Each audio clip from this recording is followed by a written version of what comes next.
Hello, I'm Sri from CBTU. CBTU presents a course on cloud computing. Section Introduction. This is overview of cloud computing. Cloud computing is nothing but on-demand network access to a shared pool of configurable computer resources, like applications, platforms, and infrastructure. Example includes networks, servers, storage, applications, and services. Cloud computing enables access over the internet to shared pool of computer resources. The cloud resources can be accessed by any of the cloud clients like laptops, mobile phones, tablets, desktops, and servers. The benefit of cloud computing is they can be provisioned very quickly and is similar to public utility, always available, reliable, and pay only for what you use. The main enabler behind cloud computing is virtualization. Virtualization software separates physical computing device into one or more virtual devices, each of which can be easily used and managed to perform computing tasks.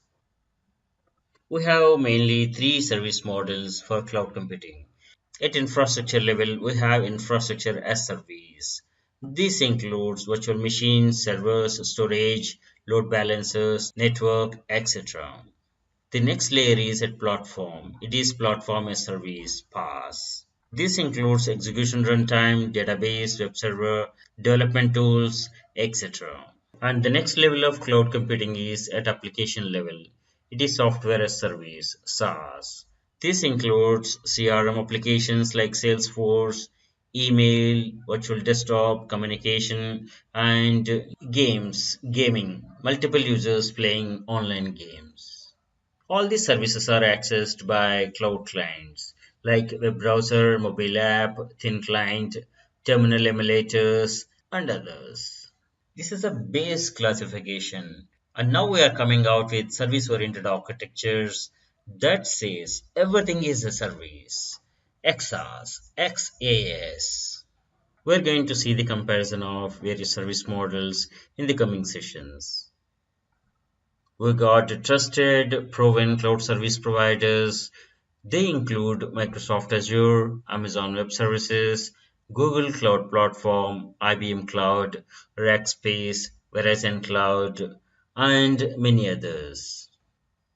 Cloud computing compares with other models like client server model, grid computing, fog computing, mainframe computer, utility computing, peer to peer computing, green computing, cloud sandbox, and others.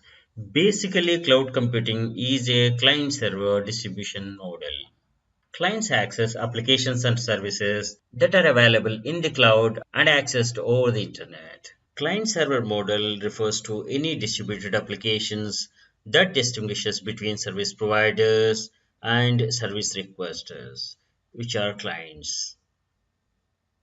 Cloud computing has various benefits, and the main benefits and the characteristics are cost reductions come with just operational expenditure OPEX only with little or nil capital expenditure CAPEX. And the services can be accessed from anywhere without dependence on the location or the devices. Access from anywhere. It enables users to access resources connecting through a web browser over the internet. Cloud is agile platform and easy to maintain. Multi-tenancy is the main feature of cloud computing. This enables sharing of resources and costs across a large pool of users. This multi-tenancy allows centralization of resources and manage peak load capacity and better utilization and efficiency. Performance of the resources is monitored and consistent in the cloud architectures. Productivity is highly increased as multiple users can work on the same data simultaneously. Cloud computing is highly reliable with the use of multiple redundant sites. This is suitable for business continuity and disaster recovery. BC and DR.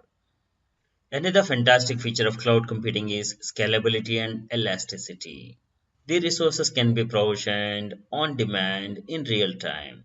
This gives the ability to scale up or scale down as per the dynamic needs of the organization. Another factor of cloud is it's always questioned for its security, as the data resides in the cloud with multi-tenant systems shared by multiple users. These service providers have come up with all kinds of security certifications and providing the full control over the infrastructure and offering the near on premises security in the cloud. Various security methods, features are implemented by the service providers to secure clients' data and provide on premises equivalent security. One prefers cloud to the on-premises because of these features, enabling strong access methods, encryption methods. Implementing security recommendations can make cloud more secure. The National Institute of Standards and Technology (NIST's) definition of cloud computing identifies five essential characteristics. They are on-demand self-service. This is automatic provisioning capabilities. Broad network access. Capability to access from thin or thick client platforms like mobile phones, tablets, laptops, and workstations. Resource pooling. The resources are pooled and multi-tenant model is used to meet the consumer demand. Rapid elasticity. Elastically scaling up or scaling down the resources as per need. Measured device. This is to optimize the resource usage. Cloud Computing Service Models Infrastructure as Service (IaaS). IaaS offers physical or virtual machines and other resources in the cloud. A hypervisor such as VMware ESXi or Hyper-V runs the virtual machines as guests. Pool of hypervisors within the cloud operational system can support large number of virtual machines and the ability to scale services up and down according to customers' dynamic varying requirements. Cloud users install operating system images and their application software in the cloud infrastructure. IaaS offers physical or virtual machines and other resources. A hypervisor runs the virtual machines as guests. In this model, the cloud user patches and maintains the operating system and the application software. Cloud service providers typically bill IaaS services on a utility computing basis, like pay as you go, pay only for what you use. Platform as a service (PaaS). In this, customers do not manage or control the underlying cloud infrastructure, including network, servers, operating systems, or storage, but have control over the deployed applications and possibly configuration settings for the application hosting environment. Some examples of PaaS are Oracle Cloud Platform and IBM Bluemix. Software as a service. The examples are Salesforce application, email applications like Gmail. In this, we are not worrying about the infrastructure or the platform, just using the software as an end user. We access the applications in all the service models: web browser, mobile app, thin client, and emulator. The deployment models, the cloud computing types. We have the public cloud, that is external, private, that is internal, and public private, mixture of these two combination. Public service providers like Amazon AWS, Microsoft Azure, Google Cloud Platform, these own and operate the infrastructure at their data center and offer products and services like computing, applications hosting, web hosting, storage, and other resources accessible over the internet. Private cloud is cloud infrastructure private to an organization. Private cloud is local and can be accessed over the intranet, whereas public cloud is accessed over the internet. Public cloud weighs over the private cloud in terms of low capex and just OpEx and security concerns. Hybrid cloud is a combination of private, community cloud, and public clouds, offering the benefits of multi-deployment models. In hybrid cloud, an organization may store sensitive client data in-house on a private cloud application and interconnect that application to a business intelligence application provided on a public cloud as a software as a service. This example of hybrid cloud extends the capabilities of an enterprise to deliver a specific business service. And hybrid cloud can also be suitable to meet temporary capacity needs that can't be met by own private cloud. This capability enables hybrid clouds to employ cloud bursting for scaling across the clouds with pay for what is used only. Gartner defines a hybrid cloud server as a cloud computing service that is composed of some combination of private, public, and community cloud services. It allows one to extend either the capacity or the capability of a cloud service by aggregation, integration, or customization with another cloud service. Here there are two terms, cloud architecture and cloud engineering. Cloud architecture is the software systems involved in the delivery of cloud computing using multiple cloud components, whereas cloud engineering is the application of engineering disciplines to cloud computing. There is a big concern of security and privacy in the cloud. Some of the concerns are the service provider can access the data that is in the cloud, accidentally or deliberately alter or even delete information, share the information with third parties for the purposes of law enforcement, even without a notice or a warrant. And some of the countermeasures are the legal aspect we cannot do anything but check the agreements on permissions and policies and encrypt the data to safeguard your organizational data. Thanks for watching. Hello, I'm Sri from CBTU. CBTU presents a course on Amazon Web Services, AWS, section AWS Products and Solutions. Amazon Web Services provides a range of products and services which can be used as building blocks to run sophisticated and scalable applications. With AWS Cloud, you can run your applications, you can operate more securely, save on the cost. All this comes with the scalability, reliability, and performance of the cloud. This is the web page of Amazon Web Services. These are the products that include compute, storage, database, and many other services.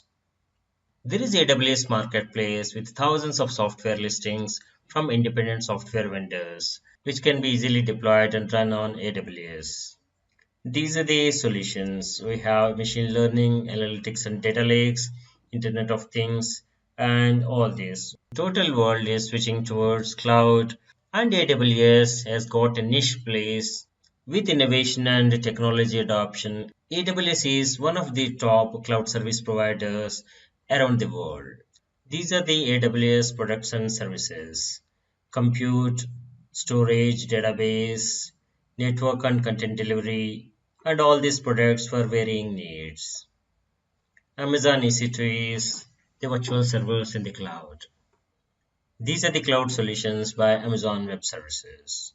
We have solutions by application and by industry. Solutions by application. This handles the demanding requirements for virtually any application.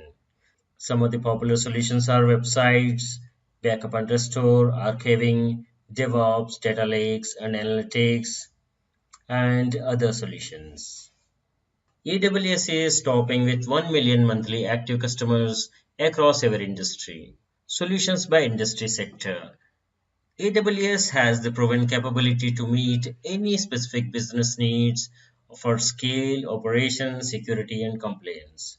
Some of the tailored solutions are for financial services, digital marketing, media and entertainment, gaming, and many other sectors.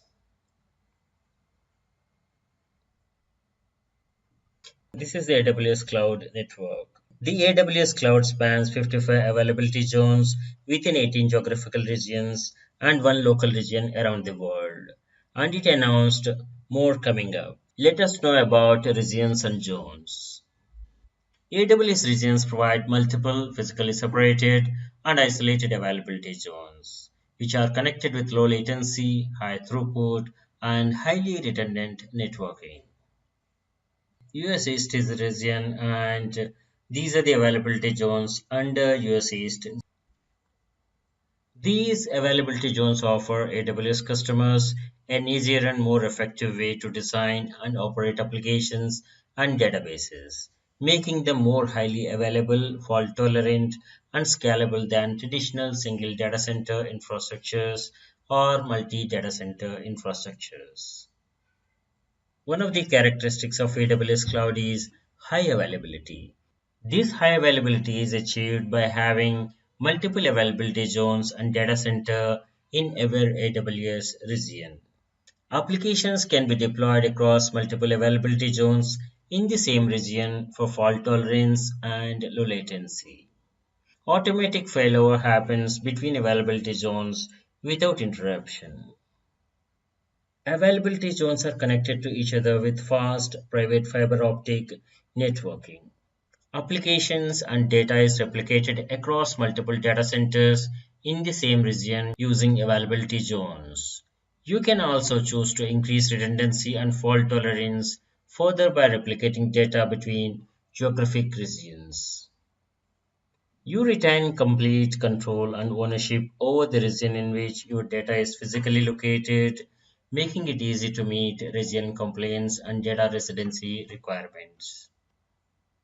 The flagship product of Amazon Web Services under compute is Amazon EC2. These are virtual servers in the cloud. Next important product under storage is Amazon S3, scalable storage in the cloud. We have Amazon ABS, that is block storage for EC2, and other products. Under database, we have these products. Amazon RDS, which is managed relational database services for MySQL, PostgreSQL, Oracle, SQL Server, and MariaDB. And Amazon DynamoDB is managed NoSQL database. AWS offers migration services. It can discover the on-premise applications to streamline and simplify the migration. Database migration service can migrate databases with minimal downtime. You can track all migrations with AWS Migration Hub. You have these many other products. This security in multi-tenancy environment is achieved with Amazon VPC, isolated cloud resources. We have Amazon Route 53, that is scalable domain name system, elastic load balancing ELB, and other products. Under machine learning, we have Amazon SageMaker, with which you can build, train, and deploy machine learning models at scale. And it supports TensorFlow, which is open source machine intelligence library. Under analytics, we have Amazon Elastic MapReduce, AMR. This is hosted Hadoop framework. These are the AWS products at glance. Thanks for watching. Hello, I'm Sri from CBTU. CBTU presents a course on Amazon Web Services. Section AWS Pricing, Monthly Calculator, TCO Calculator. Amazon offers a free tier which enables you to gain free hands-on experience with the AWS platform, products, and services.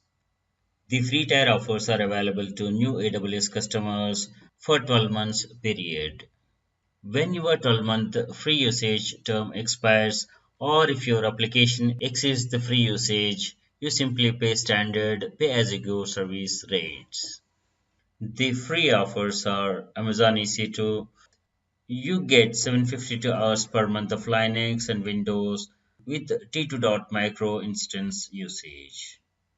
You get up to 5 GB of standard storage in Amazon S3, which is secure, durable, and scalable object storage infrastructure. And these are the get and these are the put requests. You can use the resources for testing purpose and gain hands-on experience. AWS offers pay-as-you-go approach for pricing for over 120 cloud services. With AWS, you pay only for the individual services you need for as long as you use them and without requiring long-term contracts or complex licensing. AWS pricing is similar to how you pay for the utilities like water and electricity. You only pay for the services you consume, and once you stop using them, there are no additional costs or termination fees. Pay-as-you-go allows you to adapt to dynamic business needs with no capex, capital expenditure, and low OpEx, operating expenditure. You buy the services on need only and not on demand estimates or forecasts. You can save more by investing in reserved capacity in services like Amazon EC2 and Amazon RDS. Savings are possible up to 75% over equivalent on-demand capacity.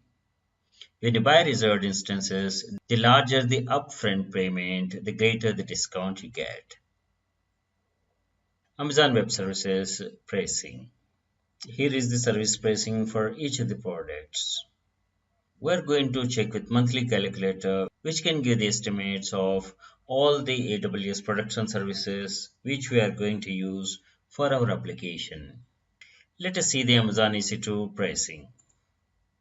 Initially, you can sign up for the Amazon free tier and it's free to try. And for the production loads, you have four ways to pay for the Amazon EC2 instances. On-demand reserved instances, spot instances. In addition to these, you can have dedicated hosts for your application, which provide you with EC2 instance capacity on physical servers dedicated for your use. You can estimate your monthly bill using AWS Simple Monthly Calculator. The calculator offers estimations for various mix of AWS services to meet any requirement. Let us see Simple Monthly Calculator. Whether you are running a single instance or dozens of individual services, you can estimate your monthly bill using AWS Simple Monthly Calculator. The calculator allows you to estimate individual or multiple prices and use templates to appraise complete solutions. Under the free tier, new customers get free usage tier for first 12 months. The costing varies from the region to region. Let's keep default US East North Virginia. Let us add an Amazon EC2 instance, that is virtual server. You can give description to the instance. Let us say server 1. A number of instances 1 and the usage, let us keep default 100%, utilized per month, and the type. Let us keep the default one Linux on t1.micro. The type is the tenancy operating system EBS optimized instance type of the set of instances. There are general purpose, memory optimized, compute optimized, accelerated computing, and storage optimized computing. You can have the number of CPUs and the memory based on your needs. This is memory intensive, and in this M4.16x large, you have 64 virtual CPUs and 250 GB of RAM. You can select the operating system. It can be Windows or Windows SQL Server or Linux operating system. The input output is very low for the T1.micro. This comes under the free tier. And on demand hourly cost is $0.02 and let us keep the Linux operating system and the default instance type. Billing option by default it's on demand and no contract. If you make commitment, if you choose any other contract with upfront payment, you get a discount in the pricing. And if you want to add another server, you can add server 2. Monthly cost for the server is $14, $14.64. As you add the AWS products, the monthly bill estimate is calculated here. This is Amazon EC2. This is $4,000 and we got a free tire discount of $15. Let us see why this cost is so high. We can manipulate. So let us delete this. Let us delete this. And the monthly bill is back to $14.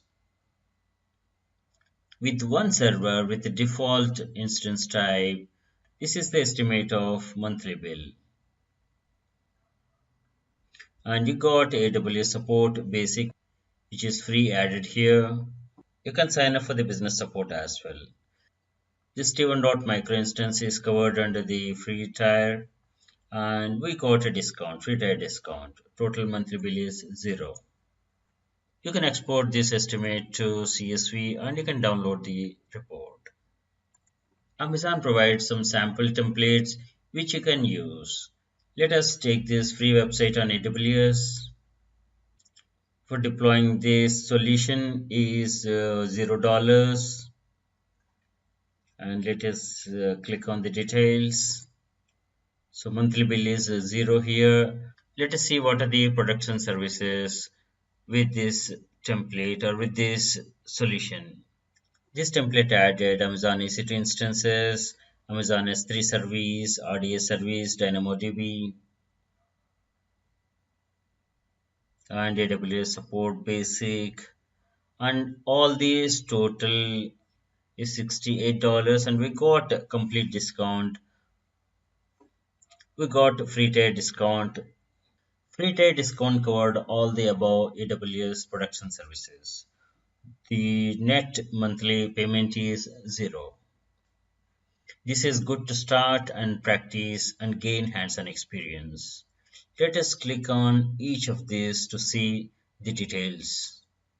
Here for hosting a free website, it selected one free Linux server that is T1 micro instance. Monthly cost is 14.64 and one Windows server and EBS volumes. For Linux, 5 GB for the root Linux volume and 10 GB for data Linux volume. And this is for the Windows root and data. Input output operations, IOPS is 100, the default value, baseline throughput is the default, and snap storage. Let us leave the default values here. And it has not added any other combination, elastic IP or the data transfer. We use the default values. If you change the region to any other region, the cost might change. The template is based on US East, North Virginia. If you change the region to any other, you need to manually configure the production services that you may need for your web application to run. You have other templates here. You can take a fair idea from these to create your own set of requirements. We selected marketing website and estimate. Let us see what's the estimate. The recommendation for the marketing website is Amazon S3 service, Amazon EC2, there's no instances, Amazon S3 service, this is the storage. It has recommended CloudFront service for content delivery. You can check and modify these production services as per your need. And the AWS support, the default basic is free and you can sign up for the business or the developer or the enterprise. The free tier discount for new user for first 12 months is applied. So the net payment is $300 plus dollars. So like this you can make your own monthly estimate with this by using simple monthly calculator. And you can export and download this report. So let us open this report.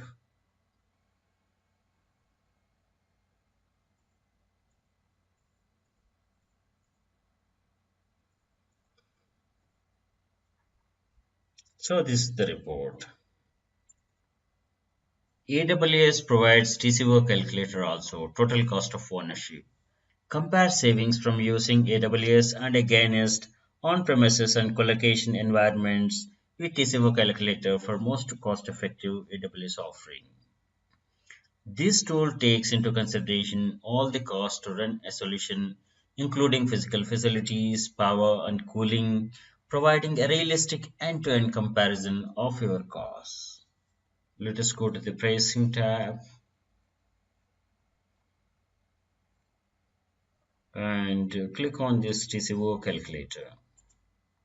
AWS TCO calculator helps in reducing the need to invest in large capital expenditures. AWS TCO calculator provides the cost savings when using AWS and provides a detailed set of reports. Let us launch the TCO calculator. The TCO calculator comes with basic and advanced options. With advanced, you can configure more options. Let us take basic. You select the currency. Let us keep the US dollar and the type of environment we are comparing against. It can be on-premises or colocation. Let us keep the default on-premises and the AWS region and the geo requirements. You can select any region you want to compare. Let us keep the default US East, North Virginia. Choose the workload type. It can be general or SharePoint. Let us keep the default general. Next, are we comparing with the physical servers or virtual machines? Let us compare with virtual machines. Let us input some parameters to calculate the TCO. The server type, let us select non-database or database. Let us keep non-database. Application name, give friendly name and number of virtual machines. Let us say 2. Number of CPU cores per virtual machine. Let us say 4. And the memory requirement. Let us say 64 GB and the hypervisor. Let us keep VMware and the guest OS, Linux and storage type. You want to use SAN, NAS or object. Let us keep SAN. Raw storage capacity. Let us say 100 TB and now calculate the TCO. This is the summary of on-premises versus AWS cloud.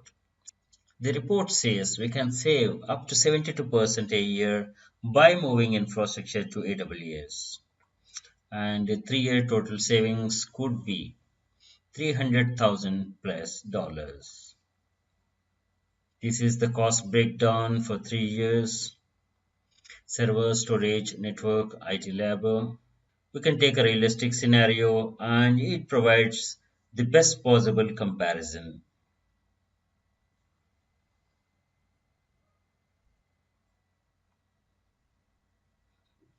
This is excellent graphical representation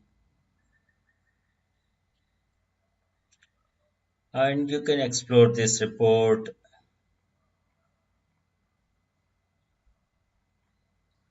This is the methodology how costs are calculated. TCY is acquisition cost plus operational costs.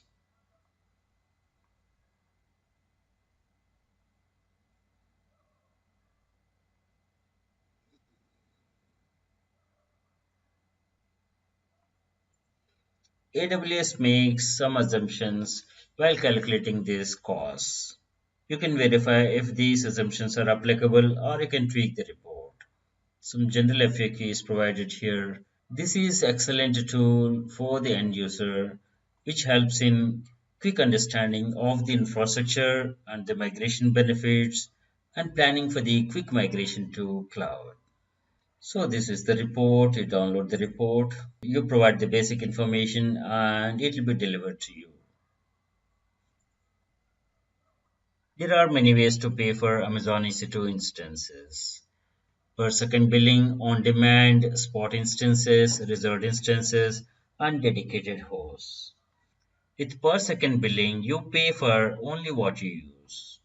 On demand instances let you pay for the compute capacity by the hour with no long term commitments. Amazon EC2 spot instances allow you to request spare Amazon EC2 computing capacity for up to 90% of the on-demand pricing. Reserved instances provide with significant discount, that is up to 75% compared to on-demand instance pricing. Dedicated hosts allow you to use your existing software licenses, including Windows, Linux, and also help meet compliance requirements. Dedicated hosts can be purchased on demand, that is hourly. Reservations can provide up to 70% discount compared to on demand pricing. The main feature of Amazon EC2 dedicated hosts is you can save money on licensing costs. With AWS, you can get volume-based discounts and realize important savings as your usage increases. Pricing is not pro rata but discounted when you use more. Pricing is tied for services such as Amazon S3. The more you use, the less you pay per GB. Now get ready to migrate to Amazon Cloud. Thanks for watching. Hello, I'm Sri from CBTU. CBTU presents a course on Amazon Web Services, section AWS Compute. AWS Cloud Compute is virtual server hosting, container management, and serverless computing. AWS has over 70 infrastructure services with compliance certifications and has the largest global footprint of any other cloud vendor.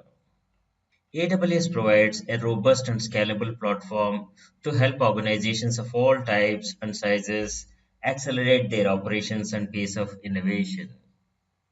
AWS offers compute services allowing you to develop, deploy, run, and scale your applications and workloads in the world's most powerful, secure, and innovative compute cloud. These are the various products under compute. Amazon EC2.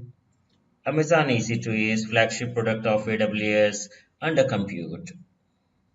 These are the other products. Let us have overview of all the products. This is Cloud Compute Index of when to select what.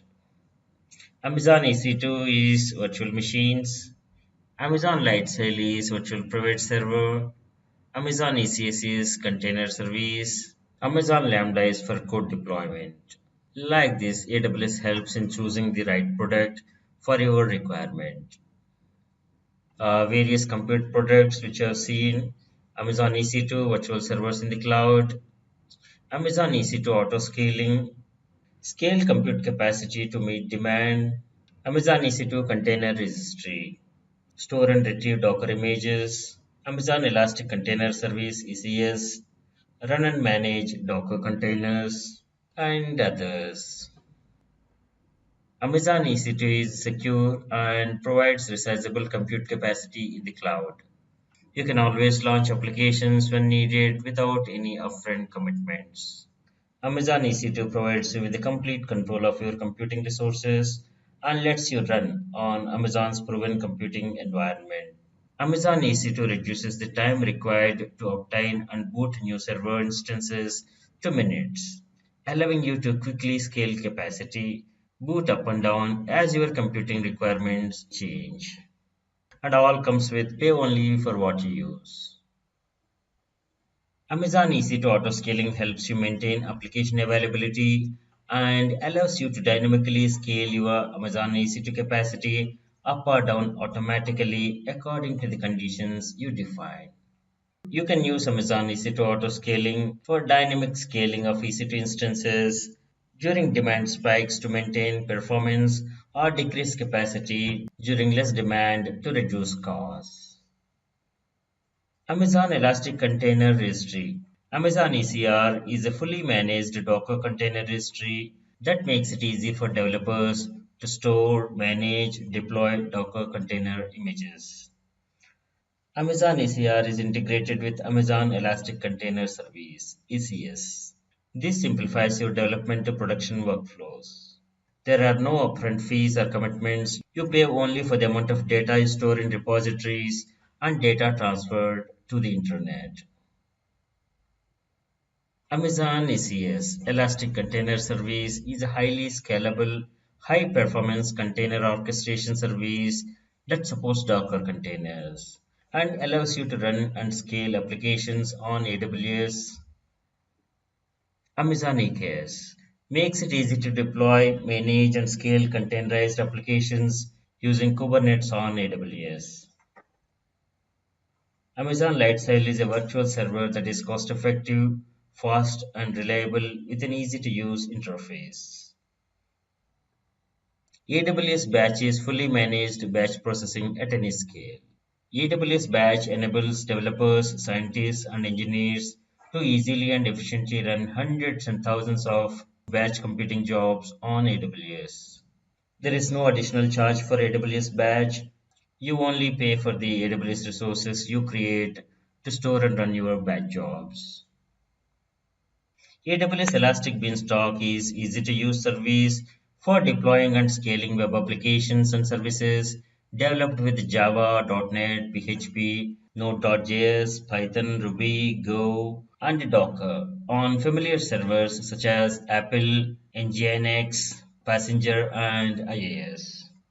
Beanstalks makes the deployment easy. You can simply upload your code and Elastic Beanstalk automatically handles the deployment from capacity provisioning, load balancing, auto scaling to application health monitoring. There is no additional charge for the Elastic Beanstalk. You pay only for the AWS resources needed to store and run your applications. AWS Fargate. Run containers without managing servers or clusters. AWS Fargate is a compute engine for Amazon ECS and EKS that allows you to run containers without having to manage servers or clusters. AWS Lambda, serverless computing. Run code without thinking about servers. Pay only for the compute time you consume. AWS Lambda lets you run code without provisioning or managing servers. You pay only for the compute time you consume. There's no charge when your code is not running. With Lambda, you can run code for virtually any type of application or backend service, all with zero administration. Just upload your code and Lambda will take care of everything required to run and scale your code with high availability. You can set up your code to automatically trigger from other AWS services or call it directly from any web or mobile app. The AWS Serverless Application Repository enables you to quickly deploy code samples, components, and complete applications for common use cases such as web and mobile backends, event and data processing, logging and monitoring, IoT, and more. AWS made load balancing job easier. With Elastic Load Balancing, you achieve fault tolerance for any application by ensuring scalability, performance, and security. Elastic Load Balancing automatically distributes incoming application traffic across multiple targets, such as Amazon EC2 instances, containers, and IP addresses. It can handle varying loads of your application traffic in a single availability zone or across multiple availability zones. Elastic Load Balancing (ELB) offers three types of load balancers: Application Load Balancer, Network Load Balancer, and Classic Load Balancer. Application Load Balancer is best suited for load balancing of HTTP and HTTPS. Network Load Balancer is best suited for load balancing of TCP traffic where extreme performance is required. Network Load Balancer, operating at layer 4 of OSI, routes traffic to targets within Amazon VPC, Virtual Private Cloud. It is capable of handling millions of requests per second while maintaining ultra-low latencies. Network Load Balancer is also optimized to handle sudden and volatile patterns. Classic Load Balancer provides basic load balancing across multiple EC2 instances and operates at both request level and connection level. VMware Cloud on AWS. Migrate and extend VMware environments to the AWS cloud.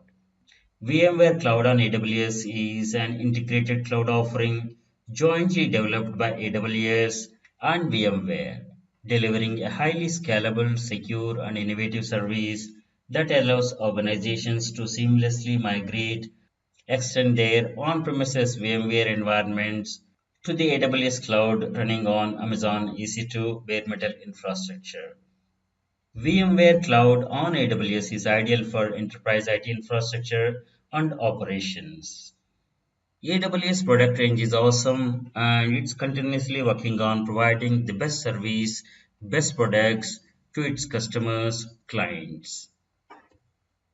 Thanks for watching. Hello, I'm Sri from CBTU. CBTU presents a course on Amazon Web Services, AWS, section Amazon EC2. Amazon EC2 is flexible service that provides resizable cloud-based compute capacity in the form of EC2 instances. Amazon EC2 instances are nothing but virtual servers. You can launch one instance or thousands of instances in no time. Pay only for what you use. This way, AWS made computing easy. AWS provides broad range of instance types optimized to fit every business need while minimizing costs. You can sign up for Amazon EC2 and test it for free. This is the web page of AWS. You have these many products under AWS: compute, storage, database, migration, network and content delivery, machine learning, and many other products to meet every business need. Amazon EC2 or the virtual servers is the flagship product under compute in AWS. Amazon EC2 is secure and resizable compute capacity in the cloud. You can launch your applications without any upfront financial commitments. These are the benefits of Amazon EC2: elastic web scale computing. It's completely controlled, flexible hosting services to increase or decrease the capacity within minutes. And you can commission 100 or thousands of server instances simultaneously. You can use Amazon EC2 auto-scaling feature to maintain the availability of your EC2 instances fleet and automatically scale your fleet depending on the needs to optimize the cost. You have complete control of your instances, including root access. AWS is flexible. You have the choice of multiple instance types, operating systems, software packages, and many other features. All AWS products are well integrated. Amazon EC2 is integrated with other AWS services like Amazon S3, Amazon RDS, and Amazon VPC to provide complete, secure solution for computing, query processing, and cloud storage across a wide range of applications. The other benefits include it's a highly reliable, it's a highly secure, and it's economical and easy to start. AWS Free Tier enables you to gain hands-on experience with AWS platform products and services.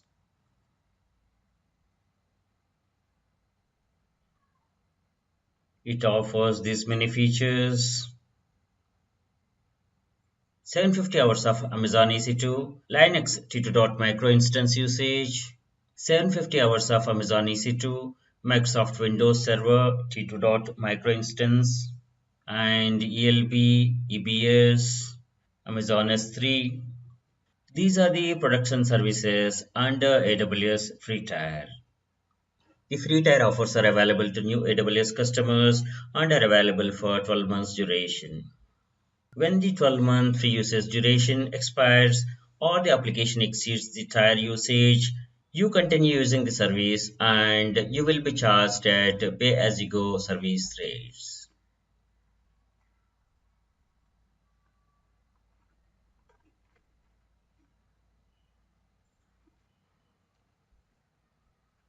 These are the Amazon EC2 benefits which I have seen. Amazon EC2 instance types. Amazon EC2 provides a wide range of instance types optimized to fit different business needs. Instance types comprise varying combinations of CPU, memory, storage, and networking capacity, and it gives you the flexibility to choose the appropriate mix of resources for your applications. These are the different Amazon EC2 instance types: general purpose, compute optimized, memory optimized, accelerated computing, storage optimized to meet various business needs. These are the T3 instances under general purpose. These are the virtual CPUs. These are the CPU credits per hour. And this is the memory and storage type under this instance. These are the T2 instances. And the features include high frequency Intel Xeon processors, bustable CPU governed by CPU credits, and consistent baseline performance. These instances give balance of compute, memory, and network resources. And T2.micro is available under AWS free tier. These general purpose instances are suitable for websites, web applications, testing, and staging environments. These are the other instance types. These are the features of general purpose instances. These are the compute optimized instances. These are optimized for compute intensive workloads and deliver very cost effective high performance at a low price per compute ratio. This is the model, virtual CPUs, memory, instant storage, and dedicated EBS, elastic block storage bandwidth. These are used for high performance web servers and high performance computing. This can be used for machine and deep learning also. These are the instance features.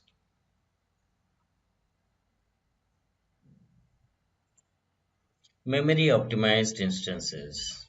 These are optimized for high performance databases, in-memory databases, and other memory intensive enterprise applications. These are the models and the virtual CPUs. This is the memory, SSD storage, and dedicated EBS bandwidth. These are the various models under this.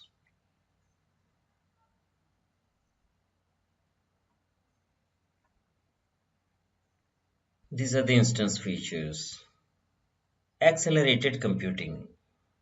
These are mainly used for machine learning and deep learning and high performance computing. This is the model GPUs, virtual CPUs, memory, and GPU memory. These are the various models under this. These are the instance features. Storage optimized instances. These are used to deliver high disk throughput and balance of compute and memory. These are the features of the storage optimized instances. These instances are most suitable for MapReduce based workloads, distributed file systems such as HDFS.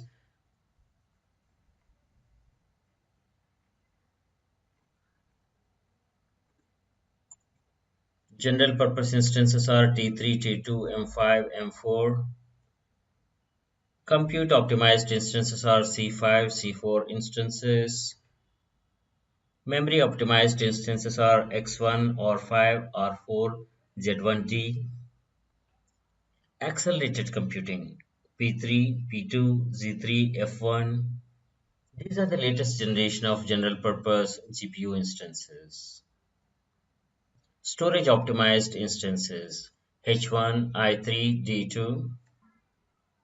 Amazon EC2 spot instances are spare compute capacity in the cloud, available to you at steep discounts compared to on-demand prices. EC2 spot instances enables you to optimize your costs on the AWS cloud and scale your applications throughput up to 10 times for the same budget. You can use EC2 spot instances for various fault-tolerant and flexible applications such as test and development environments. This is how EC2 spot instances work. Some of the spot instance benefits are EC2 instances save up to 90% of the on-demand price.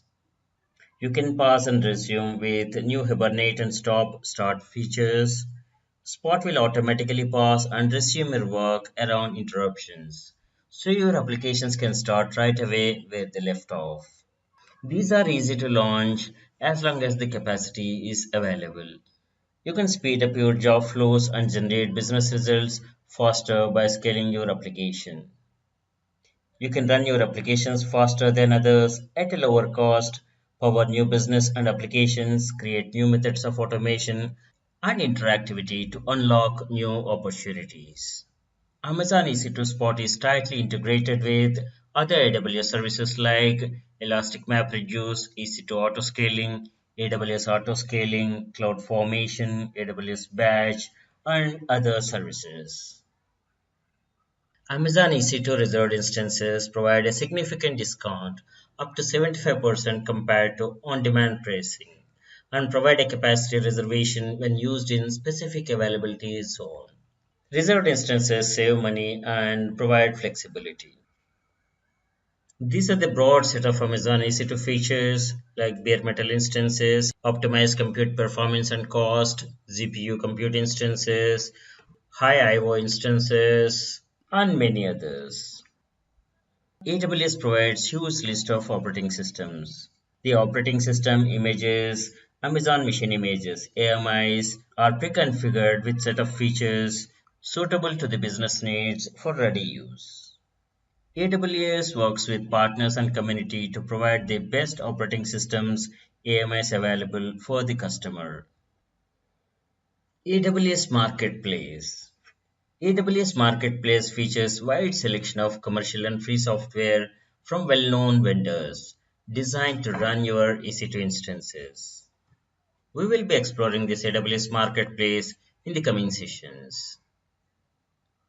There are several ways to get started with Amazon EC2. You can use Amazon Management Console, Amazon CLI tools, and Amazon SDKs. This is a snapshot of AWS Console. Easy to get started and manage most of the AWS production services. Thanks for watching. Hello, I'm Sri from CBTU. CBTU presents a course on Amazon Web Services, AWS.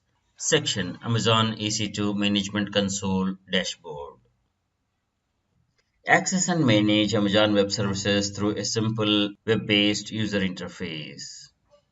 You can access AWS Management Console through mobile app as well to quickly view the resources on the go. These are the features of AWS Management Console. You can administer your AWS account. You can find the services in the AWS console. You can personalize your AWS console experience by pinning the service shortcuts. You can view the collection of resources that share common tags under resource groups. You have Tag Editor to easily manage tags for all resource types that support tags in any region. You can manage your AWS resources from your mobile device through AWS Console mobile app. The requirements are you need to have an AWS account and sign in with AWS account. Access the management console with that. This is the web page of AWS. Under My Account, click on AWS Management Console or sign into the console. This is the dashboard of AWS and you can quickly find the services in AWS console. You can click on services to view the same dashboard and the recently visited services are pinned here as shortcuts. Let us go to the Amazon EC2 dashboard. This is Amazon EC2 dashboard. You can view all the resources at glance. You can launch new instances. You can launch new instances and manage new instances that are created. Create instance templates and create instances from templates. Check service health and all the EC2 features here. All the services are showing a green, which indicates the health is fine. Let us go to the service health dashboard. This is AWS Service Health Dashboard. You can have your own personalized health dashboard as well. It shows the current health status. AWS publishes the most up-to-the-minute information on service availability. You can subscribe to RSS feeds and by region you can view the health status.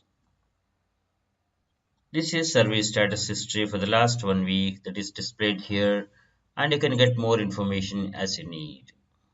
And all the services are showing green. This is personalized health dashboard. It doesn't show any open issues or schedule changes. in our region which may impact our services. You can manage your account by this pop-down menu. Click on My Account.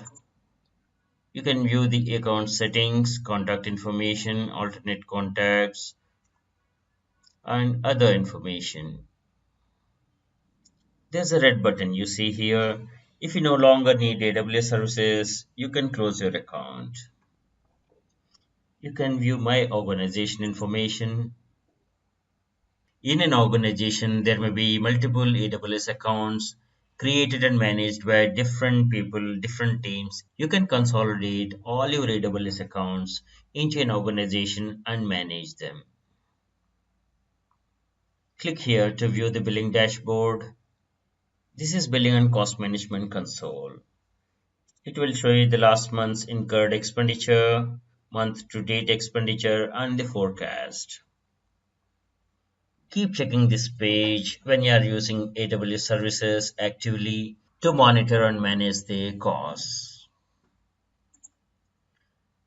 If you have any bills, the information will be displayed here. You can download the bill in CSV format or print it.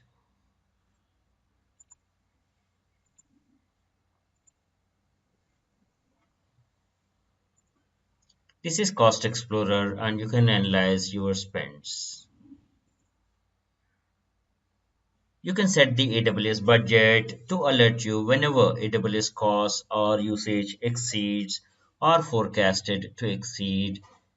AWS budgets automatically alert you when your AWS costs or usage exceed based on the thresholds that you set. Cost and usage report is extensive and helps you to control and manage the costs. AWS services can be so customized that help benefit, manage the resources, and control the budget. You can set the payment methods here, and your account will be charged only when you cross the limits or free trial term of 12 months expires.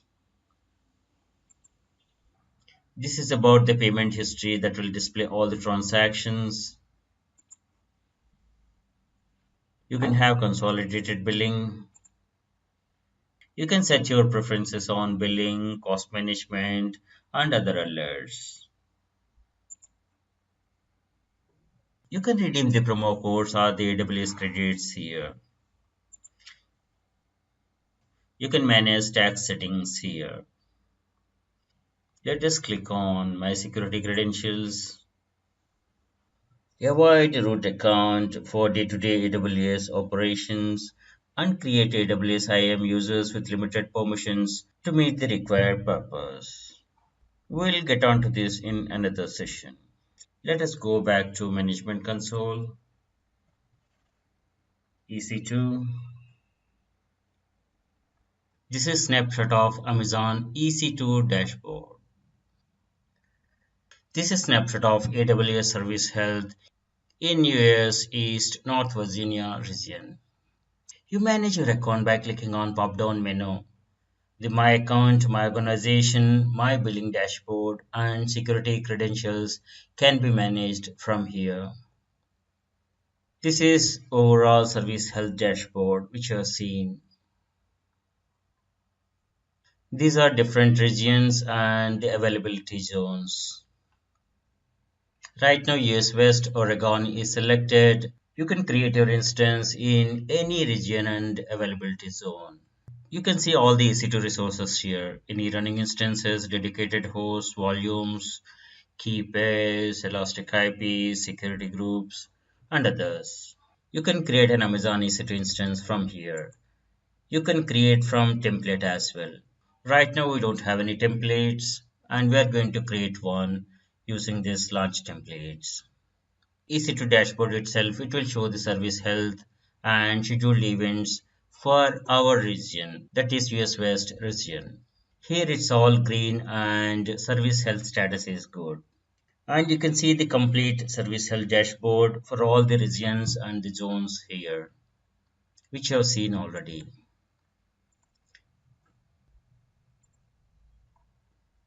Events may include operational activities planned by AWS, such as instance reboots or retirements. This will give a snapshot of all status. You can create the tags while creating an instance and manage tags here. Tags are basically key value pairs. EC2 reports provides detailed usage or billing data for all EC2 instances. Amazon EC2 provides different resources that you can use, such as instances and volumes. When you create your AWS account, AWS sets these limits for these resources on per region basis. These are all AWS EC2 service limits. This is the current limit and you can request for the limit increase. This is about the host limits, EBS limits, networking limits. Current limit is 200 for auto scaling groups, load balancing limits, and you can request for the limit increase as per your need. You can use AWS Trusted Advisor for more service limits and usage. Based on the support plan, you can unlock all the Trusted Advisor recommendations. The current plan is basic. These service limits are different for different regions. If the default limit is not enough for your requirements, you can request for the limit increase and upgrade your support plan. You can launch an instance from here or from the EC2 dashboard. Once you have the instances up and running, you can perform these actions on the instances. You can launch a template. You can use templates to automate instance launches. It can include permission policies, enforce best practices across your organizations. Using a template to launch instances across the organization have these benefits. Streamlining uniform provisioning, simplify permissions, and ensure best practices and governance across your organization. The next one is spot requests. You can request for spot instances from here. You have the spot advisor and the actions to be taken on the instances you may have. And the pricing history it will display here. This will save the money for the varying dynamic business needs. You can click here to request for a spot instance. The request can be one-time spot instance request or request for a fleet of spot instances to maintain your target capacity or reserve a spot instance for some duration. You can purchase reserved instances to save money. We're going to see this demo in the coming sessions. When shared pool of resources do not meet our requirements, then we can have Amazon EC2 dedicated host.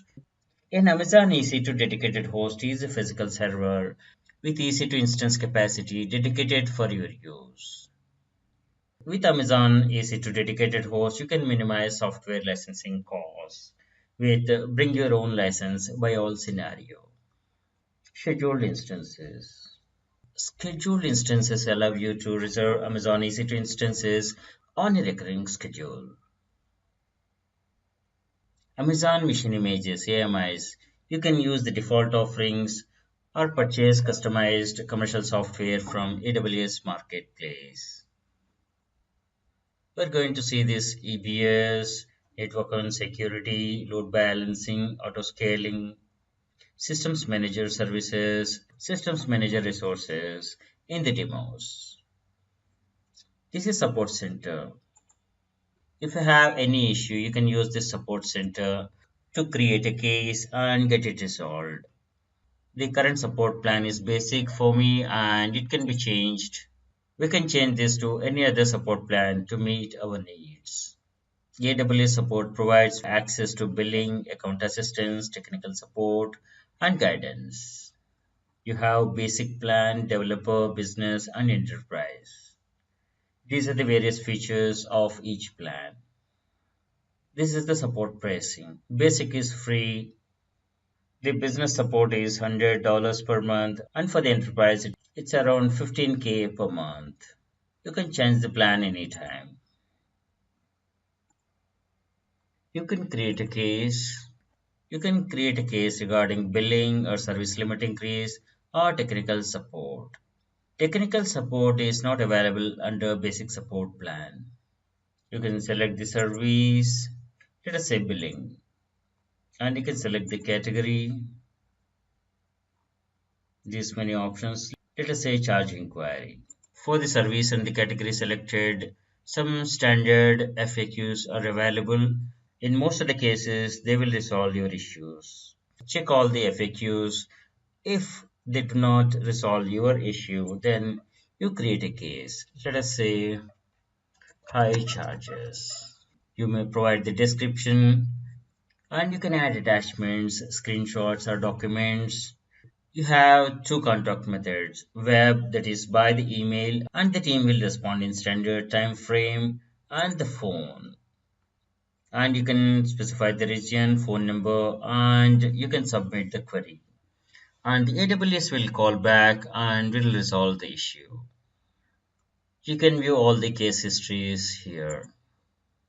These are some of the snapshots, events, tags, reports, limits, creating a case, launching an instance, creating launch templates, spot instances, requesting various types of spot instances, purchasing reserved instances, dedicated hosts, scheduled instances, Amazon machine images, AMIs. This is AWS Marketplace. Let us see Marketplace. You have these many categories, thousands of software listings from independent software vendors. The popular categories are operating system, security, networking. Explore this page for more information.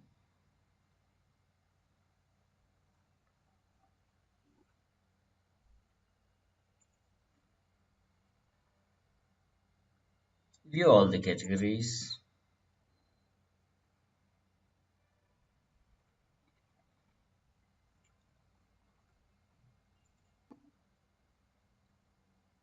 Thanks for watching. Hello, I'm Sri from CBTU.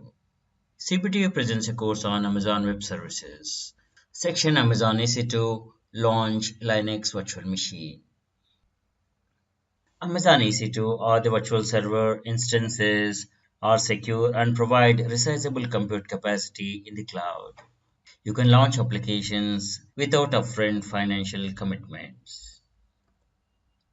AWS EC2 is a flexible service that provides resizable cloud-based compute capacity in the form of EC2 instances or VM instances. You can sign up for Amazon EC2 for free.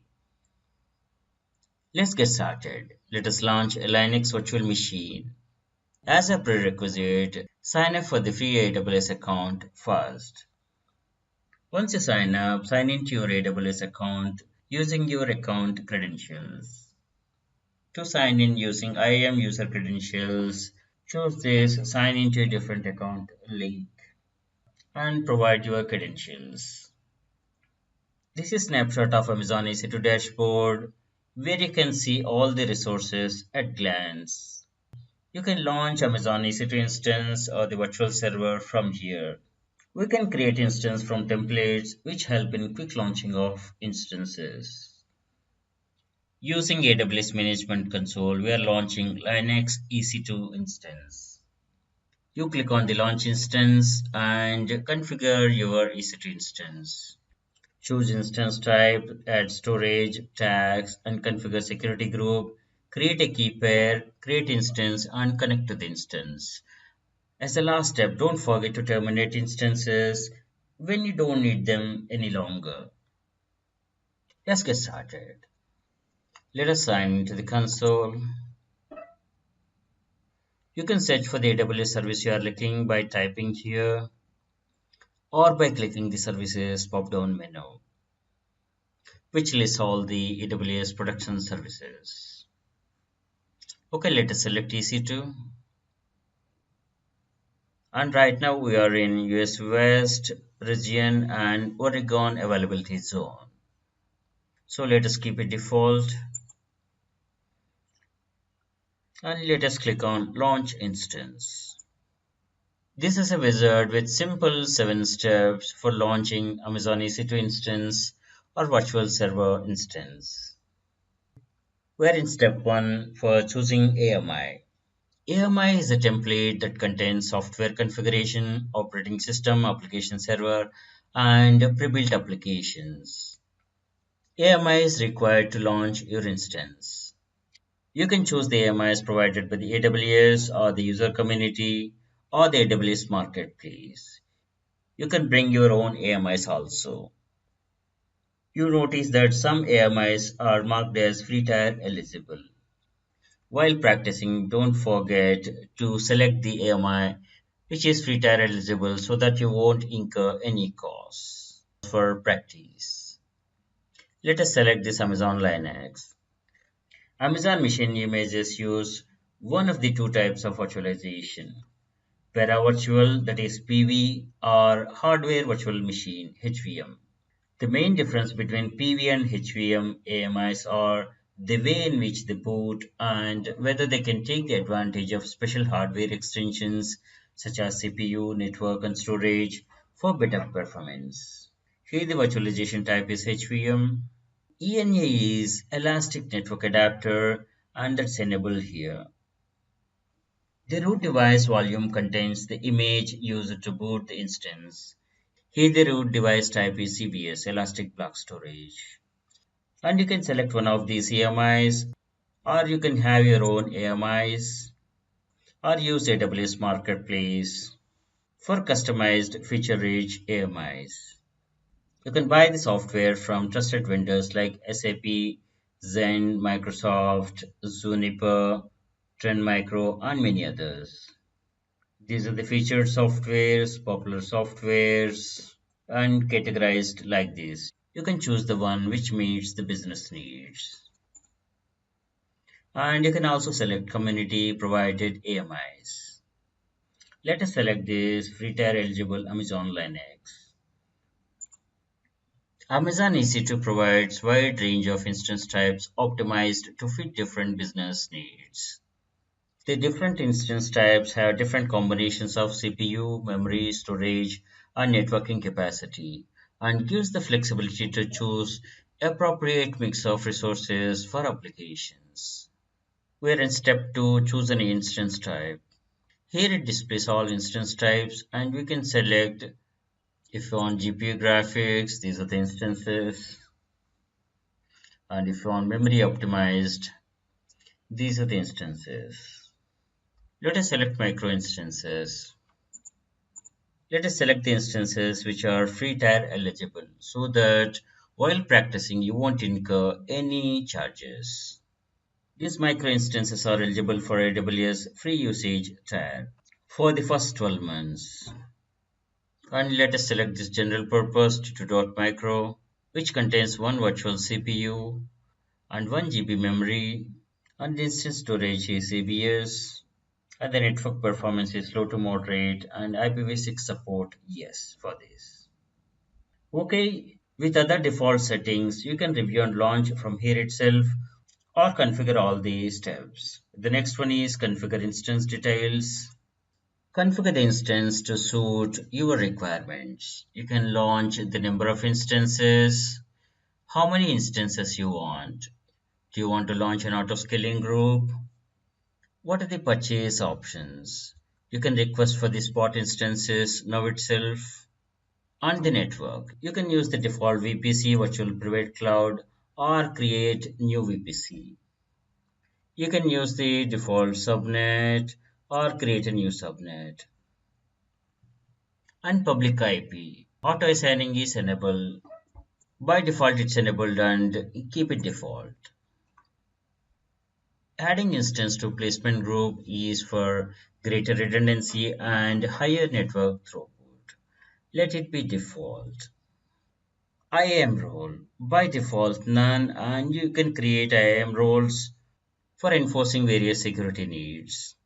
Shutdown behavior. By default, it is stop, and let us keep default. And you can check here to protect against accidental termination. And you can enable CloudWatch detailed monitoring by checking this. And you can know more about the CloudWatch from here. Tenancy. How you want to run your hardware. It's a shared or dedicated. Let us keep default. Know more about Amazon EC2 dedicated instances.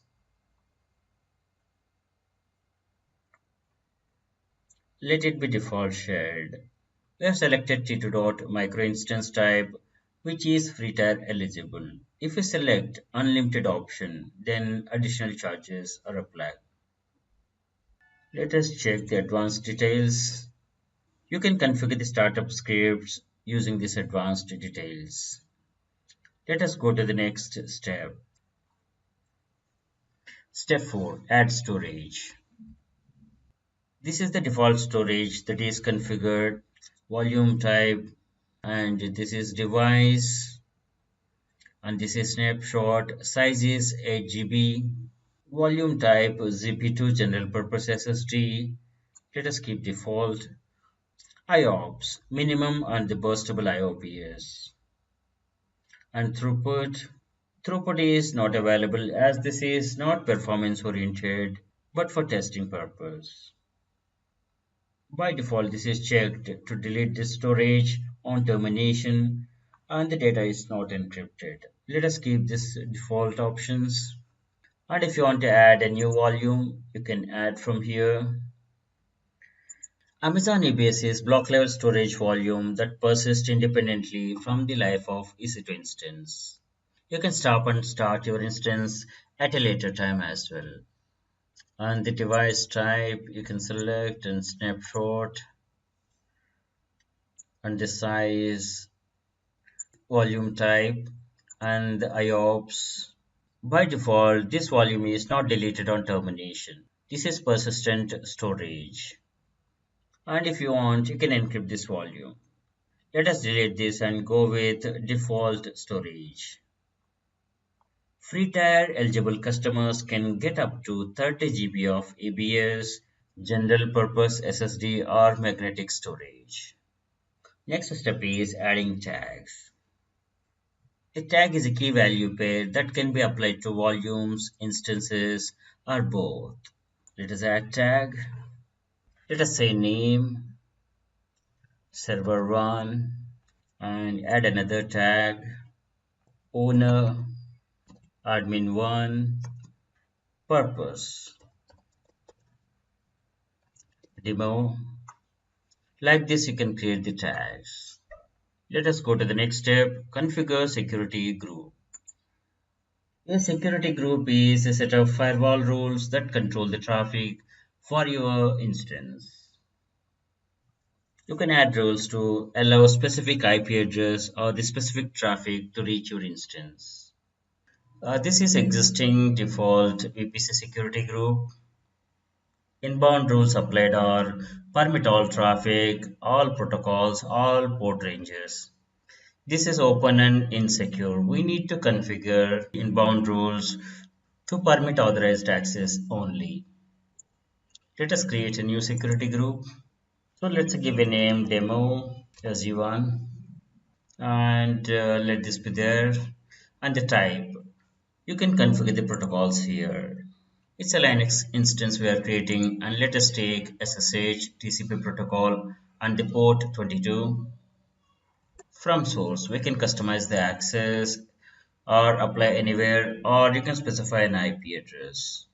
This 0000/0 is open. For testing purpose, let the source be 0000/0, which is permit any traffic. This allows all IP addresses to access your instance. For high security, we should limit this access to permitted IP ranges or specific IPs only. So we have configured our instance and let us review. It's cautioning us on the security group. Demo SG1 which we have configured is open to the world. Okay, for demo purpose, it's not an issue. For the Linux instance, we have selected free tier eligible Amazon Linux to AMI and instance type is T2.micro. We have created demo-sg1 to permit SSH traffic from anywhere. And we are creating one instance. Purchasing option is on demand. We have left all the default options. Storage, it's 8 GB for the root, and this is the default storage, and this is tags info. Let us launch Amazon EC2 Linux virtual machine. And this is a new instance and we don't have any key pairs. Let us create a key pair. For Windows AMIs, the private key is required to obtain password to log into your instance. A key pair consists of a public key that is stored in AWS cloud stores, and a private key is stored on your PC from where you want to access the Linux instance, and the private key allows you to connect to your instance securely using SSH. Let us create a key pair for accessing our Amazon EC2 Linux instance. Create a new key pair. Let us give a name to that. Now key pair will be generated and we have to download the key pair and store it. And we have to download the private key file, that is .pem file, and store it in a secure and accessible location. So be warned that you will not be able to download the file again after it is created. So let us download the key pair. Let us save the file. It's downloaded. Now let us launch our instance. Now instances are being launched and it will take few minutes until they are in the running state when they will be ready for use. Let us click on this. Now our instance is launched and the instance state is running. We haven't given any name. Let us give a name. And this is the instance ID, instance type, availability zone, instance state, status checks, no alarms, and this is the public DNS and the public IP that is assigned. And demo key pair is configured and monitoring is disabled. This dashboard can have all the instances that we have launched. This is instance ID. This is the public DNS. And this is the public IP that is assigned. We'll be using this IP address to access our instance. VPC ID, default subnet, and launch date and time. Let us see status checks. Basic status checks are through, that is system reachability check and instance reachability check. Both are passed. And we can create additional check alarms. Monitoring. So we don't have any alarms configured yet in the CloudWatch. Amazon CloudWatch gives the complete visibility of our cloud resources and applications. Amazon CloudWatch is a monitoring and management service built for developers, system operators, and IT managers. CloudWatch provides valuable data and actionable insights to monitor your applications, understand and respond to the system-wide performance changes. And it also optimizes resource utilization. It's easy to get started with CloudWatch. There is no upfront commitment or minimum fee. You simply pay for what you use. You will be charged at the end of the month for what you use. These are the CloudWatch metrics for our Linux instance. CPU utilization, disk reads, disk read operations, disk writes, network in and out, packets in and out, and these are the basic monitoring metrics. We can enable detailed monitoring for more insights. We can create an alarm. We can use CloudWatch alarms to be notified automatically whenever metric thresholds reaches the level specified. SNS is simple notification service and we can create a topic here. And we can specify the recipients. We can specify the actions to be taken: recover, stop, terminate, or reboot the instance based on the conditions that you configure here. The metrics can be any of these. Let us say CPU utilization of 75% if it is greater than or equal to for at least one consecutive period of 5 minutes or any other duration that we can set.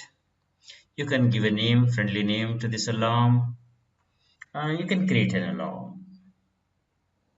This is the tag default key value pair that is created. You can add more tags or edit the tags here. The default frequency for all the basic monitoring is 5 minutes, and you can enable detailed monitoring to get these metrics at 1 minute frequency. Detailed monitoring is chargeable. If it's a production workload, you can enable and use the feature.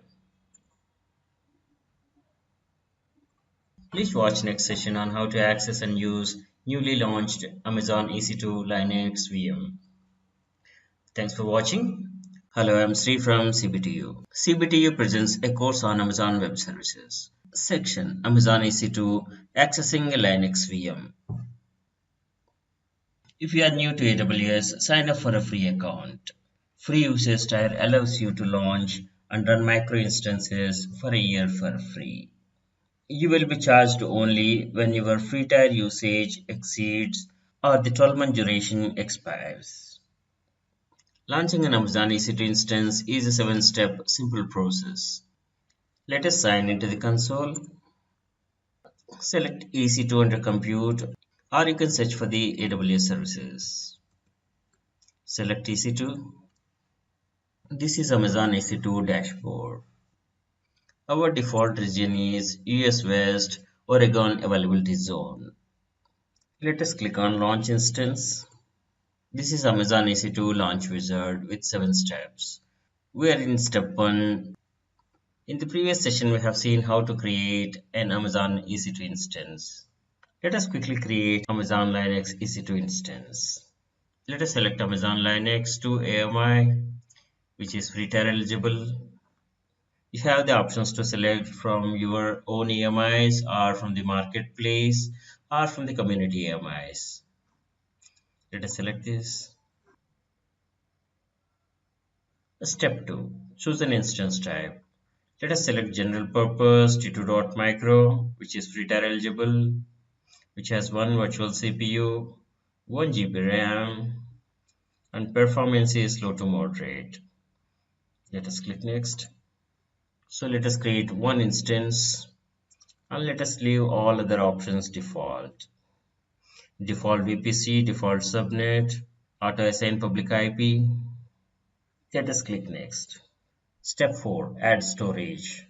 For the root volume, we have 8 GB general purpose SSD. Let us go with this. Next. Step 5. Add tags. Let us click next. Security group is a set of firewall rules that control the traffic for your instance. We have some security groups here. Let us create a new security group. So this rule is applicable for us. SSH, permit SSH, TCP port 22, and custom source 0000/0. This allows all IP addresses to access your instance. For demo and practice, it is fine, but generally we should restrict the source IP address which can access this instance. Let us go with the default options here. The last step, review and launch. It's warning us that our security group is open to the world. It's okay for now. So the EMI which you selected, the instance type, security group, permit SSH from all source, create one instance, default storage, and tags. We are fine. Let us go with the launch. And to access our Linux instance securely, we need a key pair. A key pair consists of a public key that is stored in the AWS cloud and the private key file that will be stored on your system. Let us create a new key pair. You need to download the private key file .pem file and store it in secure and accessible location. Okay, let us launch instance. It'll take a couple of minutes before this instance is ready for us to use. Currently it's provisioning.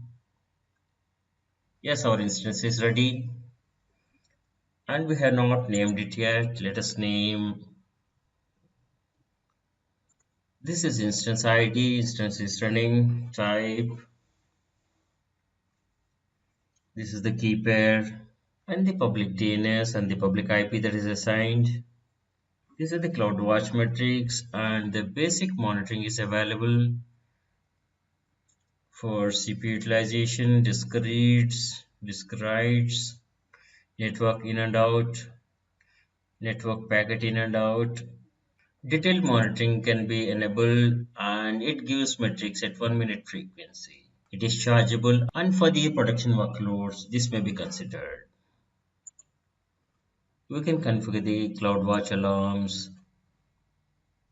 Let us create an alarm when average of CPU utilization, the CloudWatch metric, is greater than or equal to 75% for at least one consecutive period of 5 minutes. Let us name this as CPU 75. Specify the action to be taken. Recover, stop, terminate, or reboot the instance. And send the alert to the email ID that you specify here. When you're creating CPU utilization, it will give the snapshot of current metrics. This metrics will help in configuring the alarm conditions. On the selected instance, we can take these actions. Connect. You can launch more instances like this. An instance can be stopped, rebooted, or terminated. On the instance settings, you can create an image out of this. You can change the security groups and detailed monitoring can be enabled here. Okay, we want to connect to this instance. We need SSH client to connect to this instance. The recommended one is using a putty or git bash. Let us go for the putty. You select the second one. Click on download. The latest version is 0.70. So I would like to go with 64-bit installer. Okay, let us install this. By default, putty doesn't support private key format that is .pem. We can use putty-zen tool that comes with the putty to convert .pem file to .ppk. Let's open putty-zen. This is putty key generator. Our key is kp-new.pem. Let us convert this to ppk. We have private key file here and let us click on load. So let us open. And now we need to save this private key. You can save the private key without passphrase, but it's advised to go with passphrase for extra security. These are the default parameters and let us click on save.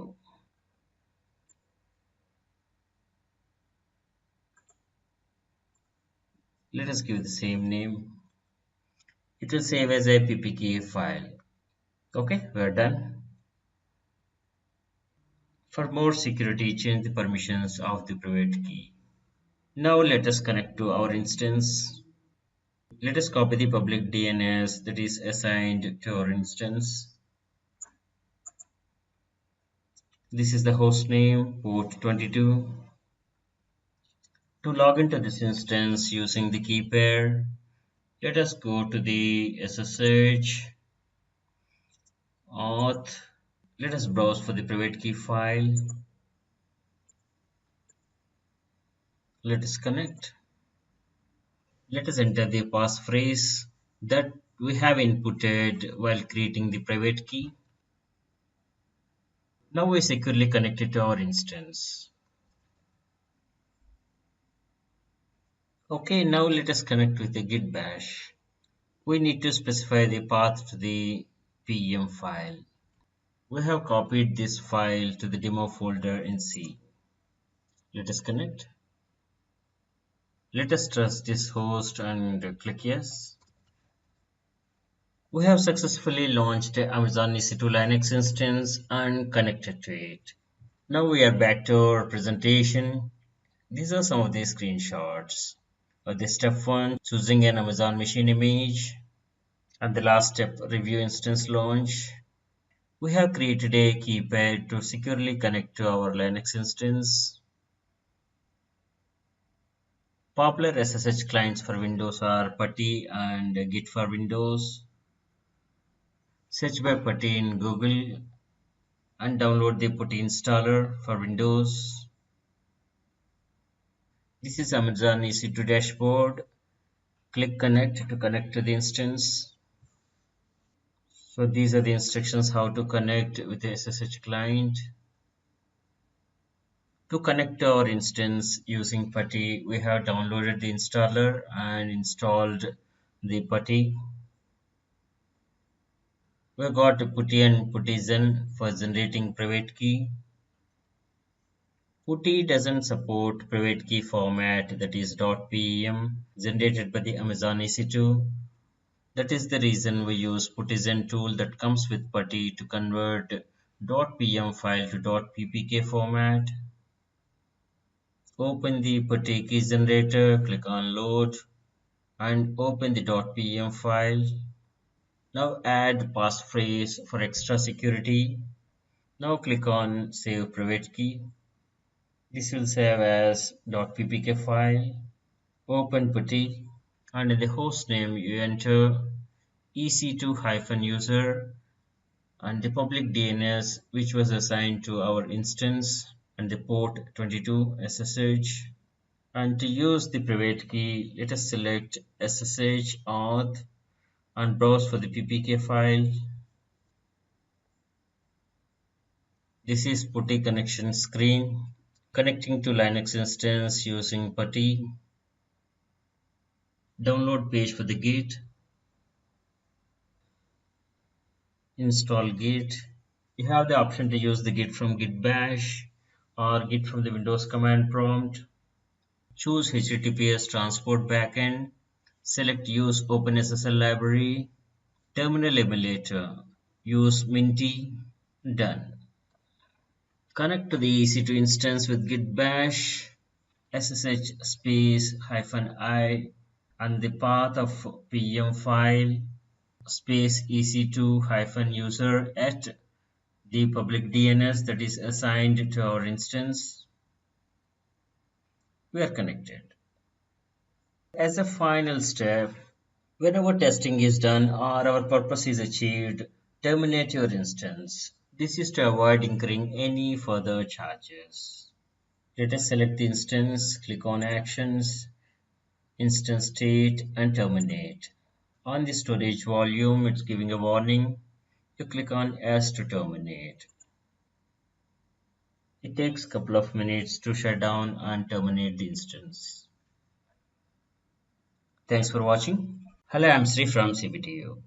CBTU presents a course on Amazon Web Services, section Amazon EC2, Launch and Access Windows Virtual Machine.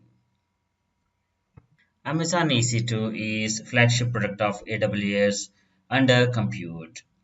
It is secure and resizable compute capacity in the cloud.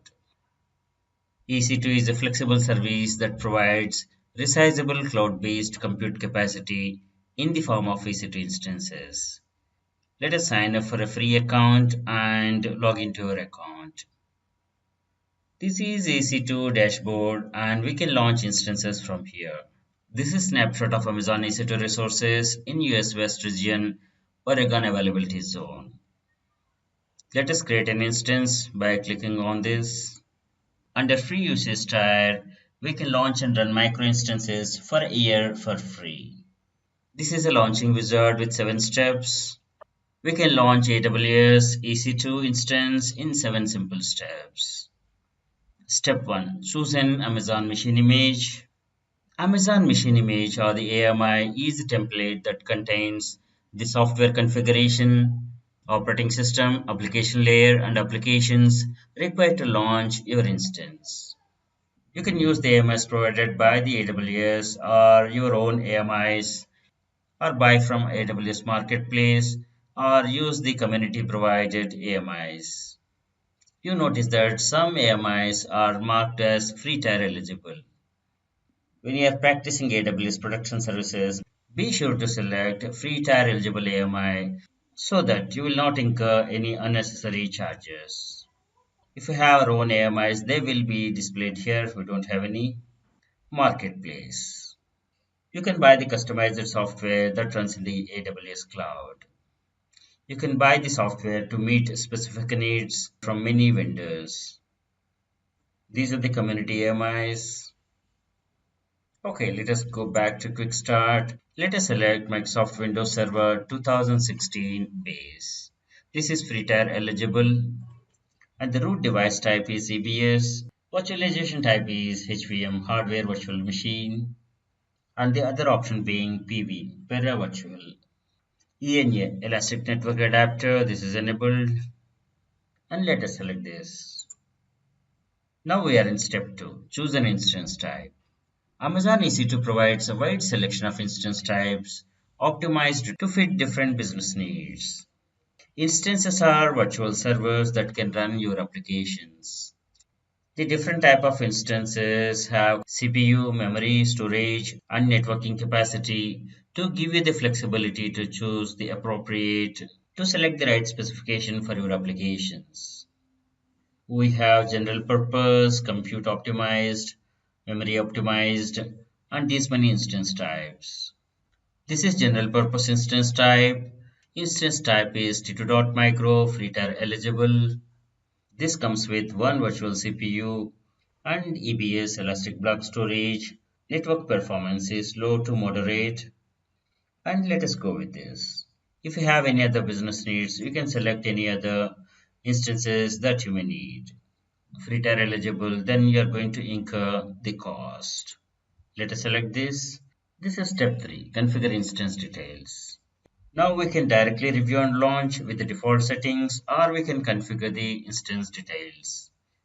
We are going to configure one instance. We can launch this instance into auto scaling group also. And the purchasing option, we can request spot instances now itself or we can do it later. We'll use the default virtual private cloud VPC or we can create a new VPC. Let us go with the default one. Let us use the default subnet. We can create a new subnet also. Auto assign public IP. By default this is enabled and let us keep it enabled. Adding instance replacement group is for redundancy and good performance and let us not add now.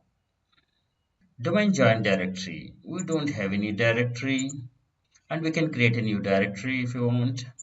IAM roles are for applying restrictions to access various AWS resources. We don't have one, we can create one if you want. Let us go with default. Shutdown behavior, it is stop by default and let it be default. We can enable terminate protection so that our instance will not be accidentally terminated. CloudWatch monitoring. CloudWatch is monitoring and management service built for developers, system operators, and IT managers. Default CloudWatch metrics are free and if you want to enable CloudWatch detailed monitoring with 1 minute updates, then you can enable this and it's chargeable. Let us go with default. For the production workloads, we can enable detailed monitoring. For now, we go with default. Tenancy, we can use shared or dedicated instance. If you want Amazon EC2 dedicated instance, they are chargeable and you can explore this page. If you want GPU support and 3D acceleration and graphics and high performance, you can add elastic GPUs and charges are applicable as per your need. By default, we are using micro instance, which is free tier eligible, and if you enable this, unlimited additional charges may be applied. This unlimited will boost bustable performance. You can view the advanced details. You can enter any information like startup scripts or any other information here, and then go to the next step, that is add storage. These are the default settings of our storage, and the default size is 30 GB and volume type is general purpose SSD. IOPS minimum and burstable 100/3000, and delete on termination is checked here, and the volume is not encrypted. If you want to add new volumes, you can add here. The size can be configured. By default, this volume is persistent and not deleted on termination. If you want, you can check this, and you can go for the encryption. Let us go to the next step. We can add the tags. Tags are nothing but key value pairs which will be applied to instances and volumes. It's like a name. This can be applied to the instances, volumes, or both. Next step, configure security group. A security group is a set of firewall rules that control the traffic for your instance. You can add inbound rules to allow specific traffic to reach your instance. We have existing security group. Inbound rules for this are permit all types of traffic, all protocols, all port ranges from everywhere. This is an open security group and has no security. Let us create a new security group. Let us give a name. We want to permit RDP, remote desktop protocol, and we can configure any other protocols we may need. TCP protocol, port range 3389, this is a default RDP port. And source, custom, you can configure the specific source IPs. 0000/0 is open and allows all IP addresses to access your instance. We can give a description. This instance we are creating is for demo purpose. Let us keep the default source and let us click on review and launch. It's warning us that our security group is open to the world. So no worries as of now. We can review all the features that we have configured.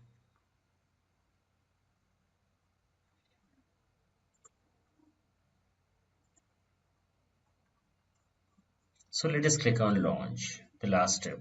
We need a key pair to fetch the Windows password. A key pair consists of a public key that AWS stores in the cloud and the private key that you store it on your system from where you want to access the AWS EC2 instance. This public and private key combination will help you to connect to your instance securely. We have existing key pair and let us create a new key pair. Let us give a name Windows key pair. Let us download.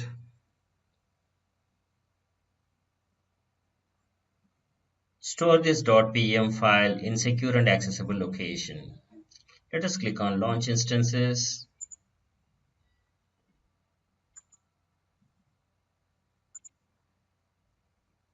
We have corrected the error and named the security group as SG Windows 1. And let us review and launch.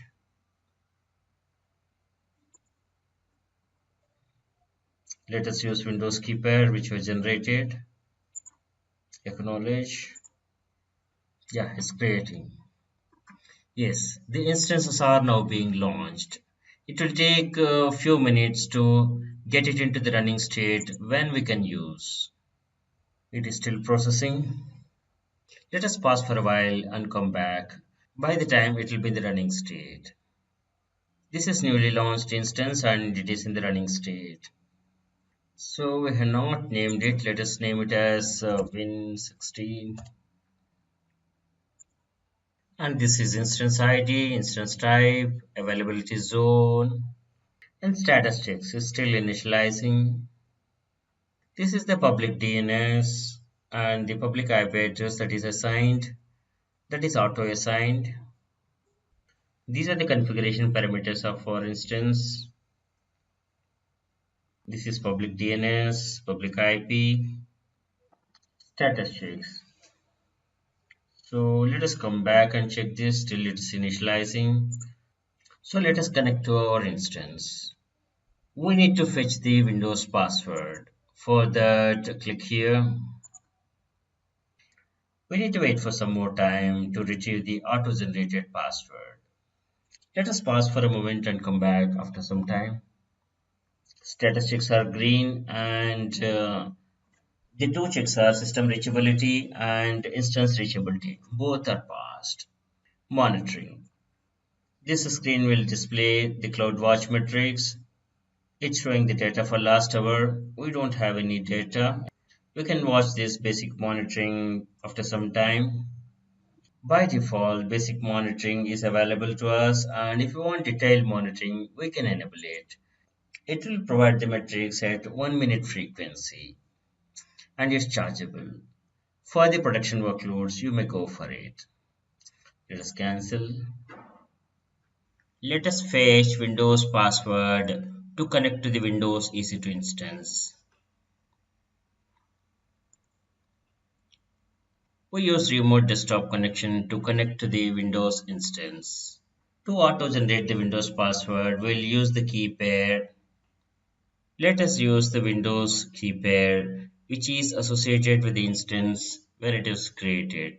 We have used Windows key pair while creating this Windows instance.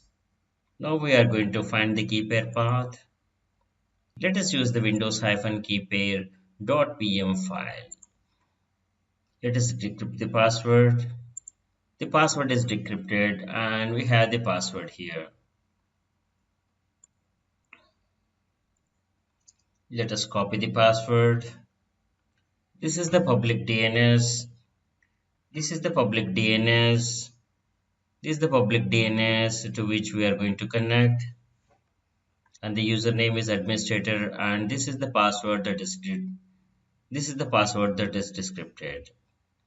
Let us copy this password onto clipboard. And now previously we have downloaded Windows RDP file.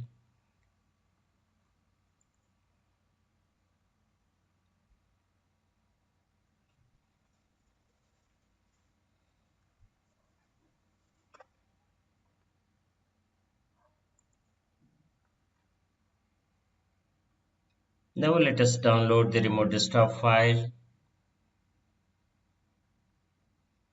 Now let us download the remote desktop file. Just download it. Let us click on this.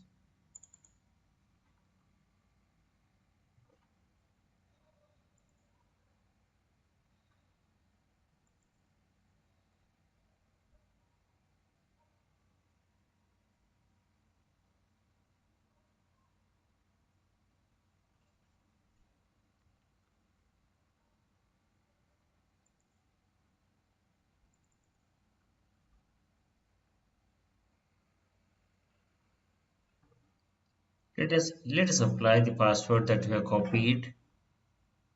Accept the certificate error.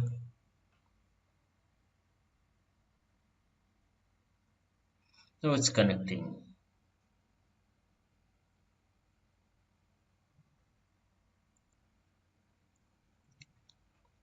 This is our Windows instance. So now we are connected and you can start using your server.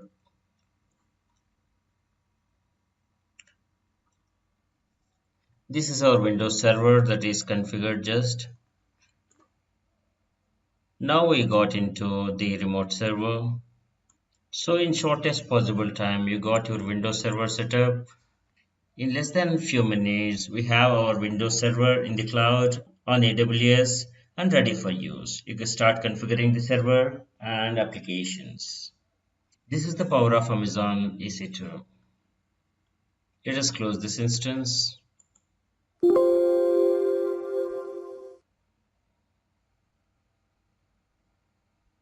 This is all basic monitoring of CloudWatch metrics. And for the instance running, we have got different options. You can stop, reboot, or terminate. And the instance settings that can be configured It's add edit tags. It can be attached to auto scaling group and attach or replace IAM role and change termination protection. You can change to T2 unlimited. You can get the system log or instance screenshot. You can create an image out of this instance. Networking and security, you can change the security groups or attach a new network interface, and you can manage IP addresses. You can enable CloudWatch detailed monitoring from here. Also add edit alarms.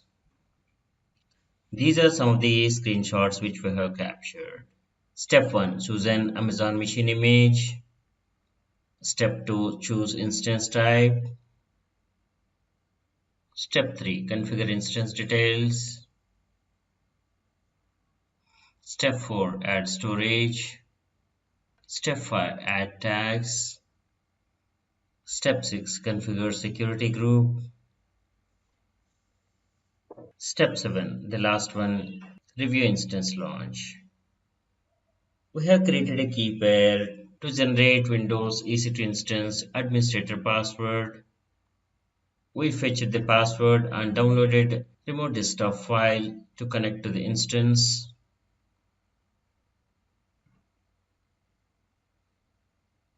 This is snapshot of Windows Server Amazon EC2 instance that we have just created. And when testing is done or we don't need our instance anymore, terminate the AWS resources, as you will not incur any additional or further charges on your instances. Let us terminate our Windows instance. This is the Windows instance that we have just created, and go to Actions, Instance State, and Terminate. This is the root EBS volume, and we don't have any termination protection, so this can go. So click on as terminate. It is shutting down now, and it will take a couple of minutes to terminate the instance. Thanks for watching. Hello, I'm Sri from CBTU. CBTU presents a course on cloud computing. Section Introduction. This is an overview of cloud computing. Cloud computing is nothing but on-demand network access to a shared pool of configurable computer resources, like applications, platforms, and infrastructure. Example includes networks, servers, storage, applications, and services. Cloud computing enables access over the internet to shared pool of computer resources. The cloud resources can be accessed by any of the cloud clients like laptops, mobile phones, tablets, desktops, and servers. The benefit of cloud computing is they can be provisioned very quickly and is similar to public utility, always available, reliable, and pay only for what you use. The main enabler behind cloud computing is virtualization. Virtualization software separates physical computing device into one or more virtual devices, each of which can be easily used and managed to perform computing tasks. We have mainly three service models for cloud computing. At infrastructure level, we have infrastructure as service.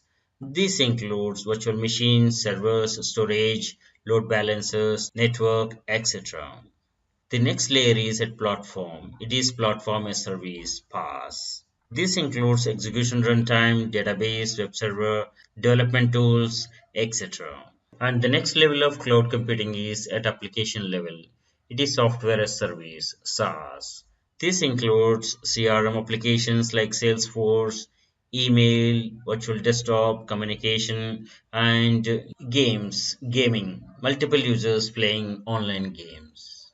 All these services are accessed by cloud clients like web browser, mobile app, thin client, terminal emulators, and others. This is a base classification, and now we are coming out with service oriented architectures that says everything is a service. XaaS, XaaS. We're going to see the comparison of various service models in the coming sessions.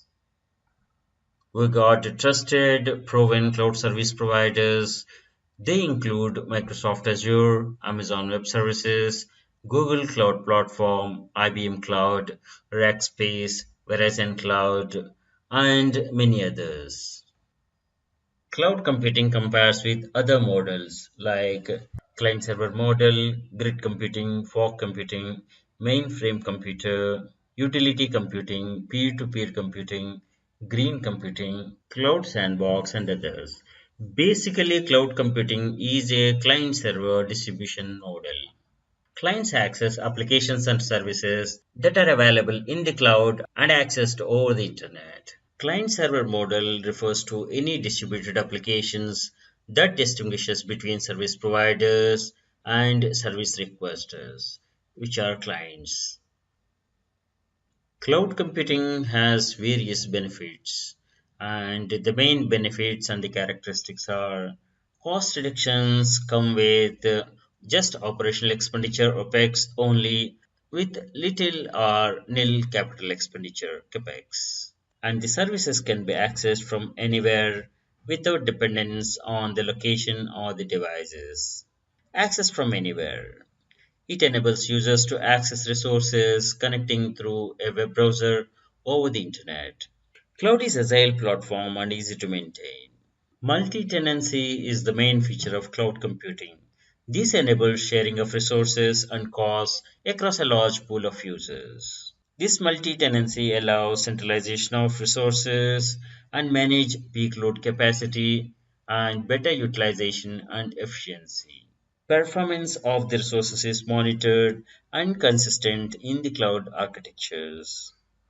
Productivity is highly increased as multiple users can work on the same data simultaneously. Cloud computing is highly reliable with the use of multiple redundant sites. This is suitable for business continuity and disaster recovery. BC and DR. Another fantastic feature of cloud computing is scalability and elasticity. The resources can be provisioned on demand in real time. This gives the ability to scale up or scale down as per the dynamic needs of the organization. Another factor of cloud is it's always questioned for its security. As the data resides in the cloud with multi-tenant systems shared by multiple users. These service providers have come up with all kinds of security certifications and providing the full control over the infrastructure and offering the near on-premises security in the cloud. Various security methods, features are implemented by the service providers to secure clients' data and provide on-premises equivalent security. One prefers cloud to the on-premises because of these features, enabling strong access methods, encryption methods, implementing security recommendations can make cloud more secure. The National Institute of Standards and Technology (NIST's) definition of cloud computing identifies five essential characteristics. They are on-demand self-service. This is automatic provisioning capabilities. Broad network access. Capability to access from thin or thick client platforms like mobile phones, tablets, laptops, and workstations. Resource pooling. The resources are pooled and multi-tenant model is used to meet the consumer demand. Rapid elasticity. Elastically scaling up or scaling down the resources as per need. Measured device. This is to optimize the resource usage. Cloud Computing Service Models Infrastructure as Service (IaaS). IaaS offers physical or virtual machines and other resources in the cloud. A hypervisor such as VMware ESXi or Hyper-V runs the virtual machines as guests. Pool of hypervisors within the cloud operational system can support large number of virtual machines and the ability to scale services up and down according to customers' dynamic varying requirements. Cloud users install operating system images and their application software in the cloud infrastructure. IaaS offers physical or virtual machines and other resources. A hypervisor runs the virtual machines as guests. In this model, the cloud user patches and maintains the operating system and the application software. Cloud service providers typically bill IaaS services on a utility computing basis, like pay as you go, pay only for what you use. Platform as a service (PaaS). In this, customers do not manage or control the underlying cloud infrastructure, including network, servers, operating systems, or storage, but have control over the deployed applications and possibly configuration settings for the application hosting environment. Some examples of PaaS are Oracle Cloud Platform and IBM Bluemix. Software as a service. The examples are Salesforce application, email applications like Gmail. In this, we are not worrying about the infrastructure or the platform, just using the software as an end user. We access the applications in all the service models: web browser, mobile app, thin client, and emulator. The deployment models, the cloud computing types. We have the public cloud, that is external, private, that is internal, and public private, mixture of these two combination. Public service providers like Amazon AWS, Microsoft Azure, Google Cloud Platform, these own and operate the infrastructure at their data center and offer products and services like computing, applications hosting, web hosting, storage, and other resources accessible over the internet. Private cloud is cloud infrastructure private to an organization. Private cloud is local and can be accessed over the intranet, whereas public cloud is accessed over the internet. Public cloud weighs over the private cloud in terms of low capex and just OpEx and security concerns. Hybrid cloud is a combination of private, community cloud, and public clouds, offering the benefits of multi-deployment models. In hybrid cloud, an organization may store sensitive client data in-house on a private cloud application and interconnect that application to a business intelligence application provided on a public cloud as a software as a service. This example of hybrid cloud extends the capabilities of an enterprise to deliver a specific business service. And hybrid cloud can also be suitable to meet temporary capacity needs that can't be met by own private cloud. This capability enables hybrid clouds to employ cloud bursting for scaling across the clouds with pay for what is used only. Gartner defines a hybrid cloud server as a cloud computing service that is composed of some combination of private, public, and community cloud services. It allows one to extend either the capacity or the capability of a cloud service by aggregation, integration, or customization with another cloud service. Here there are two terms: cloud architecture and cloud engineering. Cloud architecture is the software systems involved in the delivery of cloud computing using multiple cloud components, whereas cloud engineering is the application of engineering disciplines to cloud computing. There is a big concern of security and privacy in the cloud. Some of the concerns are the service provider can access the data that is in the cloud, accidentally or deliberately alter or even delete information, share the information with third parties for the purposes of law enforcement, even without a notice or a warrant. And some of the countermeasures are the legal aspect: we cannot do anything but check the agreements on permissions and policies and encrypt the data to safeguard your organizational data. Thanks for watching. Hello, I'm Sri from CBTU. CBTU presents a course on Amazon Web Services, section AWS Elastic Beanstalk. AWS Elastic Beanstalk is an easy to use service for deploying and scaling web applications and services developed with Java, .NET, PHP, Node.js, Python, Ruby, Go, and Docker. on servers like Apache, Nginx, Passenger, and IAS. Elastic Beanstalk automatically handles the deployment from capacity provisioning, auto-scaling to application health monitoring. There is no additional charge for AWS Beanstalk. You pay for the AWS resources like EC2 instances or S3 buckets you create to store and run your application. You pay only for what you use, and there is no minimum fees or upfront commitments. Elastic Beanstalk is under compute. The benefits include it's fast and simple to begin, developer productivity, impossible to outgrow, and complete resource control. New AWS customers who are eligible for AWS free usage tier can deploy an application in Elastic Beanstalk for free. Let us take a demo. Create AWS account and log into AWS Management Console. Open Elastic Beanstalk dashboard. Create application. Select a platform, upload an application or use a sample and run application. Check auto scaling group, EC2 instances, and finally clean up. This is AWS Management Console. Let us select Elastic Beanstalk under Compute or search here. With Elastic Beanstalk, you can deploy, monitor, and scale an application quickly and easily. Let us deploy a sample application. Click Get Started.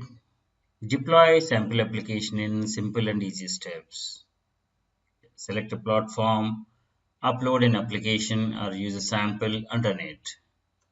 All these platforms are supported. Creating a web app. Creating new application and environment with sample application or your own code. By creating an environment, you allow AWS Beanstalk to manage AWS resources and permissions on your behalf. Let us name the application as CB App 1 and platform. Let us say PHP. We can use our own code by uploading it or use a sample application that is provided by the AWS. Let us click on Configure More Options. We can change the service default values and we can customize the configuration. Currently, we are testing with free tier eligibility coverage for low cost. The options for the software are here and the instances T1.micro, which is free tier eligible, and load balancers, no load balancers, rolling updates and deployments. These are the default options, and if you want high availability, you can configure the capacity, load balancer, and other information, or custom configuration. You can modify the parameters. For now, let us select low cost free tier eligibility coverage. Create app.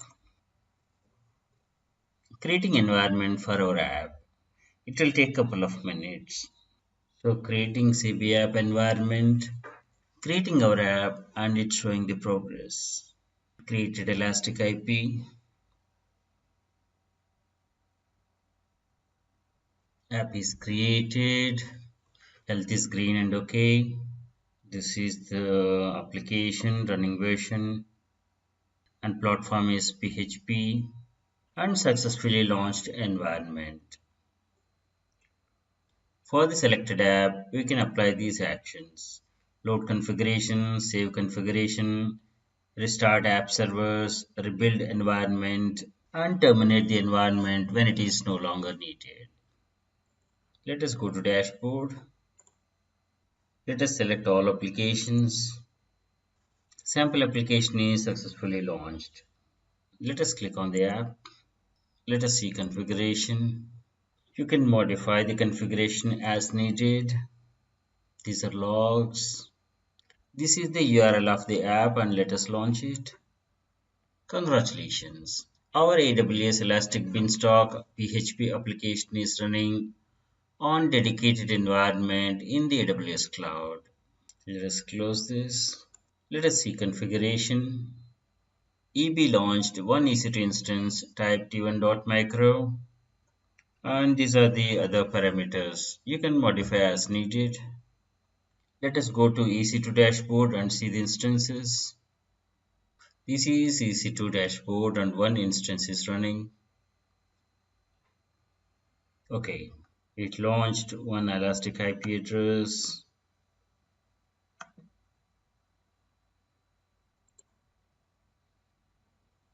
This is the launch configuration that is created for our auto-scaling group.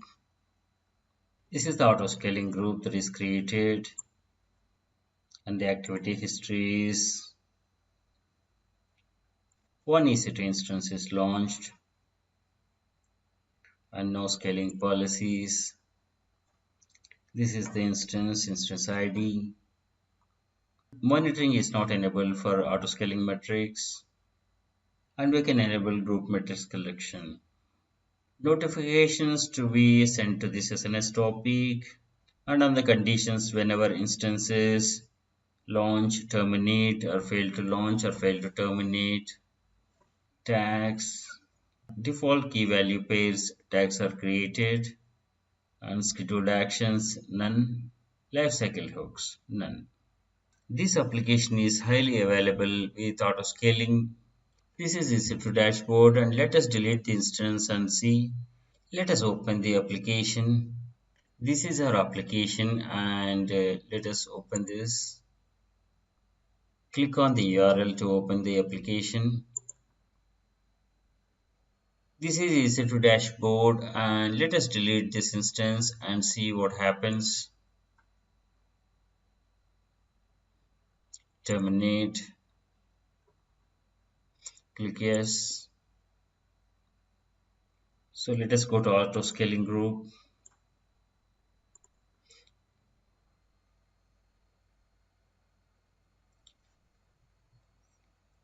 Activity history. There is a default cooldown time for the auto scaling group to react to provision another instance in the place of terminated one. So let us check the application. As we have only one instance, there is no redundancy. So we got the alerts, the instance is down. Let us go to EC2 dashboard. One instance is running. The earlier one terminated is this. New instance is provisioned by the auto scaling group and it's running. Let us go to auto scaling. Activity history. The desired instance capacity is one that is configured for this app.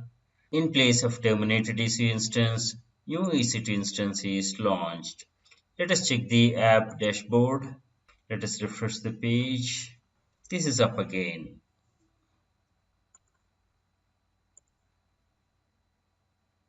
Let us go to EB dashboard. Our application is back and running. This is so simple that AWS infrastructure manages everything behind to see that your application runs smoothly. These are some snapshots. Application is created and running. Testing the application. This is app dashboard. Configuration. We can modify the configuration. Last 100 lines of logs will be displayed here. Health overview. This is monitoring. Alarms, we have not configured any. Managed updates, not enabled for this environment. Event logs. And key value pair tags. Okay, let us go to the dashboard. When we don't need any app any longer, then we should terminate the environment. Let us select actions, terminate environment. Let us enter the name of the environment. Click on terminate. This will free up the resources like auto scaling groups, launch configurations, and the EC2 instances. So let us click on view events. Terminate is in progress. It will take a couple of minutes as it need to free up the resources including Elastic IP, auto scaling groups. Yes, our app is terminated now. Let us check the auto scaling group. This is EC2 dashboard and no instances are running. The two are terminated. Launch configuration is deleted. Auto scaling group is deleted. Let us check Elastic IPs. This is also deleted. Okay, the cleanup process is complete. Thanks for watching. Hello, I am Sri from CBTU. CBTU presents a course on Amazon Web Services. Section Amazon EC2 Auto Scaling. With Amazon EC2 Auto Scaling, you can add or remove compute capacity to make changes in demand. Amazon EC2 Auto Scaling helps you maintain application availability, allows you to dynamically scale your Amazon EC2 capacity up or down automatically according to the conditions you define. You can maintain the desired number of Amazon EC2 instances to maintain the health and availability of your fleet. You can scale up during the demand spikes to maintain performance and decrease capacity during lean period to reduce cost. The benefits include improved fault tolerance, increased application availability, and lower costs. Amazon EC2 auto scaling is enabled by Amazon CloudWatch and carries no additional fees. However, Amazon EC2 and Amazon CloudWatch service fees apply and are billed separately. Let us take a demo. Create an AWS account and sign into Management Console. Then create and configure Amazon EC2 auto scaling group, configure auto scaling policies, and finally clean up when no longer required. These are the features which you have seen. This is Amazon Management Console. We can select AWS Auto Scaling under Management Tools, or you can search for it. You can also use Amazon EC2 Dashboard. EC2 is under Compute. Let us select this. This is Amazon EC2 Dashboard. On the left navigation menu, you click on Launch Configurations under Auto Scaling. Okay, click on Create Launch Configuration. This is a six-step process, and the first step is choose AMI. An AMI is a template that contains the software configuration required to launch your instance. You can select the AMIs provided by AWS. You can use your own AMIs, buy from AWS Marketplace, or pick from community AMIs. Let us select Amazon Linux 2 AMI, which is free tier eligible. Step 2. Choose instance type. Choose general purpose T2.micro, which is free tier eligible, which has one virtual CPU and 1 GB RAM. Network performance low to moderate. Click Next. Step 3. Configure details. Let us give a name. You can request for the spot instances now or later, and you can specify the maximum price. Let us go with default unchecked. IAM role. Let it be default none. Monitoring. If you enable CloudWatch detailed monitoring, it is chargeable. Amazon CloudWatch gives complete visibility of your cloud resources and applications. This is chargeable. With Amazon CloudWatch, there is no upfront commitment or minimum fee. You simply pay for what you use. Basic monitoring comes with free tier. You can go to the paid tier as per the business needs. Let us go with default unchecked. Configure advanced details. RAM disk ID, go with the default. User data, any startup scripts you want to run. The default option is public IP is assigned to the instances launched in the default VPC. Other options like you can have public IP address to every instance or do not assign any instance. Let us go with default. Click Next. Step 4 Add storage. Let us go with the default selection. Click Next. A security group is a set of firewall rules that control the traffic for your instance.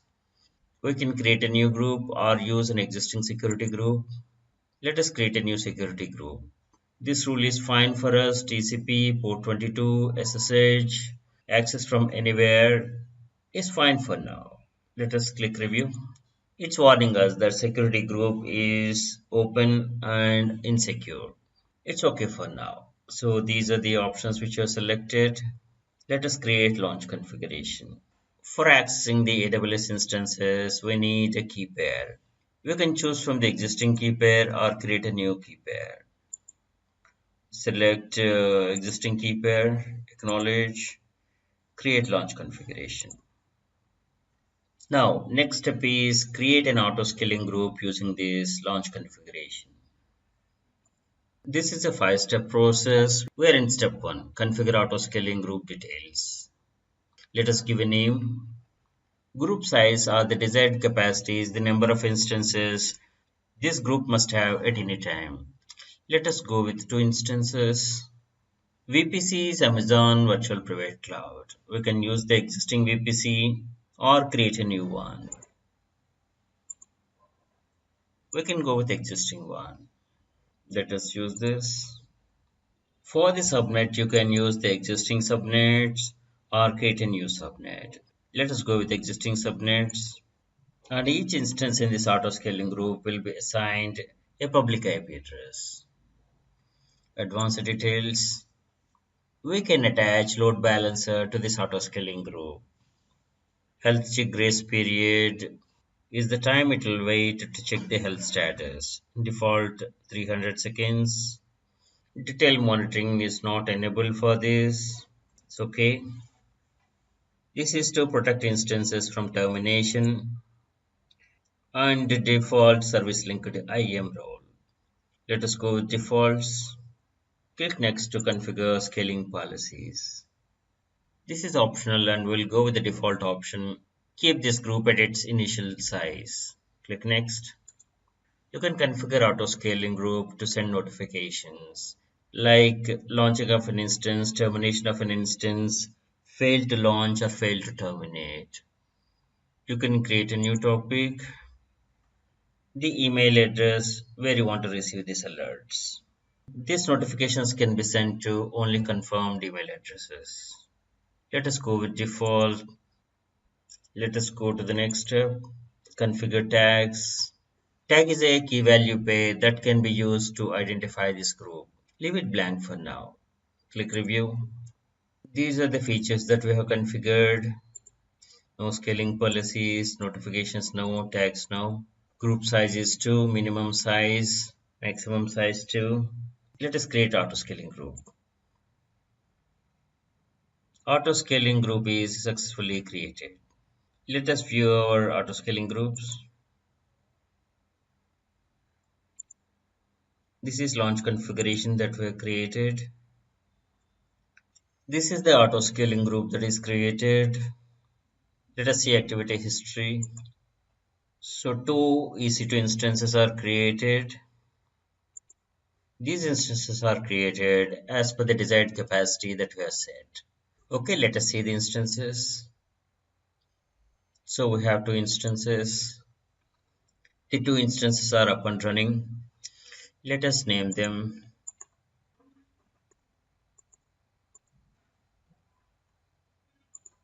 Let us go back to auto scaling. The actions that can be taken on this group are edit and delete. This is the activity history that we have seen that 2 instances are successfully created. Scaling policies, we don't have one. Instances. The same thing what we have seen from the Amazon EC2 dashboard. Lifecycle status is both are in service. The other lifecycle states are pending, terminated, or terminating, detaching, standby, or entering standby. This is launch configuration name, availability zone, and health status. Protection from scaling we have not opted. Let us test auto scaling how it works. So we got desired capacity of 2. We can select any instance and we can click on detach. Detach will remove the instance from autoscaling group and from any associated load balancers. And this will replace the instance with new running instance to meet the desired capacity. It will replace only when you check this. Add a new instance to the autoscaling group. If you don't check this, the desired capacity will be reduced by 1. Let us delete the instance from EC2 dashboard. We have 2 running instances. Let us delete one and see what happens in autoscaling. Terminate. Click yes. Let us go to autoscaling groups. The default cooldown for the autoscaling group is 300 seconds. That is 5 minutes. So it takes about 5 minutes until you see the scaling activity. Let us pause and come back to this. This is monitoring,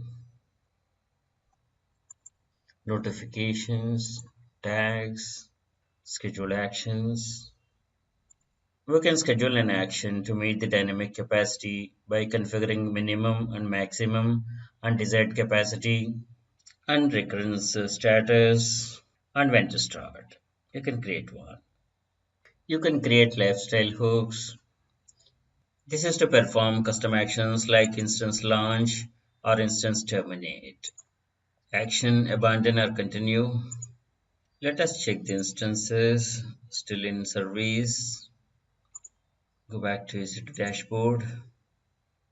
See, instance 2 is terminated. Auto scaling has provisioned another instance that is running. And let us check activity history. So terminating this instance is terminated and auto scaling group launched another instance to meet the desired configured capacity.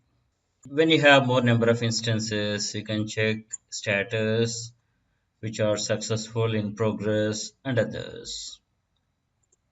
You can copy this launch configuration to a launch template, and you can use the launch templates to create instances. Amazon EC2 dashboard launch. You have the option to launch from the template. As a final step, you don't want this auto scaling group or the instances. You need to remove the auto scaling group first. Let us do the cleanup. Delete auto scaling group.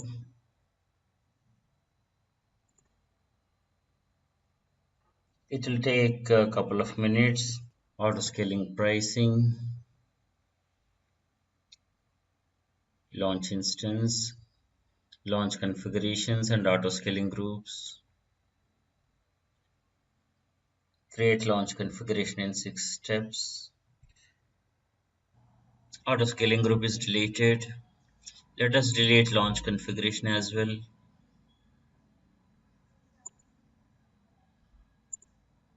Deleted. And let us go to EC2 dashboard. Deleting auto scaling group also deleted the instances. So these instances are terminated. Thanks for watching. Hello, I'm Sri from CPTU. CPTU presents a course on Amazon Web Services. Section Elastic Load Balancing ELB.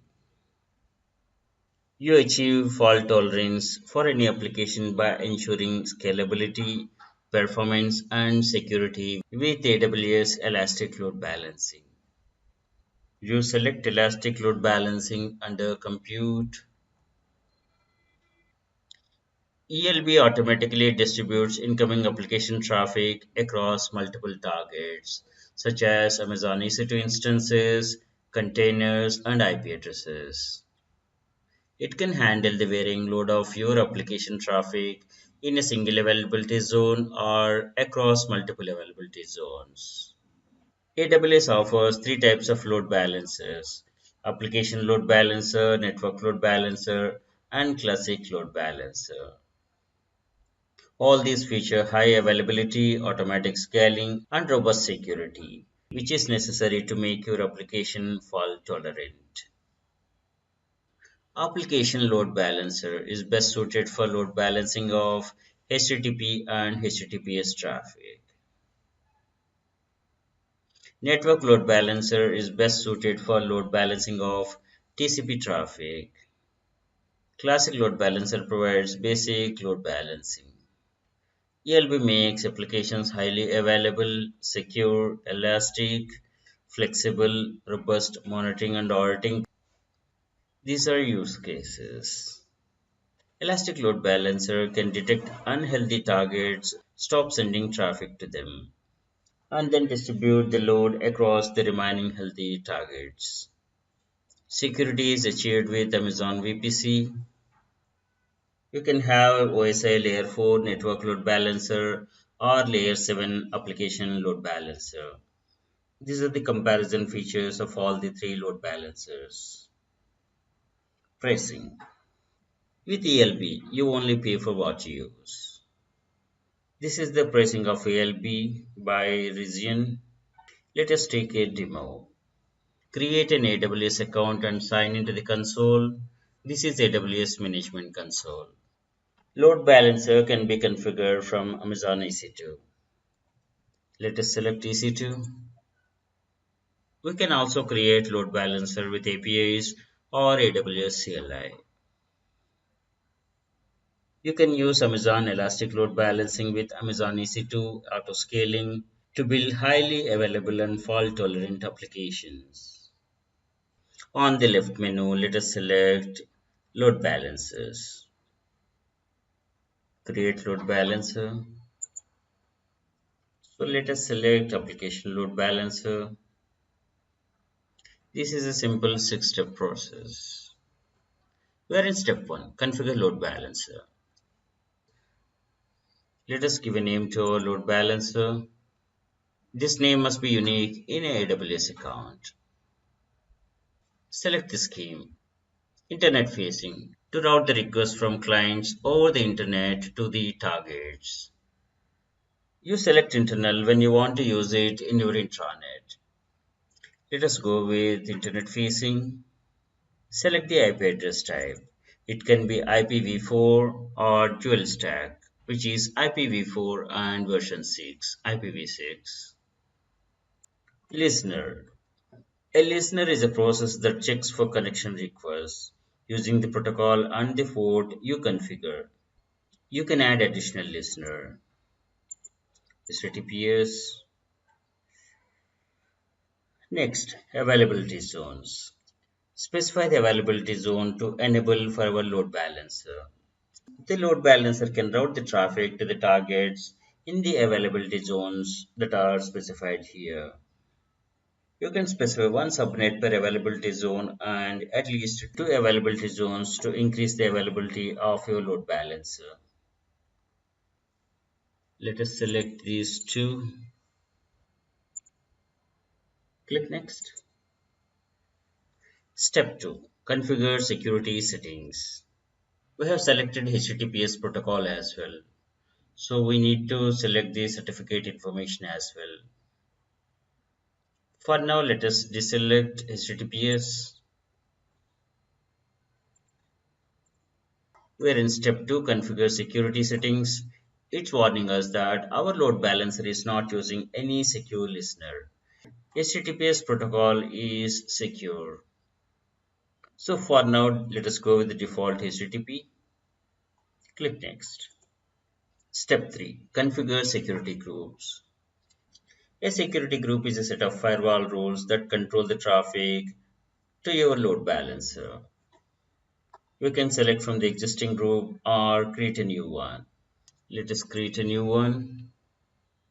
And we are defining the protocol TCP port 80 and source 0000/0. This is default permit from anywhere. So let us go with this one for now.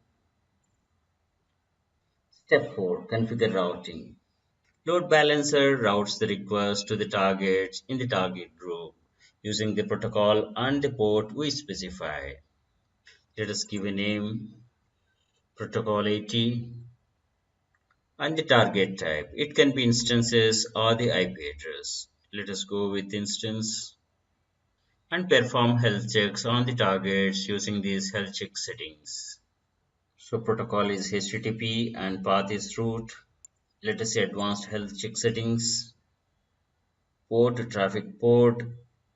These are healthy threshold, unhealthy threshold, timeout, interval, success codes. Success code response from the target. Let us click next. Step 5. Register targets. Register targets with your target group for the load balancer to start routing requests to the targets. Right now we don't have any targets instances. We'll add these later. Let us click review. Let us create. Load balancer is created. And traffic will be passed to this load balancer after the target registration process is completed and initial health checks are passed. Close. And this is the load balancer that is created. This is the target group. Let us create EC2 instances to register with target group and register the target group with load balancer. Let us go to EC2 dashboard. This is Amazon EC2 dashboard. Let us create EC2 instances. Click launch instance. Creating an Amazon EC2 instance is a 7-step process. Let us quickly create the instance. Let us select Microsoft Windows Server 2016 base, which is free tier eligible. Select. This is general purpose T2.micro free tier eligible instance type. Let us go with this. Next. Let us create two instances. The remaining leave default values. Let us click next. Let us go with default size for the root volume. Next. Or leave it default. Next. We can select the existing security group or create a new one. So for the Windows we need RDP access. TCP 3389 is RDP port. Source from anywhere. It is 0000 is open. Let us review and launch. It's warning that our security group is open to the world and not secure. For now it's fine. Let us click launch. We don't have any key pairs and let us create a new key pair. Let us download the key pair. Save this file. Launch instances. Instances are being launched. It will take a couple of minutes before they are ready in running state for us to use. Let us check the status. So they are ready. They are in running state. Health checks initializing. Give a minute more for them to be ready fully. Let us add these EC2 instances to the target group. Let us register the targets, the instances which were created. These two are the instances that were created. Let us click add to the registered. This status is unused. This is not yet enabled for the load balancer. Let us go to the load balancer. This is the listener port 80 forwarding to the target group which we have created. And we can associate this load balancer to an auto scaling group as well. Let us click auto scaling group. We can create an auto scaling group. This is in two-step process. Create a launch template and then create a auto scaling group. You can configure a domain name pointing to the Elastic Load Balancer. Please watch Amazon EC2 auto scaling group session for more info. Thanks for watching. Hello, I'm Sri from CBTU. CBTU presents a course on Amazon Web Services, section Amazon Light Sale.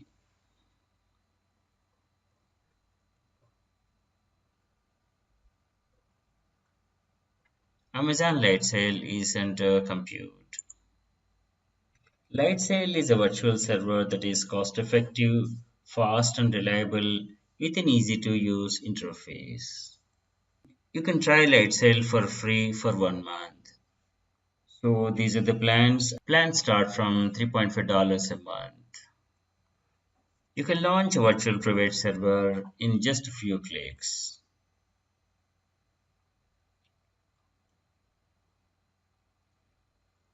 Lightsail is available worldwide with 13 global regions and 38 availability zones. Lightsail is available where your website or app needs to be. This is the pricing for the Linux Unix. For Windows, it starts from $8 a month. Light sale plans include static IP address, DNS management, server monitoring, SSH terminal access for Linux and Unix, intuitive management console, RDP access for Windows, and secure key management. You can try Lightsail for free. Let us get started. You create an AWS account and log into the console. So we have created an account and logged into the console, and this is AWS console. Lightsail is under compute, and we can search as well. Let us select. We don't have any instances, and let us create an instance.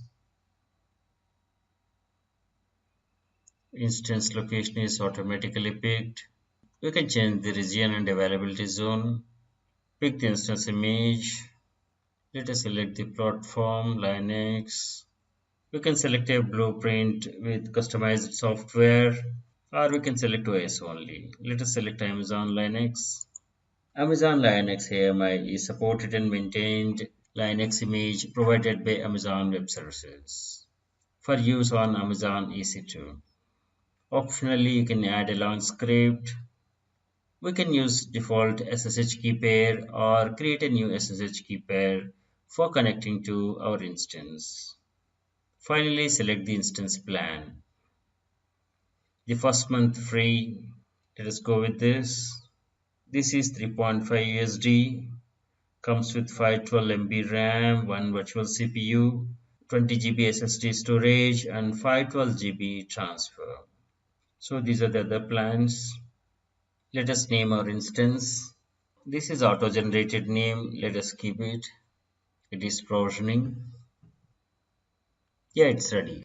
We can create the network resources like static IP, DNS zone, and load balancer. Storage. So let us go with the default. We can create additional storage as well here. So this is snapshots. This is our instance that is created, and we can connect, manage, stop, reboot, and delete as well. Let us connect to this instance.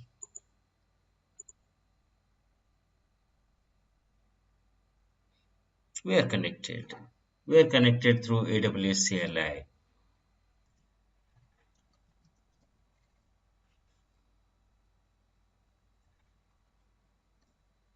Okay, let us close this. We can manage this instance.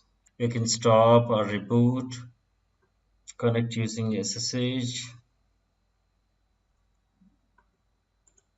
and you can manage other parameters. This is system disk. You can add additional attached disks. Metrics tab.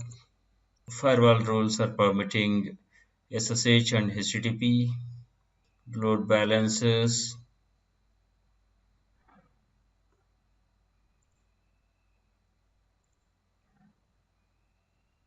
History. This is the private IP and public IP that is assigned.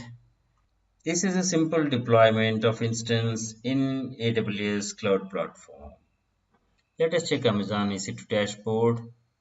The instance created is not part of Amazon EC2 and not reflecting in EC2 management console. So as a final step, when we don't need our instance anymore, let us stop it and delete it forever.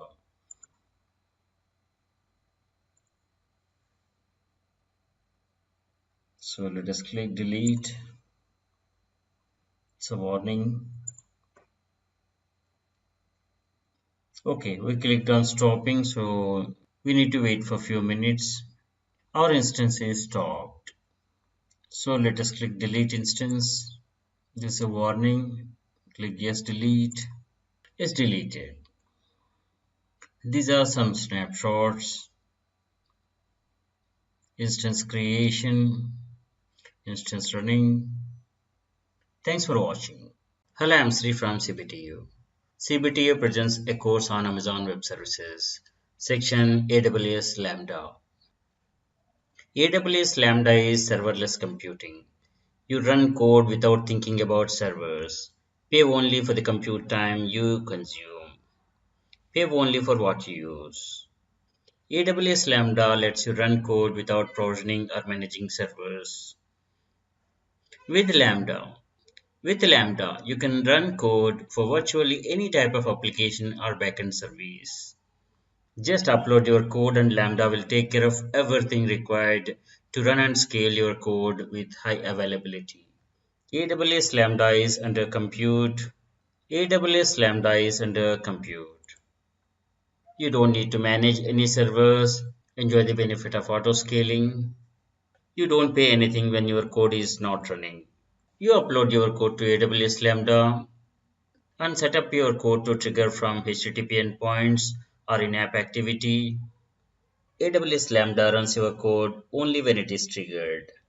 On triggering, AWS Lambda runs your code and just pay for the compute time you use. AWS Lambda finds place in real-time processing, real-time stream processing, and ETL, extract, transform, and load. AWS Lambda finds wide usage.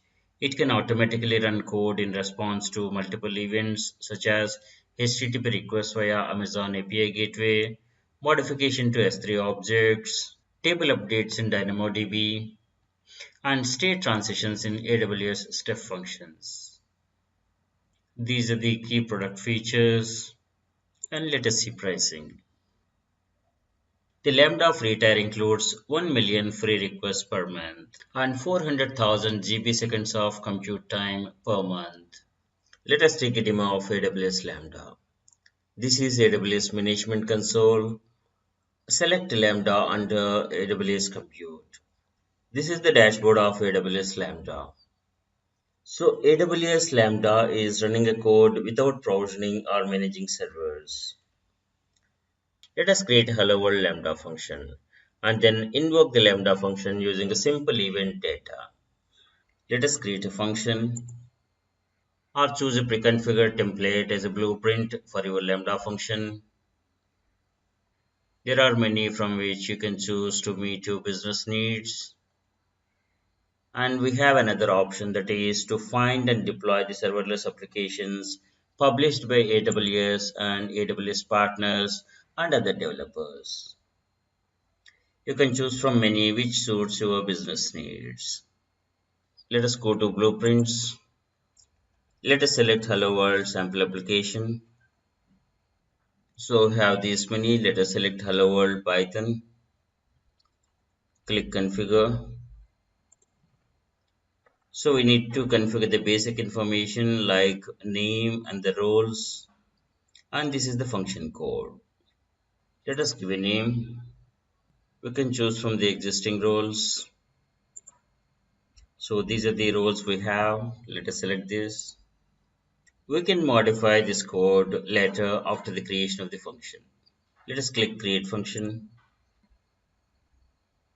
Our function is created. We can modify the code and configuration. We can create a test event to input the test event and test our function. Let us see the code. This is the code. Print some value and key pairs. This is the sample code here, and you can upload a zip file or a file from Amazon S3. For bigger files, it's advised to use Amazon S3. Runtime is Python. If you're comfortable with any of the other runtimes, you can go for it. You can specify a handler, a method, or a function in our code for AWS Lambda to begin executing our code. AWS Lambda provides event data as input to this handler, which processes the event. For this sample code, let us use this handler. We can define environment variables such as key value pairs that are accessible from our function code. These variables are useful to store settings without the need to change function code. We can use tags to group and filter our functions. Tags are key value pairs. Role is an IAM role. It defines the permission of your function. This role must have necessary permissions that AWS Lambda can access, invoke your Lambda function on your behalf.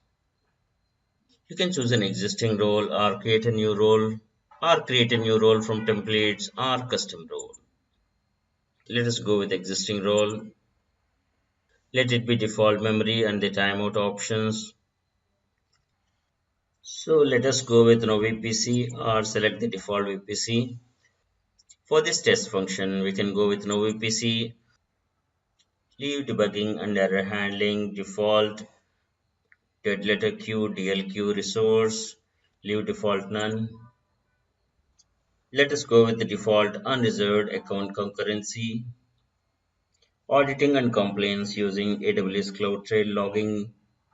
Let us leave default. Let us save the changes. Let us configure a test event and test our function. We are creating a test event to trigger our function. We are using hello world template. Let us use hello world template. Give a name and let us change this to, let us give a value to key1 and create. Let us test the event. So it printed the value.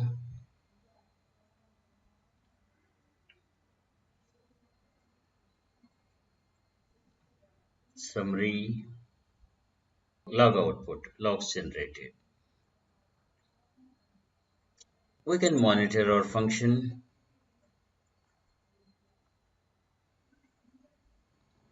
We can add any of these sources to trigger our function. It can be API gateway, CloudFront, CloudWatch events, CloudWatch logs, Amazon S3 or SNS topic. Let us add S3. Let us click configuration. We'll select S3 bucket that serves as an event source and the event type to trigger our Lambda function. It can be when object is created or when object is removed or any of these subtypes. Let us say when event type is object created in the bucket, test bucket, trigger our test function. Optionally, we can use the prefixes and suffixes to identify the notifications of these triggers. And Lambda will add necessary permissions for Amazon S3 to invoke our Lambda function from this trigger. Enable trigger, click add. In this bucket, when event type is object created, trigger this function. Don't forget to save these changes. Yeah, we have used this bucket elsewhere. So let us create a new bucket. Select S3. Let us create a bucket. Creating Amazon S3 bucket is in simple 4 steps. Let us give a name. The name must be unique across all the names in Amazon S3. Let us use default region. Let us click next. Let us use default options. Click next. Let us use default permissions. Click next. Review. Create bucket. This is the bucket and we can add files. Let us drag this file. Click next.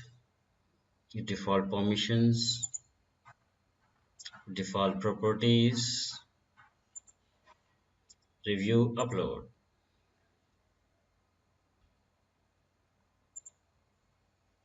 Let us delete this and create a new trigger.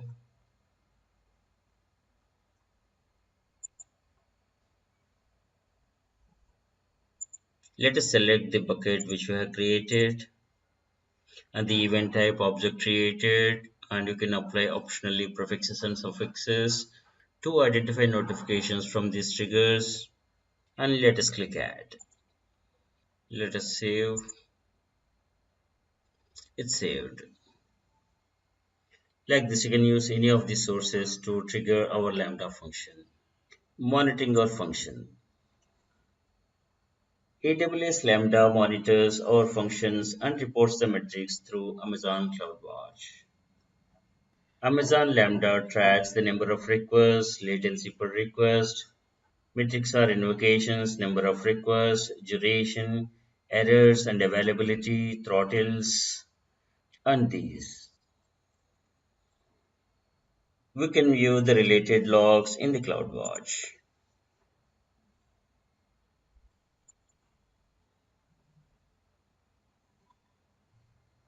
View traces in X-ray. AWS X-ray help developers analyze and debug applications. X-ray provides end-to-end view of the request. We can use X-ray to analyze both applications in development, from simple applications to complex microservices applications consisting of thousands of services. We don't have any traces as of now.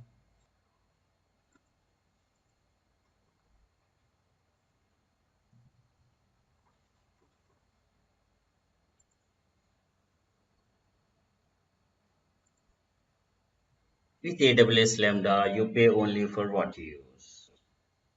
When we don't need AWS Lambda function any longer, it's a best practice to delete it. Let us select this. We can view details, test, and delete. Click delete. OK, it's deleted. Let us delete another one as well. Done. Just having a function here is not chargeable. It's counted only when it is triggered from external sources. Charges are applied only on the number of invocations requests for this function. These are some snapshots. Thanks for watching. Hello, I'm Sri from CPTU. CPTU presents a course on Amazon Web Services. Section Amazon Elastic Container Service ECS using AWS Fargate. Elastic Container Service is under compute. Amazon Elastic Container Service ECS is highly scalable, high-performance container orchestration service that supports Docker containers. It allows you to easily run and scale containerized applications on AWS. It eliminates the need for you to install and operate your own container orchestration software, manage and scale a cluster of virtual machines, or schedule containers on those virtual machines. With simple API calls, you can launch and stop Docker-enabled applications, query the complete state of your application, and access many features. Amazon ECS is container management service to run, stop, and manage Docker containers on a cluster. Host your cluster on serverless infrastructure using the Fargate launch type, or host tasks on a cluster of Amazon EC2 instances using EC2 launch type. Create a consistent deployment and building experience, manage and scale batch and ETL workloads, and build sophisticated application architectures on a microservices model. You can use Amazon ECS to schedule the placement of containers across your cluster based on your resource needs. Amazon ECS eliminates the need for you to operate your own cluster management and configuration management systems or worry about scaling your management infrastructure. Amazon ECS features AWS Fargate to deploy and manage containers without having to provision or manage servers. With Fargate, you no longer have to select Amazon EC2 instance types, provision and scale clusters of virtual machines to run containers or schedule containers. Containerize everything. Amazon ECS lets you easily build all types of containerized applications, from long-running applications and microservices to batch jobs and machine learning applications. Amazon ECS is highly secure as it launches your containers in your own VPC, allowing you to use your own VPC security groups and network ACLs. Amazon ECS is highly scalable service, and it's very much integrated with all AWS services like ELB, VPC, IAM, CloudWatch, CloudFormation, etc. Build images and store using ECR or any other repository. This is Amazon ECS. Define your application and select suitable container images and resources needed for your application. Amazon ECS launch type determines the type of infrastructure on which your tasks and services will be hosted. There are two launch types. You can launch containers or Amazon EC2, and this allows you to run your containerized applications on a cluster of Amazon EC2 instances that you manage. You can launch your containers on AWS Fargate. Fargate launch type allows you to run your containerized applications without the need to provision and manage the backend infrastructure. This is serverless infrastructure. Just register your task definition and Fargate launches the container for you. And then finally, manage containers. Amazon ECS scales your application and manages your containers for availability. With AWS Fargate, you run containers without managing servers or clusters.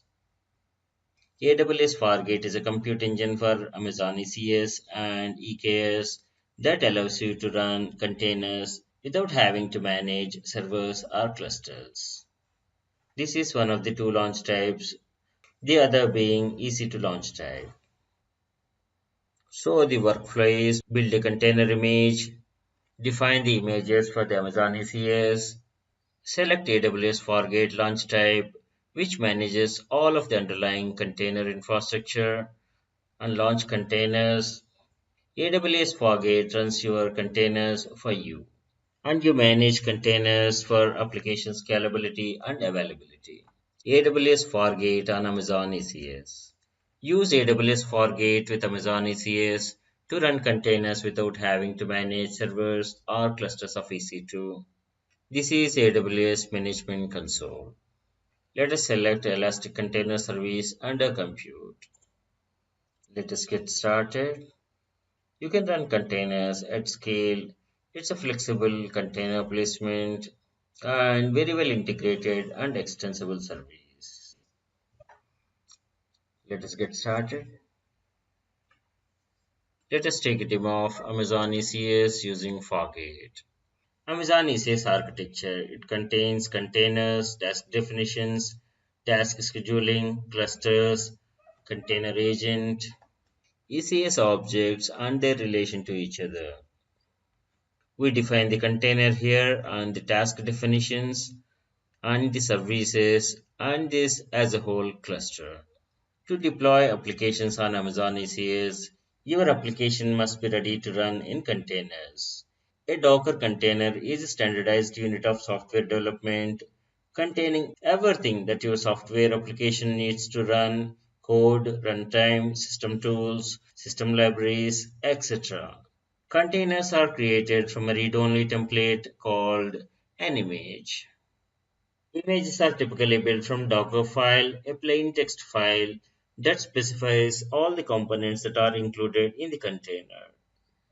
Fargate launch type supports using containers hosted in Amazon ECR or publicly on Docker Hub. Choose an image for your container to get started. You can define your own container image or define the container image to use. We can choose one of the image for our container or we can define our custom image. Let us go with sample app. Next is task definition. The task definition is a text file in JSON format that describes one or more containers that form your application. A task definition is a blueprint for your application and describes one or more containers through attributes. We have selected sample app and the task definition name. We can edit task definition.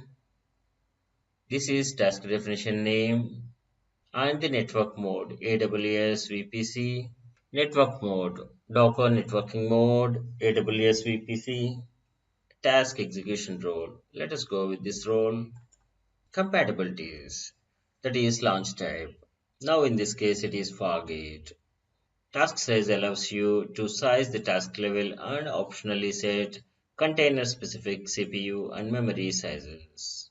You are billed for the task memory and task CPU allocated. Task memory 0.5 GB and task CPU 0.25 vCPU. This is fine for our demo.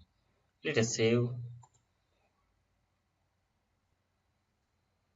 Click next.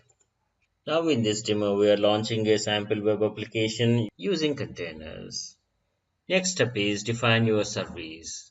A service allows you to run and maintain specified number of simultaneous instances of task definition in an ECS cluster. Service name, sample app service, number of desired tasks, 1. It automatically creates a new security group and we can edit if you want. Define service. A service allows you to run and maintain a specific number of simultaneous instances of task definition in an ECS cluster. Let us edit this. Service name, sample app service, number of desired tasks, 1.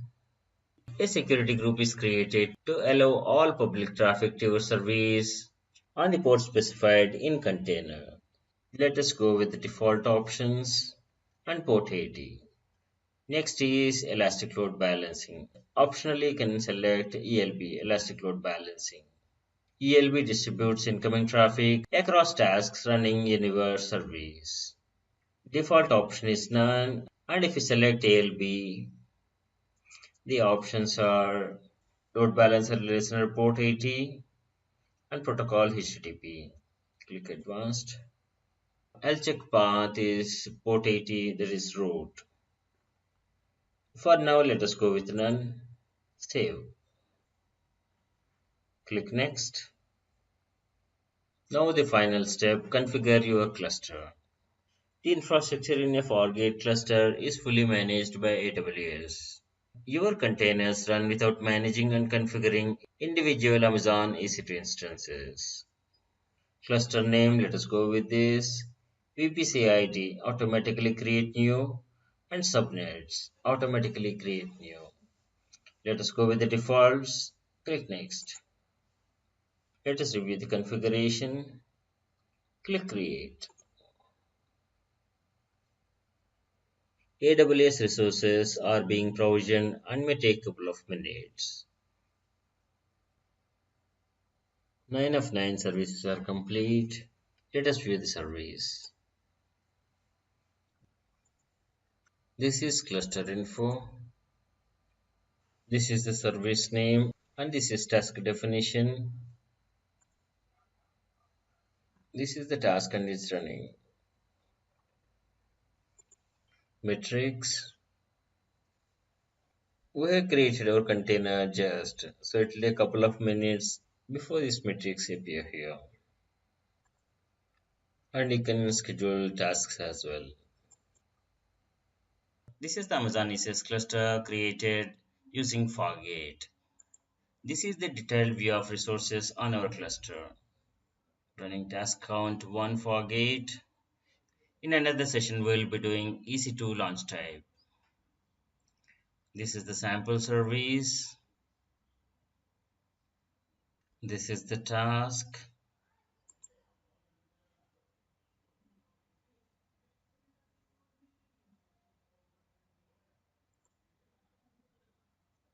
Auto scaling. Deployments. Metrics.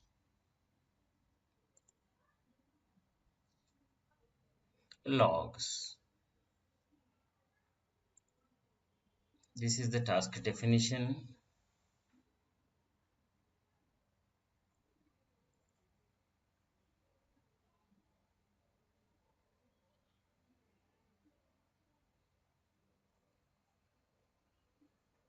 View detailed information on our task definition.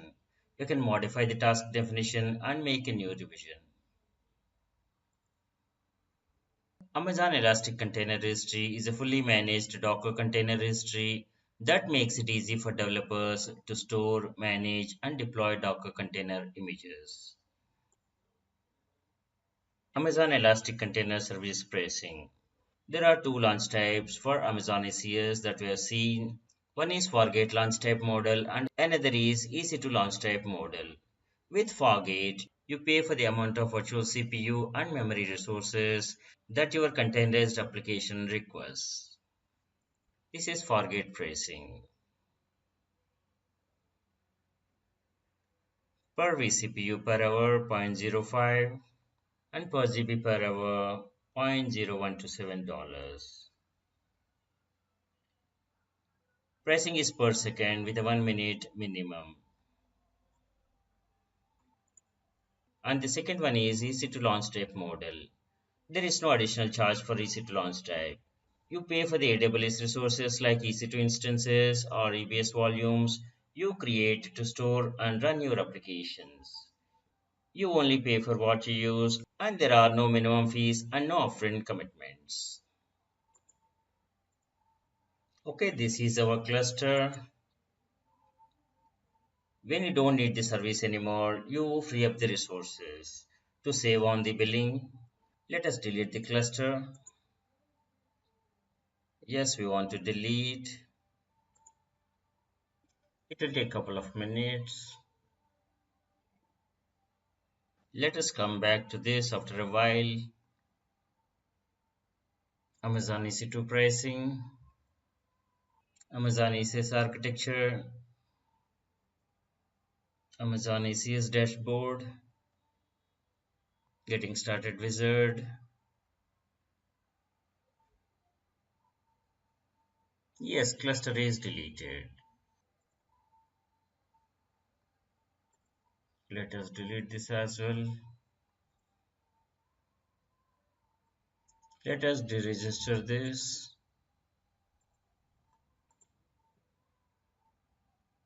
It's inactive now.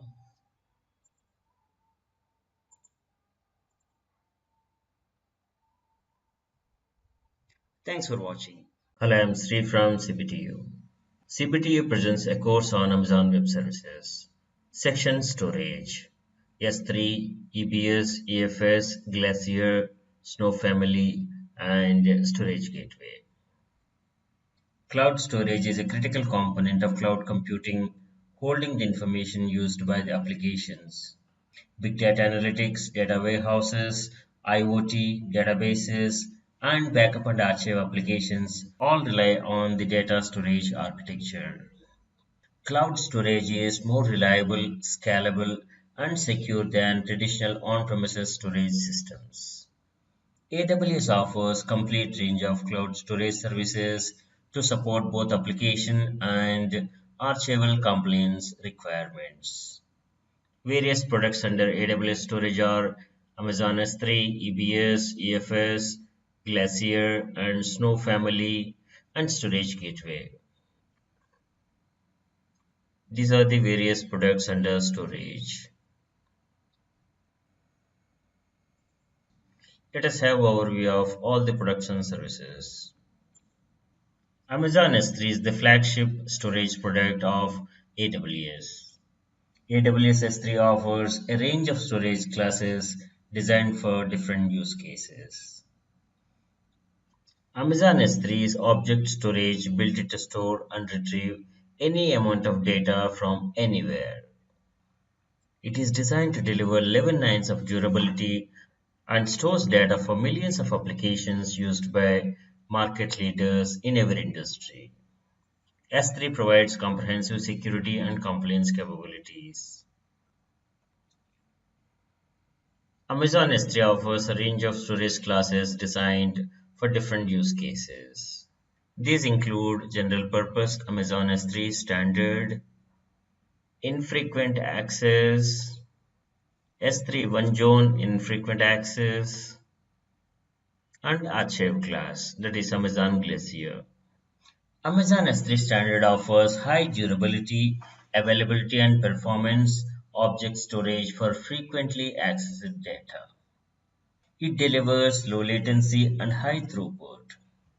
S3 Lifecycle Management offers configurable policies to automatically migrate objects to the most appropriate standard class.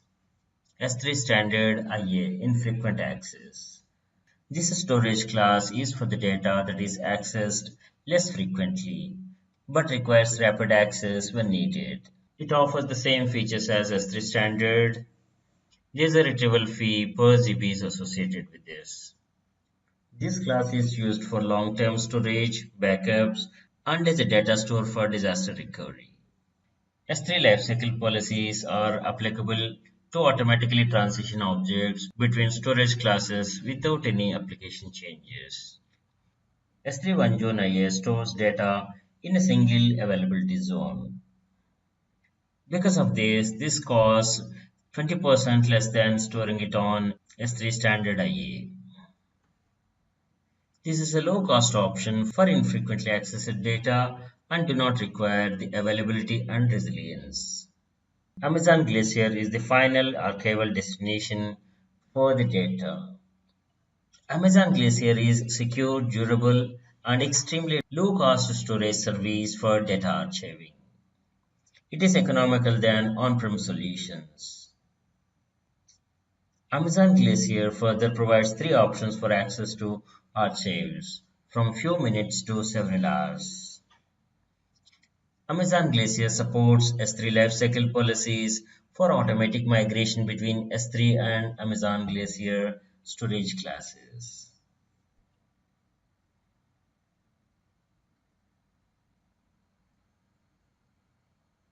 Amazon Elastic Block Store, persistent block storage for Amazon EC2. Elastic volumes is a feature that dynamically increase or decrease the capacity, tune performance, and change the type of any new or existing volumes with no downtime performance impact. Just you need to create a volume as per today's needs, and scalability is achieved with the Elastic Block Store, saving time, saving upfront capex. The benefits which you have seen: EBS volumes provide redundancies and secure storage, consistent and low latency performance, protect data by backing up the snapshots of EBS volumes, and restore the volumes when needed. Highly scalable up or down as per the changing needs of your business. Geographic flexibility for data center migration and disaster recovery. And all this comes with optimized performance. Use cases are RDBMS like Oracle, Microsoft SQL Server, MySQL, which are deployed widely on Amazon EBS. And you can quickly provision, duplicate, scale, or archive your development, test, and production environments. For the applications running with NoSQL databases, Amazon EBS offers consistent and low latency performance. And Amazon EBS made assured business continuity. Amazon EBS volume times are basically SSD backed storage for transactional workloads such as databases and boot volumes, and HDD backed storage for throughput intensive workloads such as MapReduce and log processing. Amazon ABS provides the ability to save point-in-time snapshots of your volumes to Amazon S3.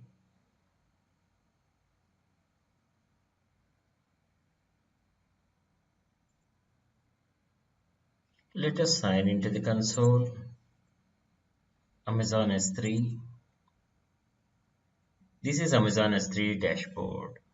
Please watch the session on Amazon S3 for creating a bucket and managing the life cycle of a bucket. EBS, Elastic Block Store volumes are attached to EC2. We can create from EC2 dashboard. This is EC2 dashboard. We can create volumes here. We can specify the volume type, size, IOPS, and availability zone, and the snapshot with which to create this volume, and encryption. Then create. Volume is successfully created. Let us see. And we can attach this volume to any application or any instance. Let us check.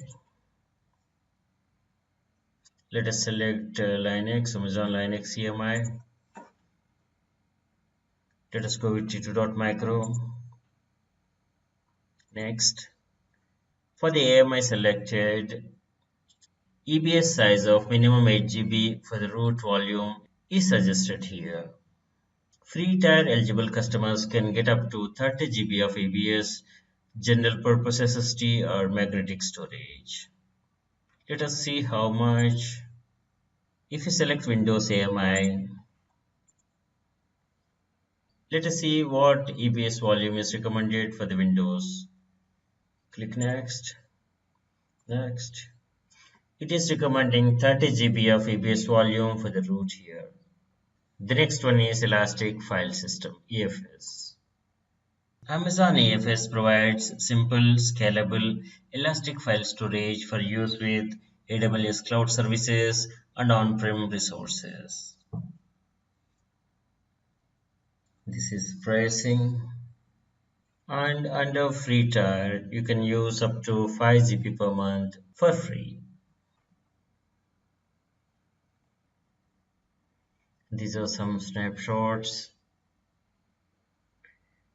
Amazon EFS file system is seamlessly integrated with your existing applications and tools.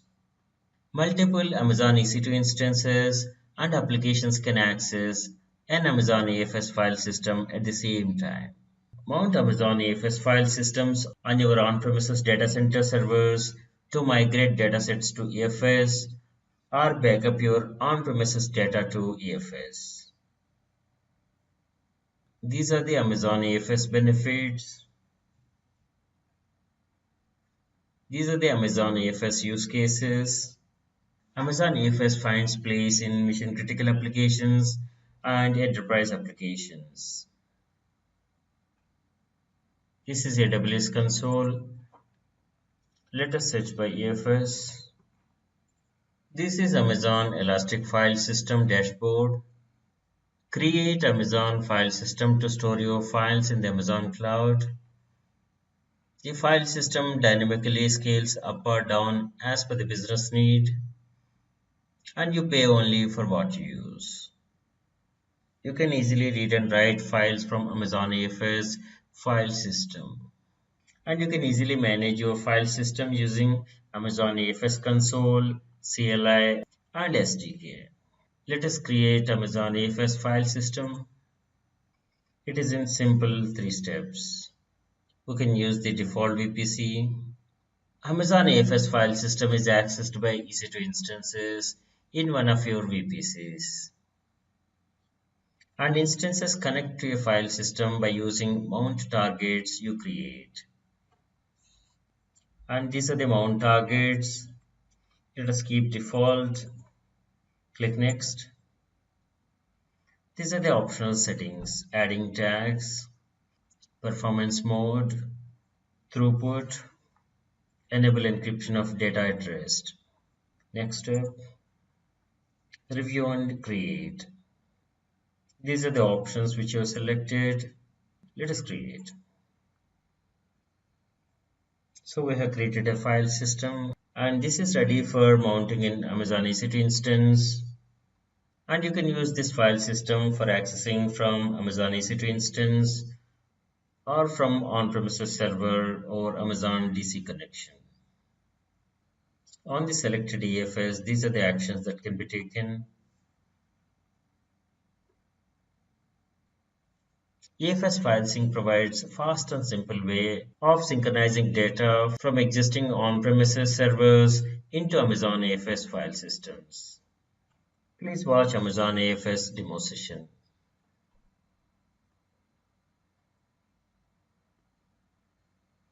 Amazon Glacier is secure, durable, and extremely low-cost cloud storage service for data archiving and long-term backup. It provides 11 nines of durability and offers comprehensive security and compliance capabilities. These are Amazon Glacier benefits: quick data retrievals, high durability and scalability. AWS services are supported by Tens of thousands of consulting, system integrator, independent software vendors, and partners. These are some use cases of Amazon Glacier. You have petabytes of data, and no worries, you can archive the data into Amazon Glacier. In every organization, data keeps growing, and Amazon Glacier shows the way for archiving. Amazon Glacier offers affordable archiving. We can apply lifecycle management for automatic migration of objects in various storage classes. Let us search by Glacier. We need to create a vault, which is a container for storing archives. An archive is any object such as photos, videos, documents, etc., which you want to store in a vault. And we can set data retrieval policies and set event notifications. Let us click Create Vault. This is a simple four-step process. We can upload a single file or multiple files in compressed format. Let us give a name. Set event notifications. Do not enable notifications is default. And these are the other options. Let us click Next. Now Submit. Let us see data retrieval settings. Default option is no retrieval limit and the charges are applicable, and this is Glacier pricing. Under free usage tier, we can retrieve up to 10 GB of Amazon Glacier data per month for free.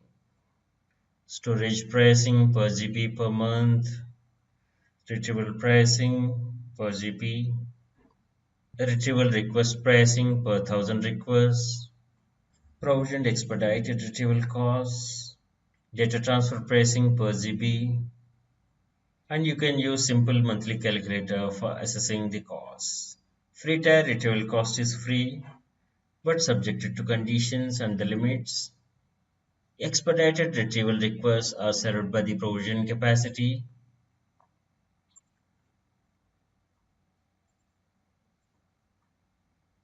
Vault log policies for compliance requirements.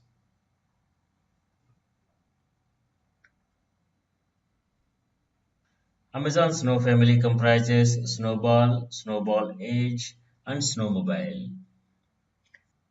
These are physical devices to migrate data into and out of AWS. Comparing the members of Snow family. Snowball Edge is 100 TB and Snowmobile moves up to 100 petabytes of data, which is equivalent to 1250 Snowball devices. It's a 45 feet long shipping container and ideal for multi-petabyte or exabyte scale digital media migrations and data center shutdowns. And data is encrypted.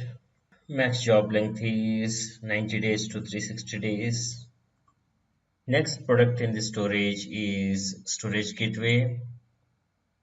AWS Storage Gateway is a hybrid storage service that enables your on-premises applications to seamlessly use AWS cloud storage. This storage gateway service can be used for backup and archiving, disaster recovery, cloud data processing, storage tiering, and migration. These are the benefits. These are the use cases. These are the gateway types: file gateway, volume gateway, and tape gateway. Let us select storage gateway. Storage gateway helps to manage your workloads in and out of AWS cloud storage. You can backup and archive to AWS and benefit from tiered storage in AWS. Let us get started. Creating gateways through simple 5 steps. Select the gateway type: file gateway, volume gateway, or tape gateway. Select host platform and next connect to gateway, activate gateway, and configure local disks. We'll take a demo on this in another session.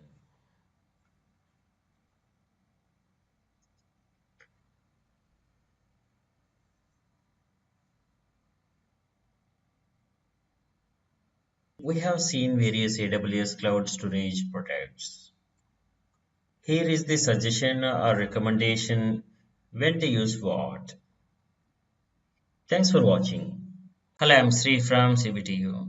CBTU presents a course on Amazon Web Services, section Amazon S3, Simple Storage Service. Amazon S3 is scalable storage in the cloud. It is object storage built to store and retrieve any amount of data from anywhere. This is the web page of Amazon S3. We have so many benefits. These are the use cases. Some of the AWS S3 benefits are: it has unmatched durability, availability, and scalability. It is designed to deliver 11 nines of durability. It has most comprehensive security and compliance capabilities. Amazon S3 allows you to run sophisticated big data analytics. You can query anything in place. You can run SQL on-demand queries to access vast amounts of unstructured data. Amazon S3 offers the most flexible set of storage management and administration capabilities. Amazon S3 is supported by tens of thousands of consulting, system integrator, and independent software vendor partners. Transferring data is easy and flexible. You can choose from widest range of options to transfer your data in and out of Amazon S3. AWS S3 use cases. Backup and recovery. Amazon S3 offers a highly durable, scalable, and secure destination for backing up and archiving of your critical data. Amazon S3 and Amazon Glacier provide range of storage classes for data archiving. Amazon S3 can be used as your data lake for big data analytics. AWS Storage Gateway helps you build hybrid cloud storage. And Amazon S3 provides high performance, highly available storage that makes it easy to scale and maintain cost effective mobile and internet based apps. Amazon S3 provides cloud native application data for high performance. Amazon S3 offers a robust disaster recovery solution designed to provide superior data protection. Let us take AWS S3 demo. Log into Amazon S3 console, create S3 bucket or container, which is object placeholder, upload and retrieve files, and finally delete the objects and S3 bucket. Let us log into the console, and you can access S3 by searching here or from the services drop down under storage, select S3. This is Amazon S3 dashboard. Some buckets are already there, and for S3 it doesn't require a region selection. S3 is global. Let us create a bucket. Creating a bucket is in simple 4 steps. Bucket name must be DNS compliant, unique across all existing bucket names in Amazon S3. Let us give a name CBT bucket 1 and let this be in the default region. If you want, we can copy settings from any of the existing buckets. Let this be default. We don't want to copy. Click next. S3 has versioning capabilities. It will retain all the versions of an object. Let us not check this for now. We can do the server access logging. It will log all the access requests to your bucket. And we can enter tags. We can enable AWS CloudTrail object level logging, and this is chargeable. Let us go with default encryption. If you want, you can enable monitoring requests for CloudWatch metrics. Let us go with defaults. Click next. Permissions. By default, owner has got all the permissions. You can give access to these objects to another AWS account. You can add account here, and you can manage public permissions. By default, it doesn't grant public read access, and permissions do not grant Amazon S3 log delivery group. Let us go with manage system permissions default. Now let's review and create a bucket. It's created, bucket name, access type not public, region, and the date when it's created. Let us select this. Buckets are globally unique containers for all the objects that you store in Amazon S3. You can upload your files, it can be documents, photos, videos, or anything. The default permissions set for all the objects are private, and you can manage object access through access control policies to grant permissions to others. Let us create a folder. For the encryption, let us use bucket settings with the default encryption, and these are the other options. Let us save. We have created a folder in the bucket. Let us upload files. Let us drag and drop files here. We have 3 files here. Let us drag here. This is the target path. And next, let us set permissions. Let us go with the default permissions and the property configurations. Storage class is standard. Encryption is none, but it will inherit bucket settings. Let us go with default, and metadata and tags can be entered here. Click next. Done. Let us click on upload. Okay, we have uploaded 3 files here. When you select an object, it will show the properties. What is the link to access? Let us copy this link. This gives the error access denied. This is expected, and we have not made this public. It is for the private access only. And we can download. On the selected objects in the S3 storage, you can apply these actions here. You can change encryption, change metadata, and you can make public as well from here. Let us click this. So this is cautioning that everyone will have access to this file. Let us click on this. Let us copy the path. It is accessible as it is made public now.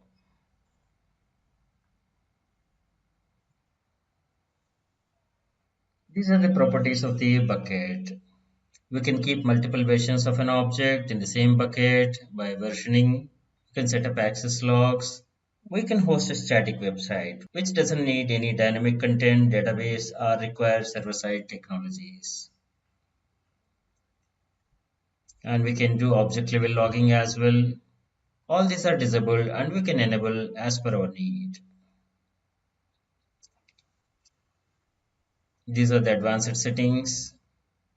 Request of base is very good feature. You upload some content like soft copy of your copyrighted document or image or anything else.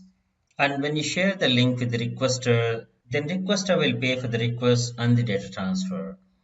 These are the permissions that you can set, and you can give access for other AWS accounts. If you want to enable access for everyone, that is public access, you check here, and users can list objects or write objects. You check the options.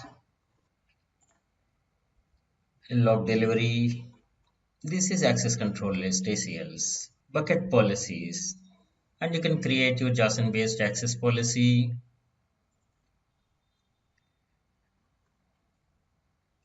And management, the life cycle.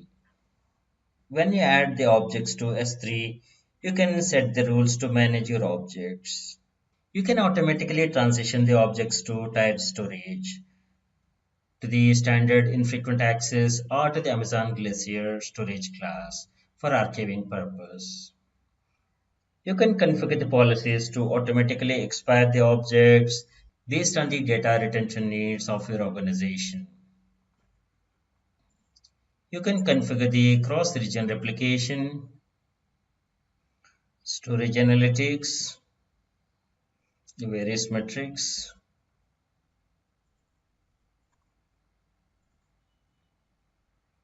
inventory reports.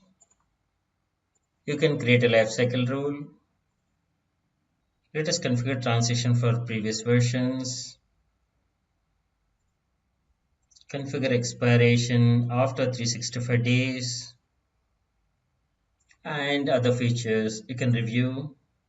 Scope of this rule is for the old bucket, and expiration policy says permanently delete after 365 days. You can save and it be applied. Once you create, you can disable the lifecycle policies. These are some of the snapshots captured. Creating a bucket, configuring options, setting up permissions, review. This is bucket dashboard. Create a folder, add files, set permissions, set properties, review, upload. The properties of the object and the actions that can be applied on the object. We have copied the object link and tried to access. By default, the object is for private access. You enable public access for the bucket. Now you can access the object which was access denied before. It's best practice to delete any AWS resource when they are not needed any longer. Let us click on delete bucket. To avoid accidental bucket deletion, it will ask you to enter the bucket name. Click confirm. It's deleted. Let us delete this as well.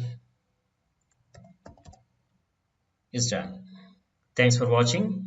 Hello, I'm Sri from CBTU. CBTU presents a course on Amazon Web Services, section Amazon CLI and IAM.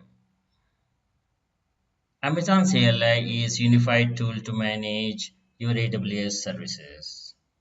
You can control multiple AWS services from command line, automate them through scripts. You can manage file transfers to and from Amazon S3. This is the web page of AWS CLI. It's a powerful tool to manage all the AWS resources. EC2, Amazon S3. It can list all the contents of your S3 bucket, and you can perform file transfer operations. You can download and run the Windows installer. You save the file. It is downloaded.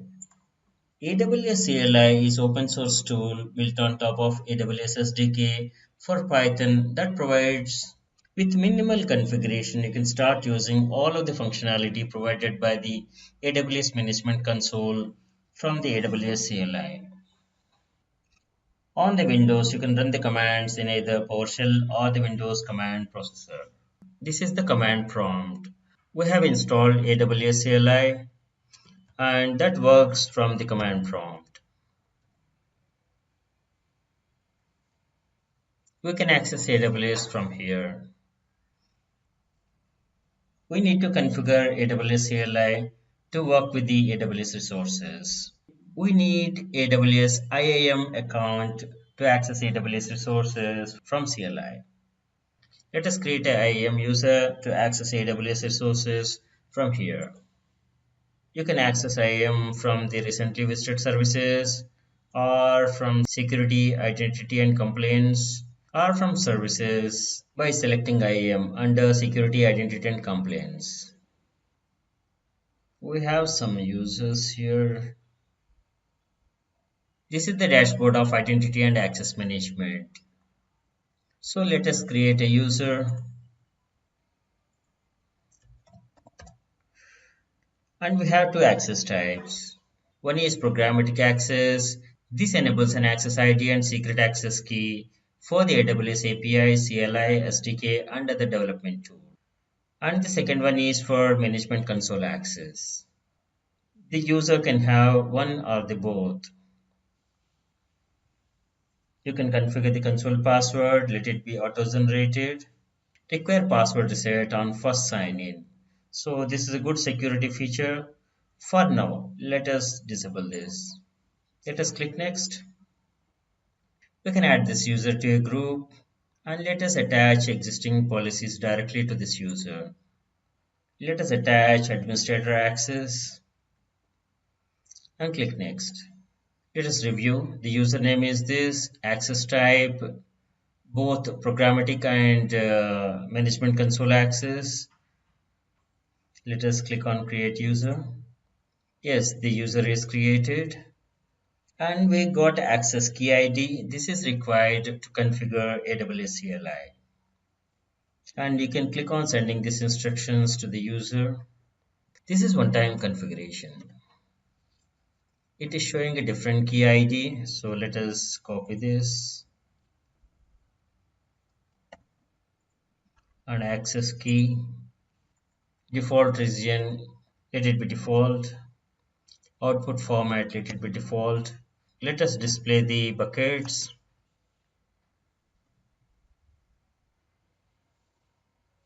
These are the buckets in our S3 folder. Let us create a bucket. These are the buckets in my S3. Let us create a bucket.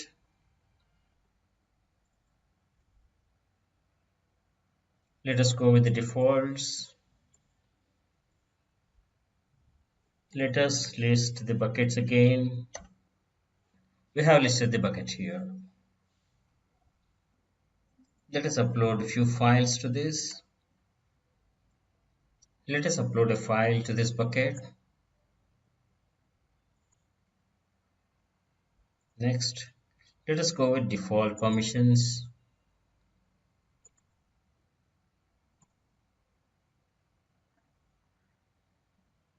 It's done.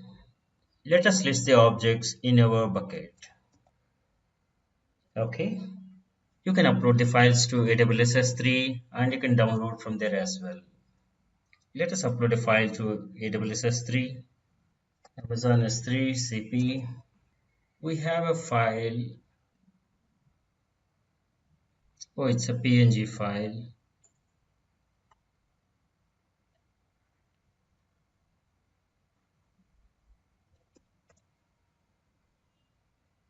The upload is successful. Let us refresh this page. Yes, we got it. Let us download this Lotus to local system.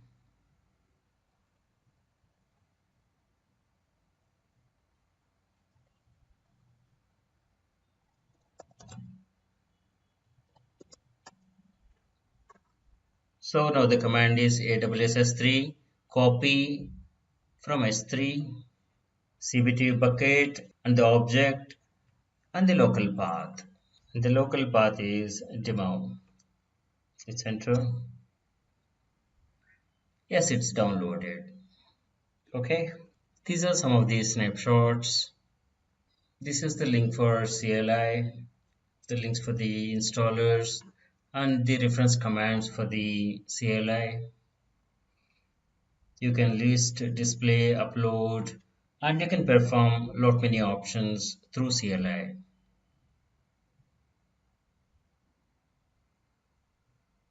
This is IAM page.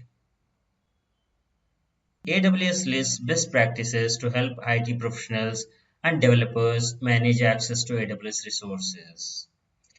Create users, create groups, manage permissions with groups, grant least privilege permissions, turn on AWS Cloud Trail for auditing purpose, configure a strong password policy, enable multi-factor authentication, use IAM roles for Amazon EC2 instances for additional security, use IAM roles to share access, rotate security credentials regularly, restrict privileged access further with conditions, reduce or remove use of root.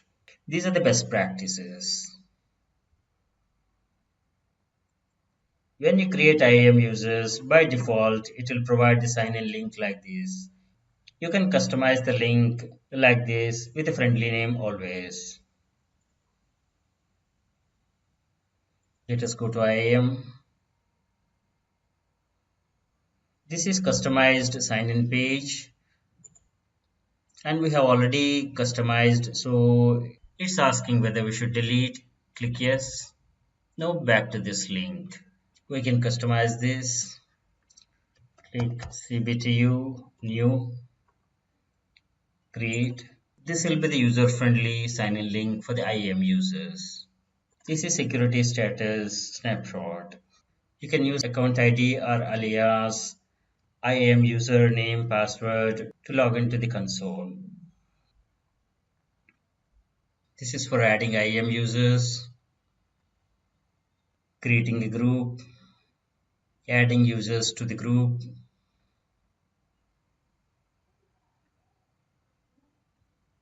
Access Advisor is also available for us. Attach existing policies. We attached administrator access for the user created. This is the access ID and secret key. This is required to configure AWS CLI to access AWS resources. You have to check this for AWS Management Console access for the IAM user. This is AWS configure, object properties in S3 bucket, file uploads, listing S3 objects and uploading files from local system to S3 bucket, downloading files from S3 to local system,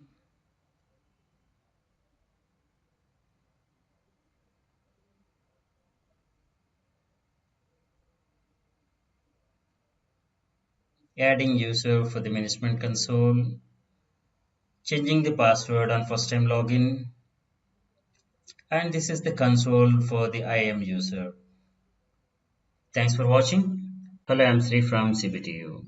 CBTU presents a course on Amazon Web Services. Section Amazon Route 53 DNS Service. Amazon Route 53 is scalable domain name system DNS under network and content delivery in Amazon production services. Amazon Route 53 is a highly available and scalable cloud DNS service.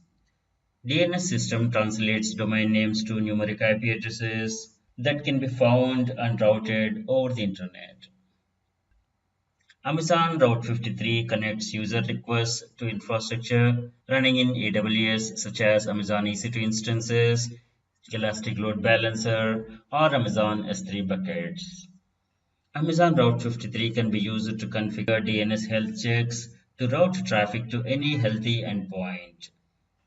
AWS Route 53 also offers domain name registration that you can purchase and manage domains. These are the features. Let us sign into the console. This is AWS Management Console. Under Network and Content Delivery, select Route 53 or search for Route 53 here. Amazon Route 53 is powerful DNS system. You can do DNS management, traffic management, availability monitoring, and you can buy the domains as well. Let us say we have a domain name and we want to use Amazon Route 53 DNS management services. Amazon Route 53 is an authoritative domain name system DNS service. We have created a subdomain cbtu.canbit.com. Let us create a hosted zone for this subdomain. This is Amazon Route 53 dashboard. So let us use DNS service of Amazon Route 53. Click Get Started. Create hosted zone. A hosted zone is a container that holds information about all the record sets of a domain. It specifies how to route traffic for the domain. Domain name cbtu canbit.com. Test hosted zone. Type. It can be public hosted zone or private hosted zone. Let us keep public hosted. These are the record sets that are created. Type NS and type SOA. This is the TTL for the NS record, name server record. I need to make DNS entries for this domain pointing to these DNS values. This is SOA record. Let us create mail MX entry, mail exchange. Let us say mail dot can be .com, priority 10. Routing policy, keep it simple. We need to make two entries for the MX. Let us say 20. The next one, mail 1, mail 2, create. This is the MX entry that is created. Any mails that come to cbtu.kenbit.com will be diverted to these mail servers, and web pages will be diverted to this DNS to fetch the web pages hosted on these web servers. We can create health checks. Route 53 health checks monitor the health and performance of your application servers endpoints from a network of health checkers from many locations around the world. You can specify either a domain name or an IP address or a port to create HTTP, HTTPS, and TCP health check that check the health of the endpoint. So basically, it's availability and performance monitoring. Let us create a health check. Let us name it as CBTU can CBTU 1 endpoint. Monitor an endpoint. Specify the endpoint by IP address or the domain name. Let us select domain name, port 80, the web service. You check for the root page or specify any path. Advanced configuration options. Request interval, standard is 30 seconds, fast is 10 seconds. Failure threshold 3. String matching, latency patterns, invert health check status. Health checker regions. You can customize or use the recommended ones that are below. This is the URL that is going to be checked. Health check type is basic, no additional options selected. Let us see the pricing. This is the pricing. This is Amazon Route 53 pricing for the hosted zone and for the queries, for alias queries, for traffic flow, for health checks, HTTPS, string matching, fast interval. As per the business needs, you may configure your health check. So the action to be taken, get notified when health check fails, create an alarm. Let us create a new topic. You can give a topic name and the email address, recipient where you want to send the alert. Then we are ready to create a health check. Once you update the name server details with the registrar, you may check for the entries. The current DNS record for the parent domain. Name server information will take 24 hours to 48 hours for propagation around the globe. Traffic flow visual editor helps in creating routing configurations for your resources using existing routing types such as failover and geolocation. DNS request type A, primary, secondary for the failover rule, weighted rule preference, weight 90 for the high priority, and the endpoint will be specifying. You can create traffic policies here. We don't have any policy records. Domain name. We can use Route 53 domain name service for registering a new domain. You can choose a domain name and this is the pricing for the domain. This pricing varies from registrar to registrar and this is most economical pricing. You can enter the domain name and check it. Just we are testing it. So this is available and you can add to the cart and go for the purchase. This is the price per year. In the second step, you can enter the contact details for the registrant, admin and the billing. And in the third step, you can verify and go ahead for the purchase. And as a best practice, when you don't need the resources anymore, do the cleanup. We have a hosted zone here. We have 3 record sets. Let us delete this record set. Back to hosted zones. Delete.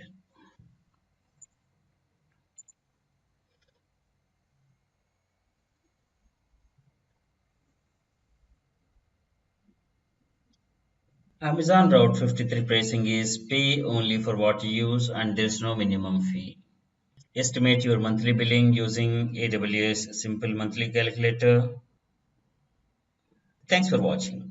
Hello, I'm Sri from CBTU. CBTU presents a course on Amazon Web Services. Section AWS Databases. AWS databases are purpose-built databases for all your application needs.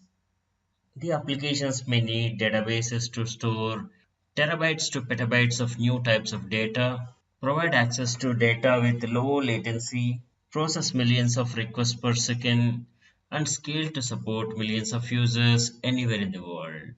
To support these requirements, you need both relational and non-relational databases that are purpose-built to handle the specific needs of your applications. AWS offers broad range of databases. Amazon RDS, it is managed relational database service for MySQL, PostgreSQL, Oracle SQL Server, and MariaDB. Amazon Aurora, high performance managed relational database. Amazon DynamoDB, it's a managed NoSQL database. Amazon Elastic Cache, in-memory caching service. Amazon Neptune, fully managed graph database service. Amazon Redshift is simple and cost-effective data warehousing. And AWS comes with data migration service with minimal downtime.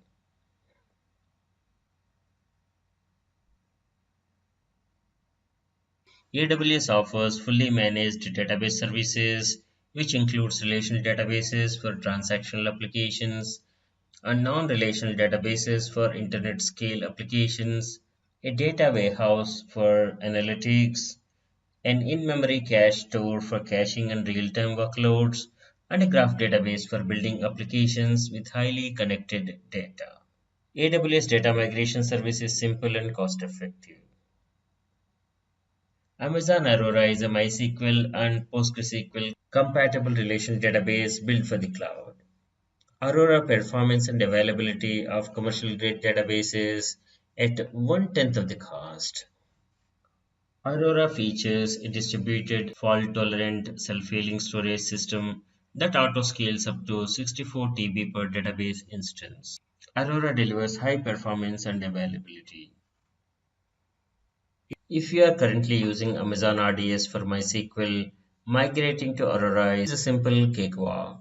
MySQL and PostgreSQL databases running on Amazon EC2 or on-premises can be easily migrated.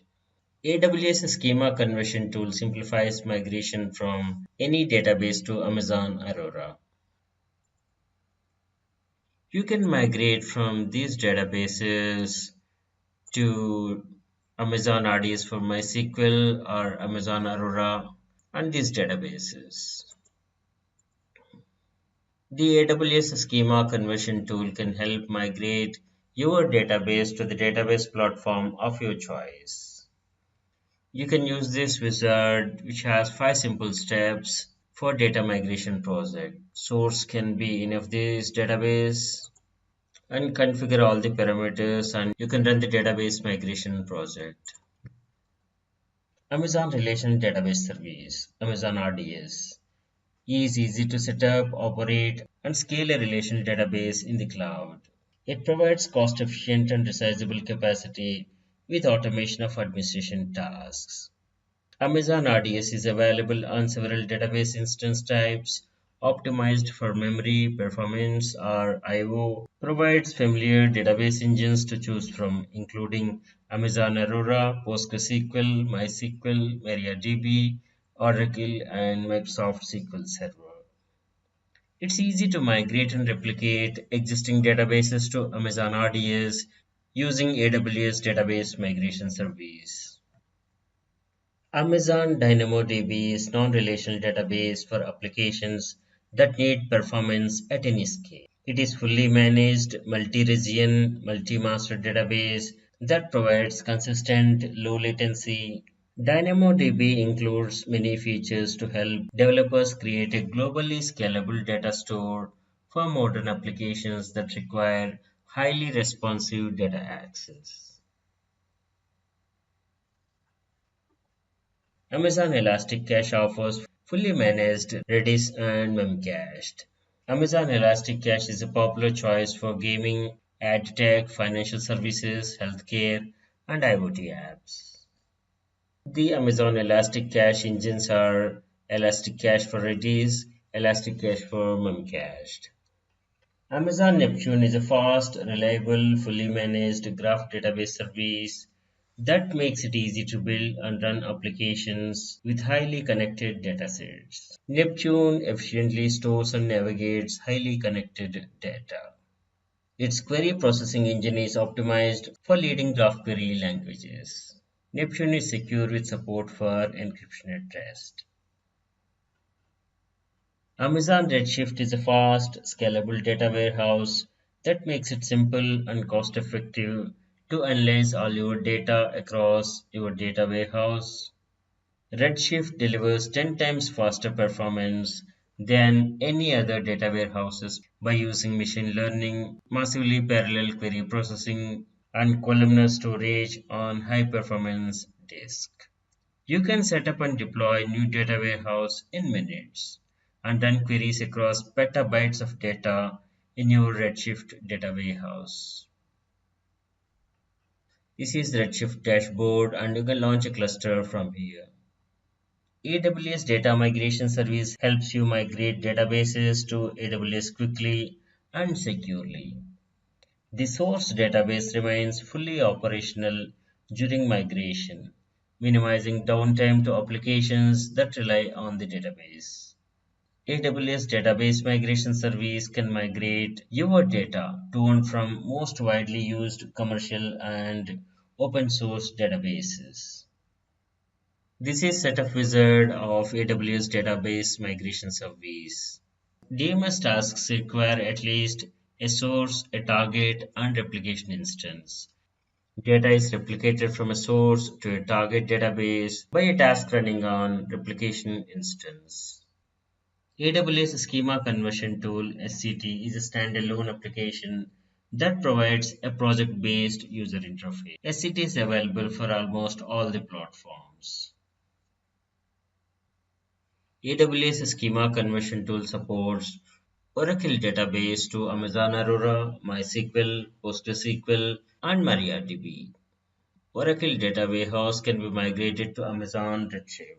Microsoft SQL Server can be migrated to Amazon Aurora and these databases. We'll be covering some of the databases in the coming sessions. Thanks for watching. Hello, I'm Sri from CBTU. CBTU presents a course on Amazon Web Services, section Amazon RDS for MySQL.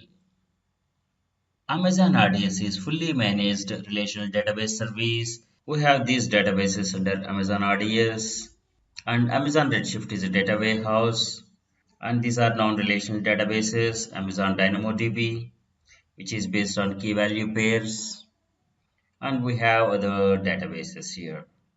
MySQL is the world's most popular open source relational database, and Amazon RDS makes it easy to set up, operate, and scale MySQL deployments in the cloud with economy and resizable hardware capacity. Amazon RDS for MySQL manages time consuming database administration tasks, including backup, software patching, monitoring, scaling, and replication. Amazon RDS for MySQL database instances are pre-configured with parameters and settings. Amazon RDS for MySQL is fast and predictable storage and offers automated backup and recovery. Let us get into the demo. The steps involved are sign up for an AWS account, log into Amazon RDS console, select MySQL engine and create database instance. Now, to access the MySQL database, install SQL client, MySQL Workbench to connect to the database instance. Next, manage, import and export data in and out of MySQL database. As a final step, clean up RDS database instance when it is not required anymore. Let us select RDS under database or search for it.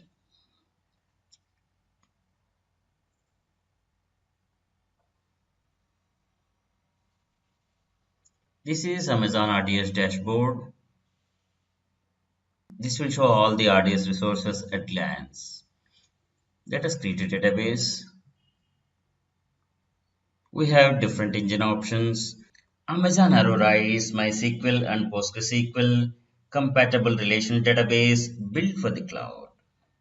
This combines the performance and availability of high-end commercial databases with simplicity and cost-effectiveness of open-source databases. Amazon Aurora is much faster than standard MySQL databases. These are the features for this. Let us select MySQL engine. We have got options to select other database engines as per our need. Let us check this to enable options eligible for RDS free usage tier. Amazon Aurora is not eligible for free tier, but there is economical pricing that is associated with this. One may go for Amazon Aurora for the production workloads for high performance. Let us select MySQL, click Next. Amazon Simple Monthly Calculator is a great tool to estimate the monthly cost of all the AWS resources. We are in step 2, specify DB details. DB Engine is MySQL Community Edition. License model is general public license. DB Engine version. Let us go with default version. AWS is always awesome. Amazon RDS free tier provides a single DB.T2.micro instance as well as up to 20 GB of storage for practice for gaining hands-on experience with Amazon RDS. DB instance class, a DB.T2.micro that comes with one virtual CPU and 1 GB of RAM. This is good for practice. Multi-availability zone deployment. So we don't have this option. No problem. Let us go to the next. Storage type, general purpose SSD. Good. Allocated storage, 20 GB. And settings. Database instance identifier. Just give a name to DB instance identifier. Master username, password. Let us click Next to configure advanced options. Network and security. Let us create a new VPC for our instance. Let us create a new DB subnet group as well. Public accessibility. Click Yes. Our instance can be accessed from outside. VPC group settings. Create a new VPC group. Database name. Leave default port for TCP/IP for MySQL database. Leave defaults for DB parameter group and option group. IMDB authentication. Leave default option of disable. Encryption is grayed out for our instance. No problem. Backup. Automated backups are supported and you can specify the backup retention period. Default 7 days is selected.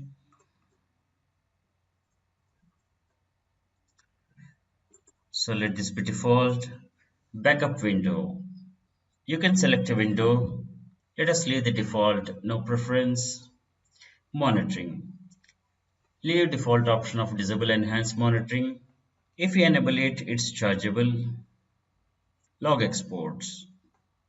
This IAM role is used for publishing logs to CloudWatch logs. Maintenance. Disable upgrades. Maintenance window. Leave no preference. Now click Create Database. The instance is being created. It will take a couple of minutes. Let us view DB instance details. It is creating. It will take a couple of minutes before it turning into running status for us to use. Meanwhile, let us install MySQL client, MySQL workbench to access this MySQL database. These are some snapshots. MySQL workbench can be downloaded from this link and you select the operating system and download the installer. Install MySQL workbench. There are some prerequisites for this workbench to work. Download them and install. MySQL Workbench provides an integrated tools environment for database design and modeling, SQL development, database administration, and the database migration. Let us go back to the AWS Management Console to see the status. Our database is ready and status is available. These are the details: CloudWatch metrics, security groups, endpoint,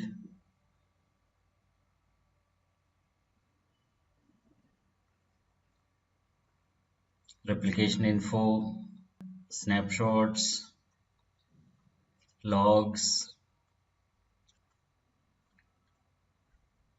So let us copy this endpoint. This is required to connect from MySQL client. This is MySQL Workbench. Manage connections. Let us paste endpoint here, the host name, default port, username and password. Password is stored in vault and it will not ask unless it is changed. Let us go with default schema and test connection.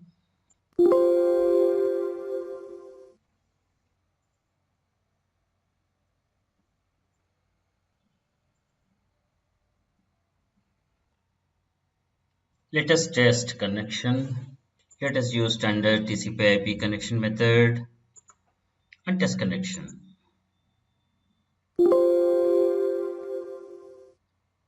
Connection is successfully made. Let us connect to the database. Standard connection method, storing password in the vault, and it will not ask for the password until it is changed. Let us use default schema. Click OK. It's connected. This is server status. It's green, it's running. You can export, you can import. You can select the database to export. Export to where? You can import the database from the database dumps that you have. This is the database that you have created. InnoDB is the default storage engine. UniDB is the database that you have created. You can manage the database from here. Okay. We have created MySQL instance and we connected to this database instance and connection was successful. You can further manage the database. This instance can be modified.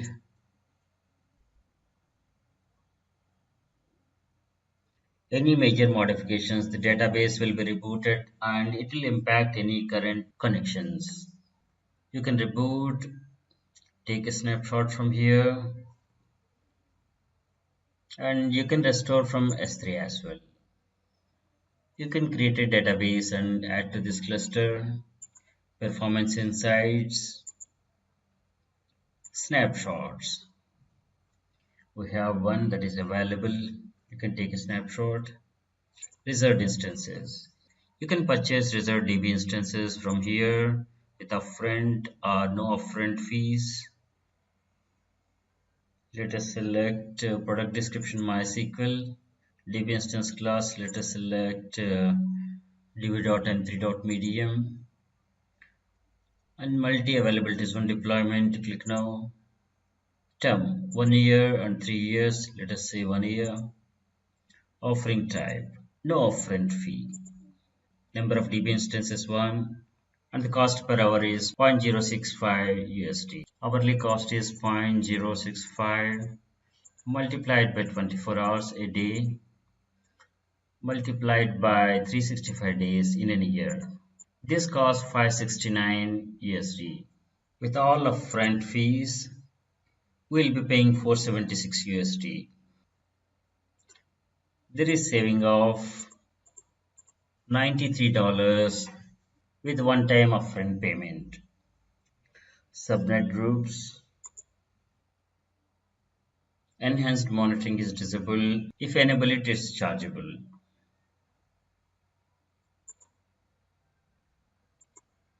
When you are done with the instance and don't need it anymore, delete the instance. Create a final snapshot. Let us say no, acknowledge, and type a phrase. Click delete.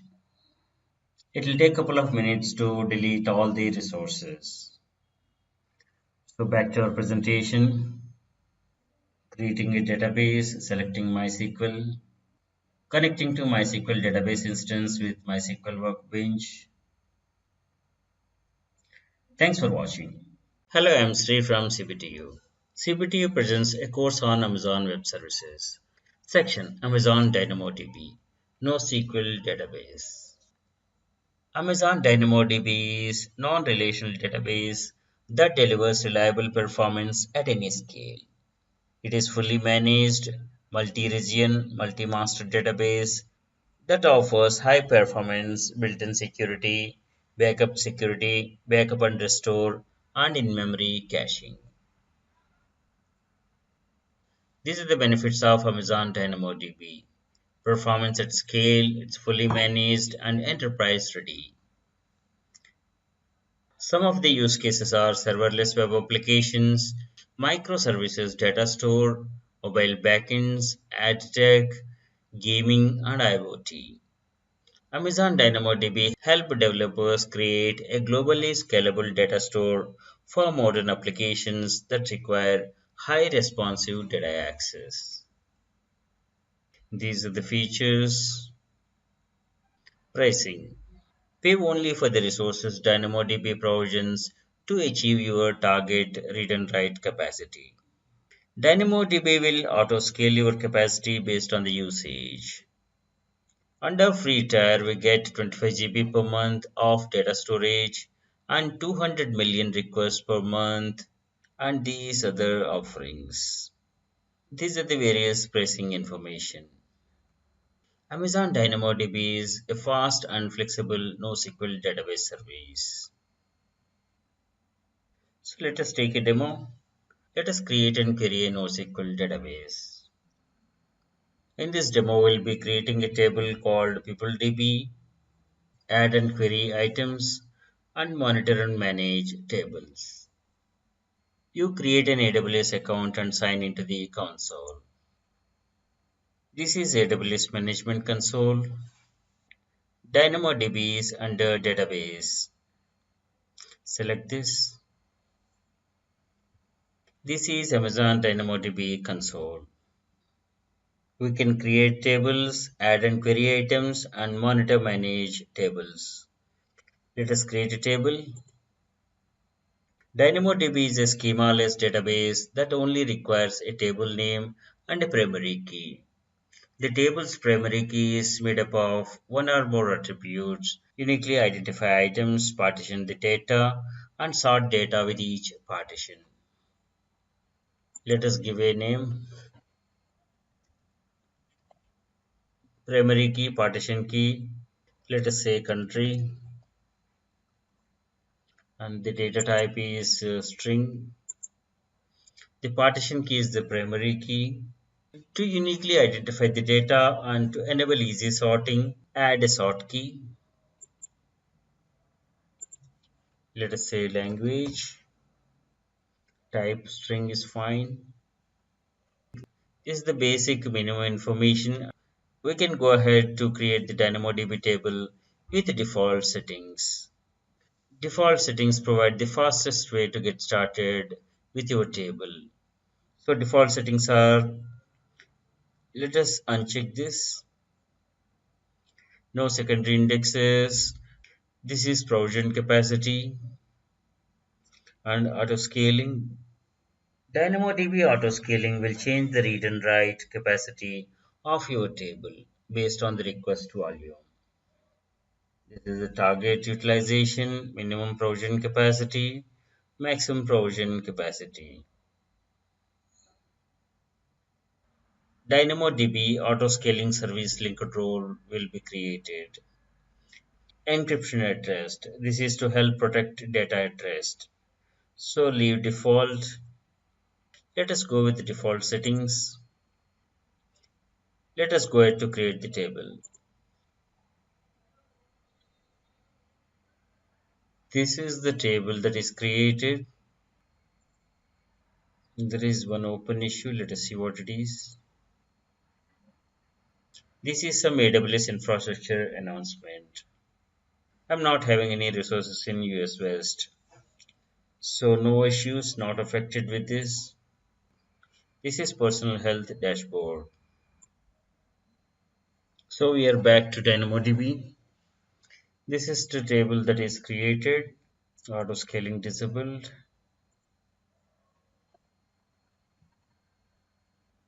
So this is items tab. You can create an item here.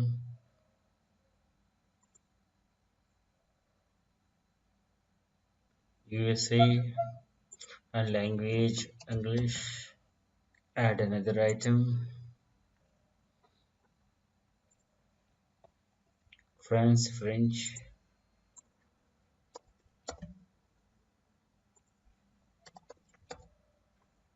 This is the data we have added, and we can scan or query the data. Let us select query. Let us say partition key USA and sort key language English and start search. This is one record. This has scanned the entire table and has presented with the results. You can apply these actions on this data. Like you can duplicate, edit, delete, or export to CSV, or manage detail. Time to live. Let us delete. Is deleted. Let us check these other tabs. Metrics. This is all CloudWatch metrics. Throttle read requests. Streams information. We got extensive CloudWatch metrics information. These are the alarms that are configured. We can create additional alarms as well. Select SNS topic. Conditions you specify to send a notification to the SNS topic. Provision capacity. Read 5 units and write 5 units. Auto scaling. If you make any changes, save them. This is indexes information. We don't have any. This is about the global table. We can enable point in time recovery. DynamoDB maintains a continuous backups of your table for the last 35 days. On-demand backup and restore. You can create and restore a complete backup of your DynamoDB table data and its settings at any time. DynamoDB triggers connect to DynamoDB streams to Lambda functions. Whenever an item in the table is modified, a new stream record is written, which in turn triggers Lambda function and causes it to execute. This is access control to configure additional filtering and controls. Tax information.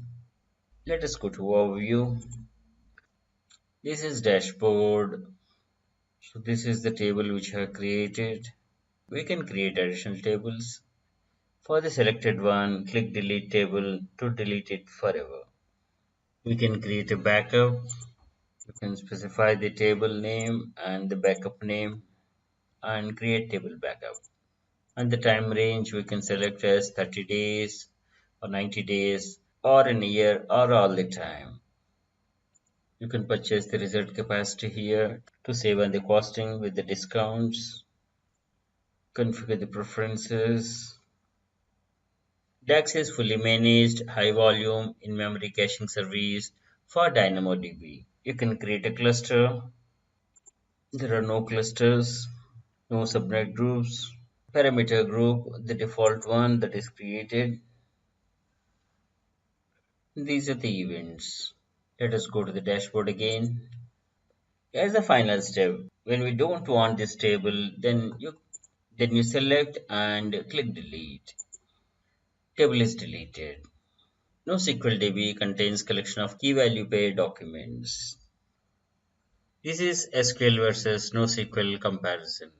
SQL databases are vertically scalable databases and NoSQL are horizontally scalable databases. SQL databases are relational databases, RDBMS, and NoSQL or non-RDBMS or distributed database. In SQL, tables based with rows of data.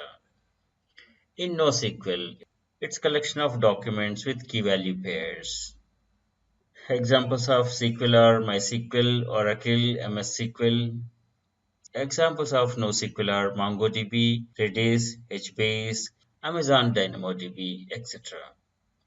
SQL is related data. In SQL, all the data is related, and in NoSQL, the data is unrelated. In SQL, SQL language is used, and in NoSQL, JSON-like arguments are used. SQL is normalized, and NoSQL is denormalized database. Thanks for watching. Hello, I'm Sri from CBTU. CBTU presents a course on Amazon Web Services, section AWS Migration Hub.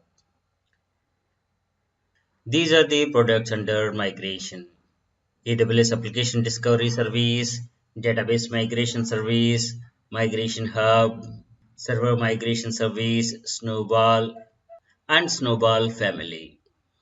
AWS Migration Hub: simplify and accelerate migrations to the AWS cloud. So these are the products under migration. AWS Migration Hub provides a single location to track the progress of application migrations across multiple AWS and partner solutions. It allows you to choose AWS and partner migration tools suitable to your business needs. AWS Migration Hub provides a single place to monitor migrations in any AWS region where your migration tools are available. There is no additional cost for using Migration Hub. You pay only for the cost of the migration tools and the AWS resources consumed. These are the benefits: centralized tracking, migration flexibility, and improved visibility. Supported services and tools are AWS Server Migration Service, AWS Data Migration Service, Atadata, Atamotion, and others. AWS Migration Hub features are: it is simple and intuitive migration dashboard. Dashboard shows the latest status and metrics for your entire migration portfolio. This allows you to quickly understand the progress of your migrations and troubleshoot any issues that arise. Discovery summary shows how many servers, applications, agents, and connectors are there. Application migration tracking. AWS Migration provides all application details in a central location. This allows you to track the status of all moving data. Here, time tracking app shows the servers which are inactive, in progress, and the migration completed. If any errors are there, they'll be displayed here. You can add the servers for migration. You can choose the servers to migrate. These are the migration tools integration. This is AWS Management Console. These are the products under migration. Let us select Migration Hub. AWS Migration Hub is not available in my region, so let me select US West. This is the dashboard of AWS Migration Hub. Migration Hub simplifies and accelerates discovery and migration from your data centers to the AWS cloud. Discover the databases and the servers using AWS Discovery Tools. Deploy AWS Discovery Tools. Migrate what is discovered using migration tools. And at every step, track the status of migrations. Let us check Discover. AWS migration is in 6 steps. Choose and deploy the AWS Discovery Tools.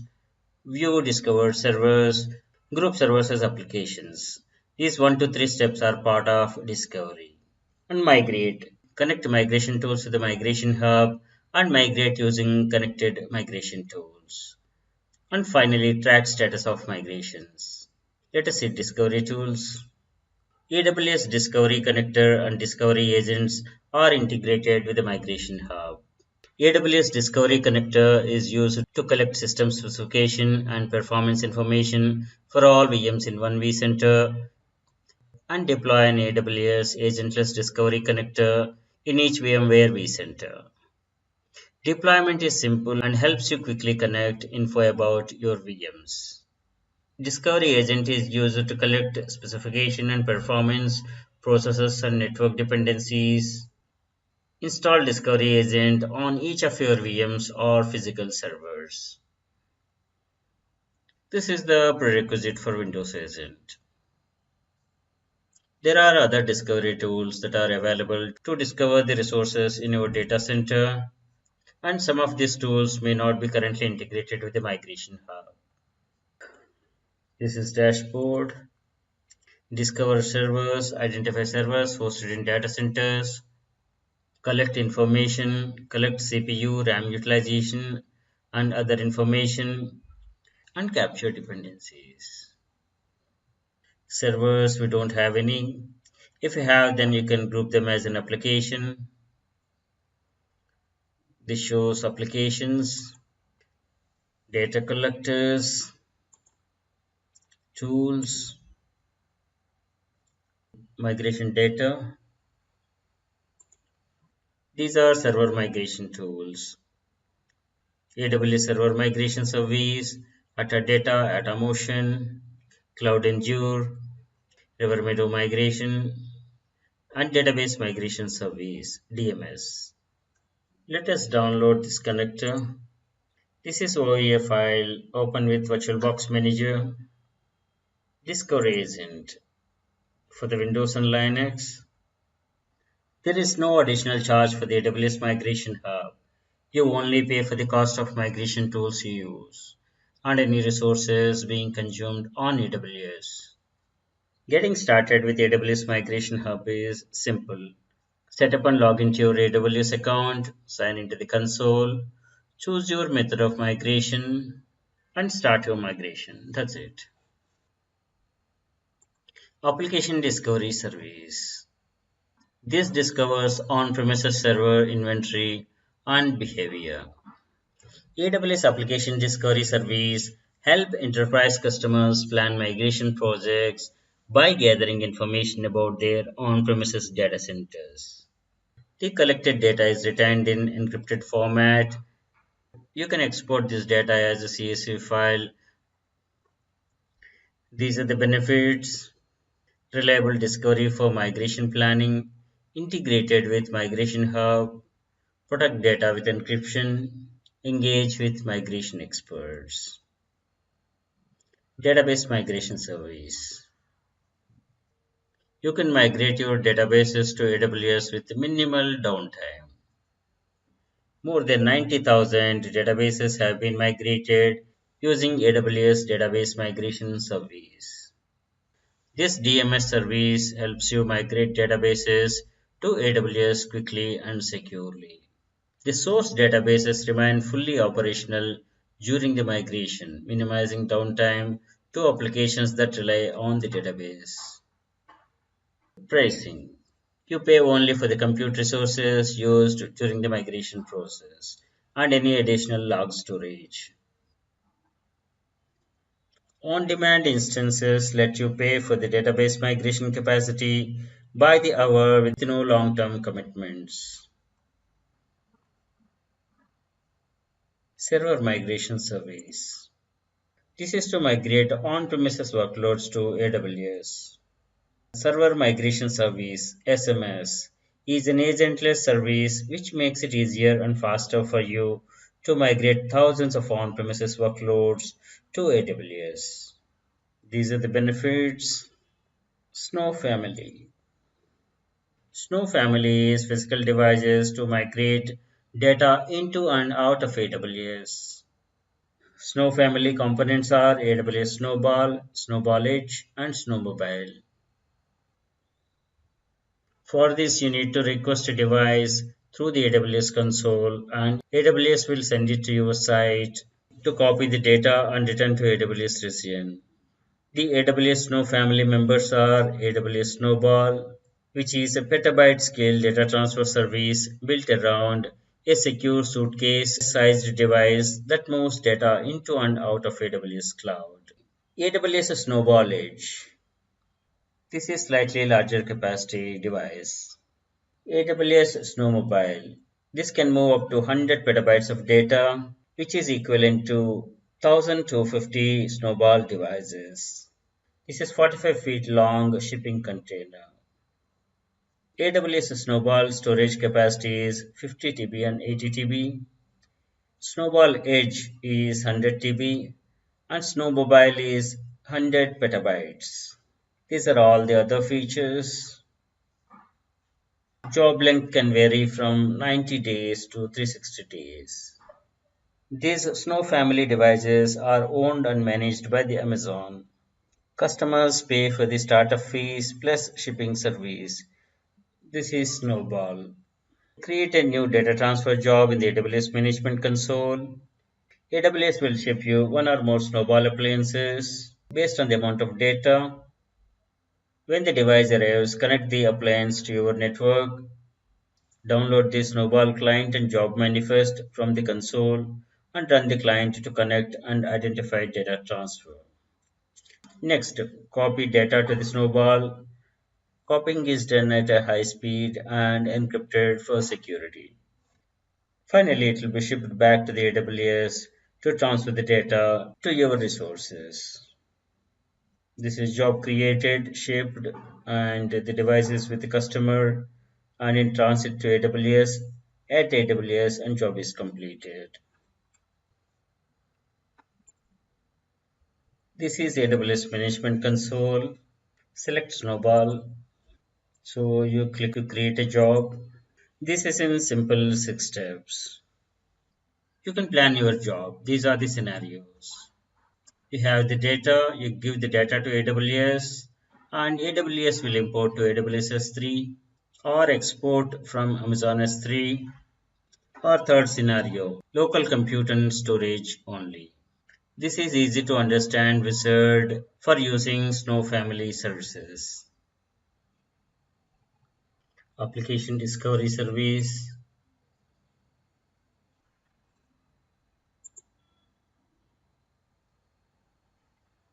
database migration service.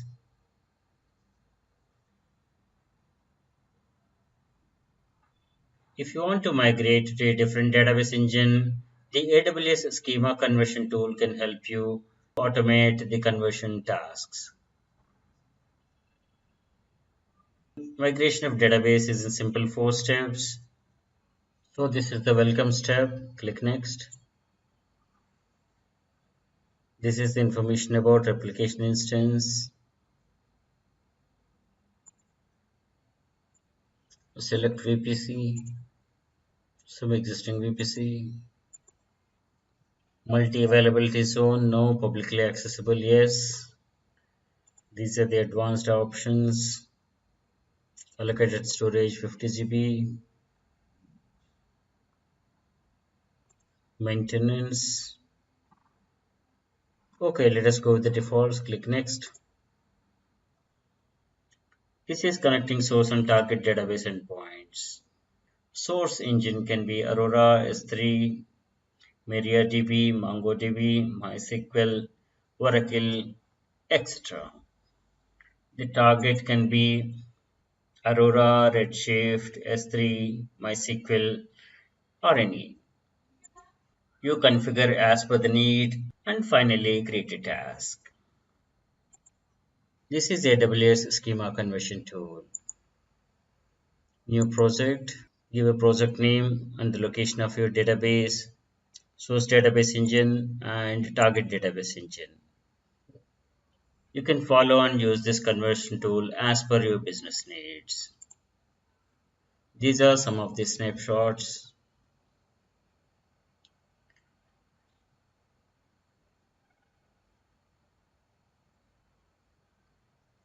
Comparison of Discovery Connector and Discovery Agent. Discovery Connector cannot discover physical servers, but Discovery Agent can discover physical servers. Discovery Connector and Discovery Agent can discover virtual machines.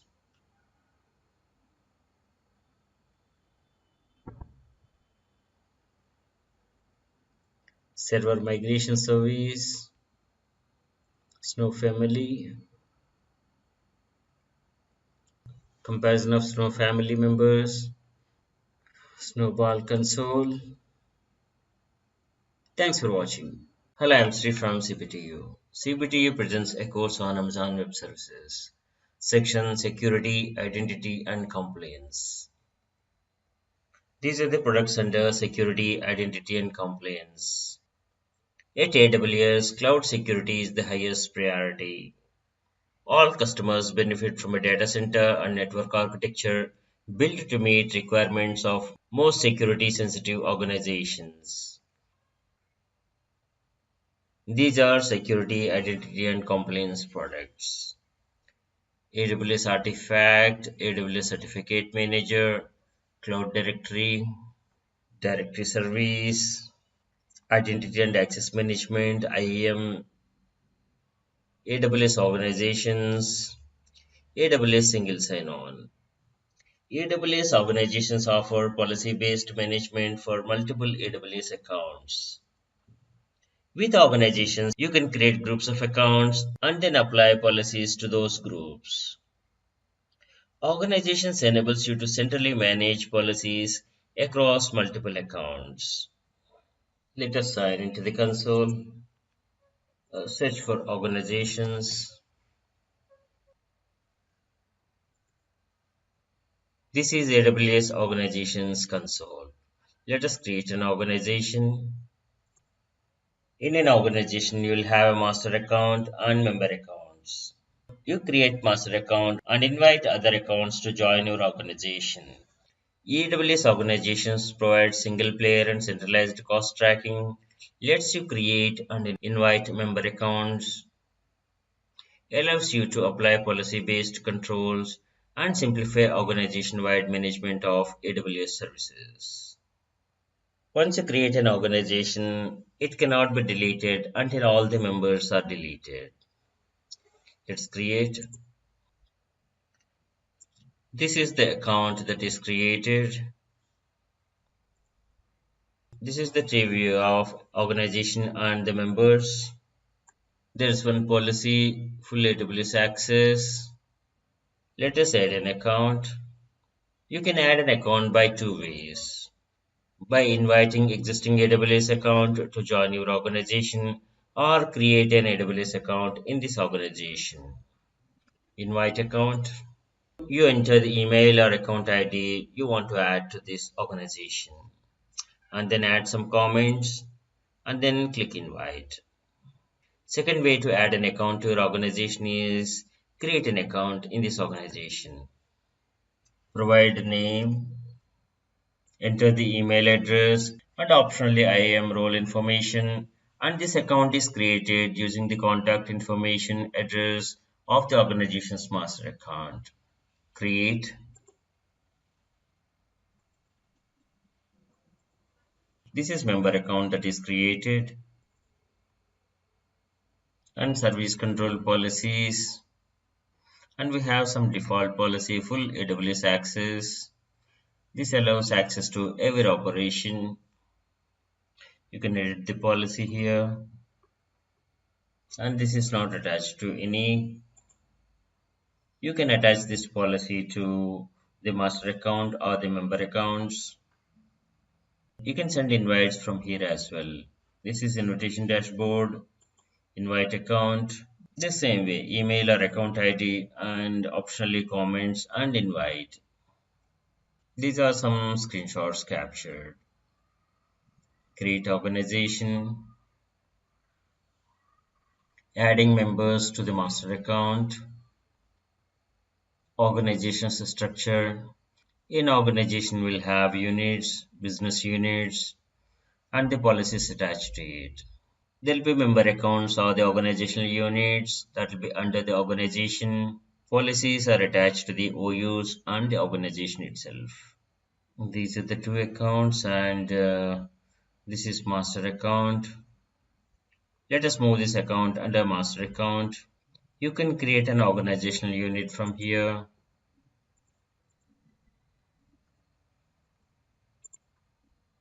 Let us move this.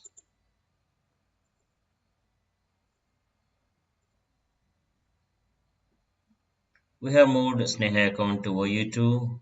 This organization helps in organizing all the accounts in an organization and applying the policies seamlessly across the organization. You can use the policy generator or copy an existing service control policy and customize as per your needs. Let us delete the organizations. Members must be removed. Let us move this.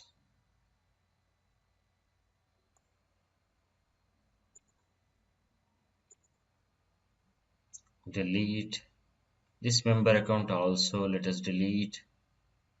Select this organization to remove.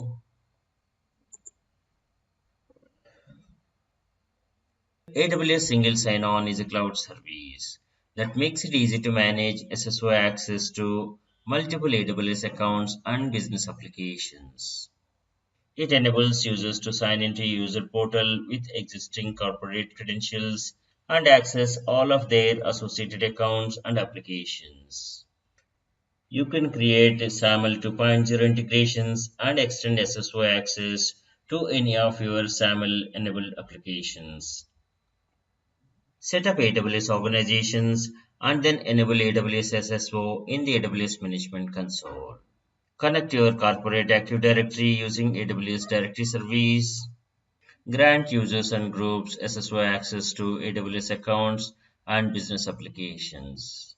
And manage user permissions centrally. AWS Single Sign-On is under Security, Identity and Compliance. Select this.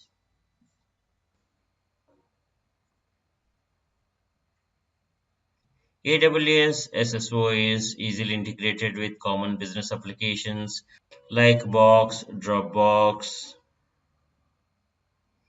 GitLab, GitHub, Google Suite, Slack, Zoom, and many other popular applications. Enable AWS SSO. So we have enabled AWS SSO. Next step is provide a placeholder to store your users and groups in directory. Then assign user access to AWS accounts and applications. Now users can sign into the user portal to access their assigned accounts and applications in one place. You can configure user access to AWS accounts, organizations, cloud applications, and any custom applications that support SAML 2.0 based identity federation. Connect AWS SSO with your AWS Microsoft Active Directory. Configure SSO access to your AWS accounts within your organization. Configure SSO access to your cloud applications. Configure AWS accounts, applications, Microsoft Active Directory to connect to AWS SSO. We'll take a demo on this in the coming sessions.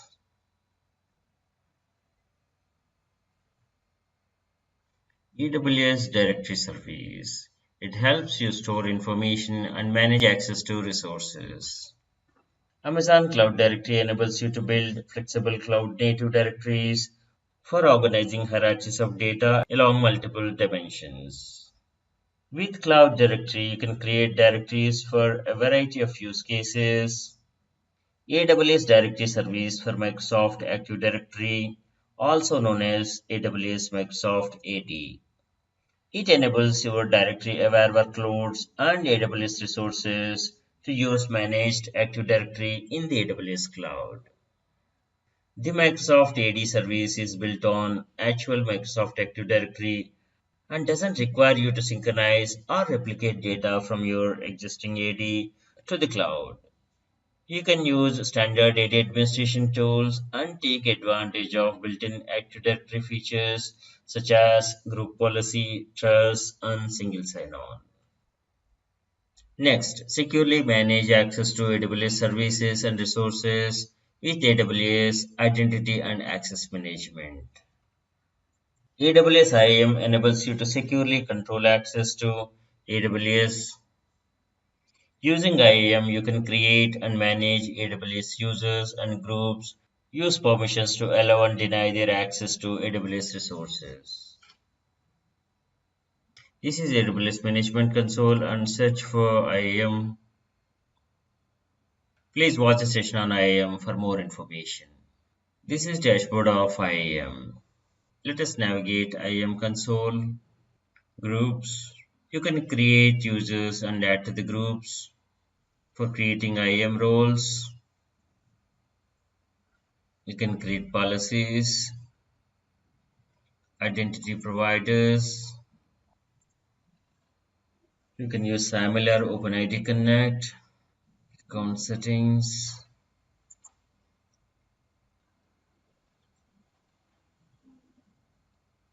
AWS Secrets Manager helps you protect access to your applications, services, and IT resources.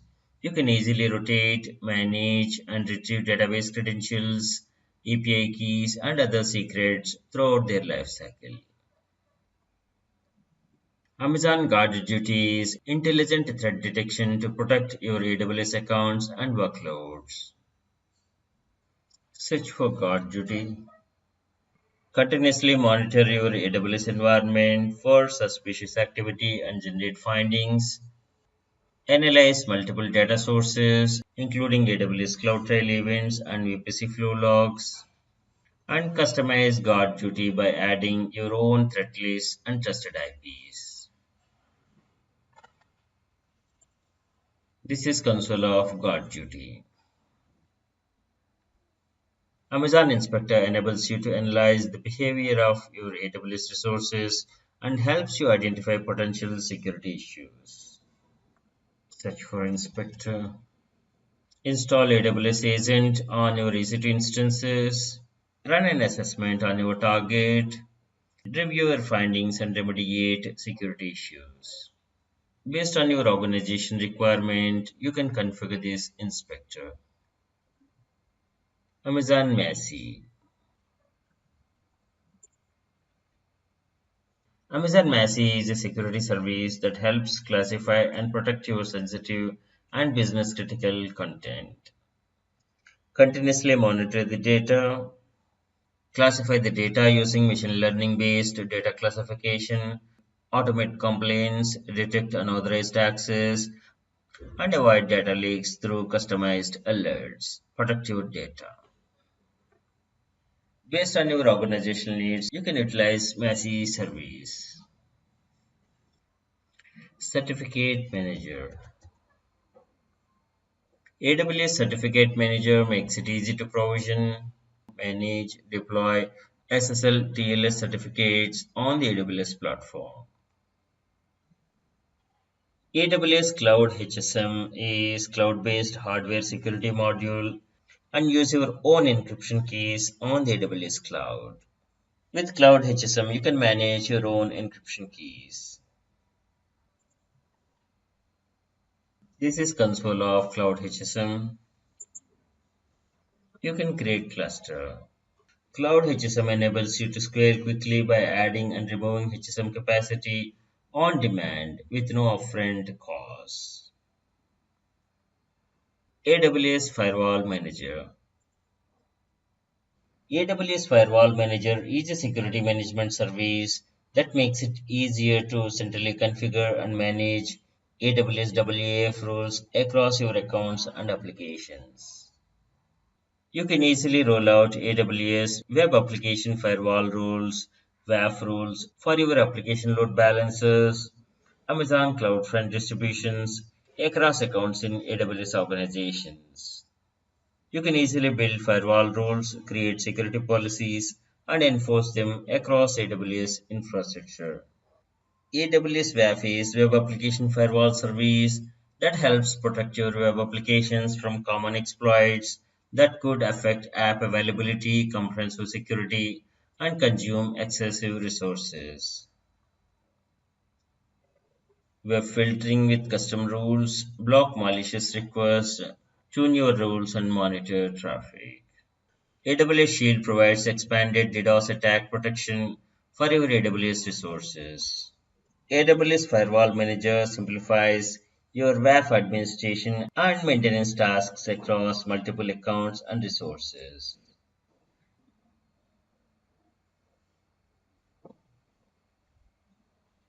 AWS Artifact features a comprehensive list of access control documents relevant to complaints and security in the AWS cloud.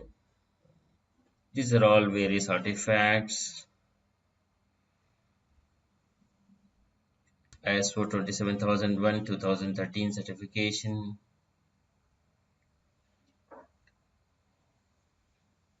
and these others.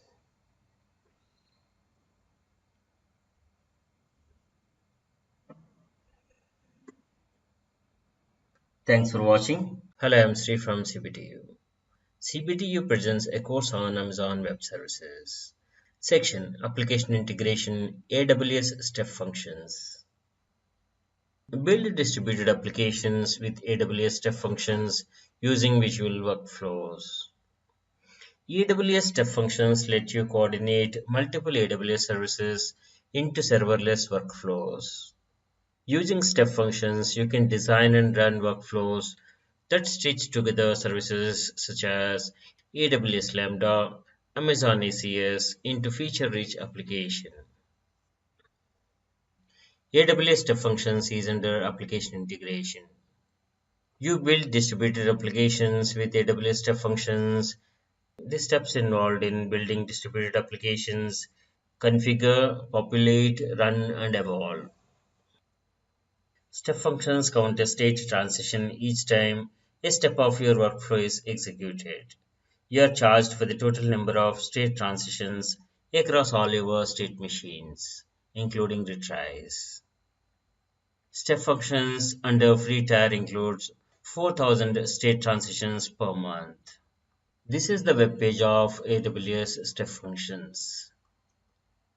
These are the benefits: build and update apps quickly, improve resiliency, write less code, as AWS Step Functions manage the logic of your application for you and implements basic primitives such as branching, parallel execution, and timeouts.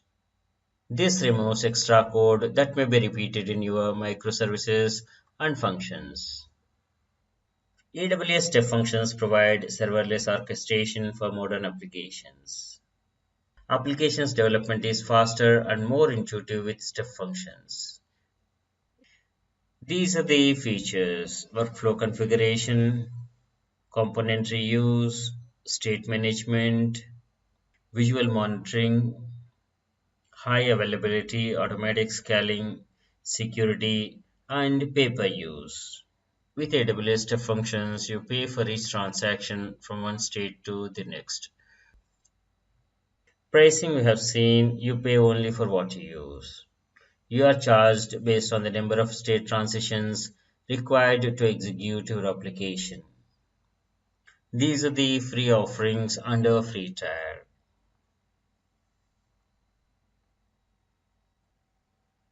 Let us create a serverless workflow with AWS Step Functions and AWS Lambda. The workflow is created in 7 steps. Step 1, create a state machine. Step 2, create AWS identity and access management role. Step 3, design a serverless workflow. Step 4, create your AWS Lambda functions. Step 5, populate your workflow. Step 6, execute your workflow. Step 7, the final one. Don't forget to terminate your resources when they are not needed anymore. You create an AWS account and log into the AWS Management Console. This is AWS Management Console. Let us select Step Functions under Application Integration or search here. Select this. Let us take a demo on serverless workflow with AWS Step Functions and AWS Lambda. In this demo, we'll learn how to use AWS Step Functions to design and run a serverless workflow that coordinates multiple AWS Lambda functions. AWS Lambda is a compute service that lets you run code without provisioning or managing servers. In the demo, we'll be using AWS Lambda functions to work with AWS step functions. Let us create a state machine. Let us get started. You can create a state machine from the scratch or from sample projects or templates, common step function templates. Let us create a state machine from the scratch. Give a name for IAM role, which defines permissions for your state machine executions. Select I will provide an IAM role ARN. Let us create an IAM role. IAM is under Security, Identity and Compliance. Select this. This is IAM Identity and Access Management dashboard.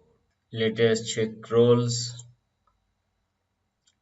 These are the existing roles. Let us create a new one. Create role. AWS IAM is a web service that helps you securely control access to AWS resources. For the type of trusted entity, let us select AWS service, which allows EC2 instances and Lambda functions to call AWS services on your behalf. Let us select step functions. Attached permission policies AWS Lambda role. Default policy for AWS Lambda service role. So let us click next to review. Let us give a name for the role. Purpose is to allow step functions to access AWS resources on your behalf. This is trusted entity and the policy applied is this. And let us create a role. This is created. Let us search for it as this one. Let us select this.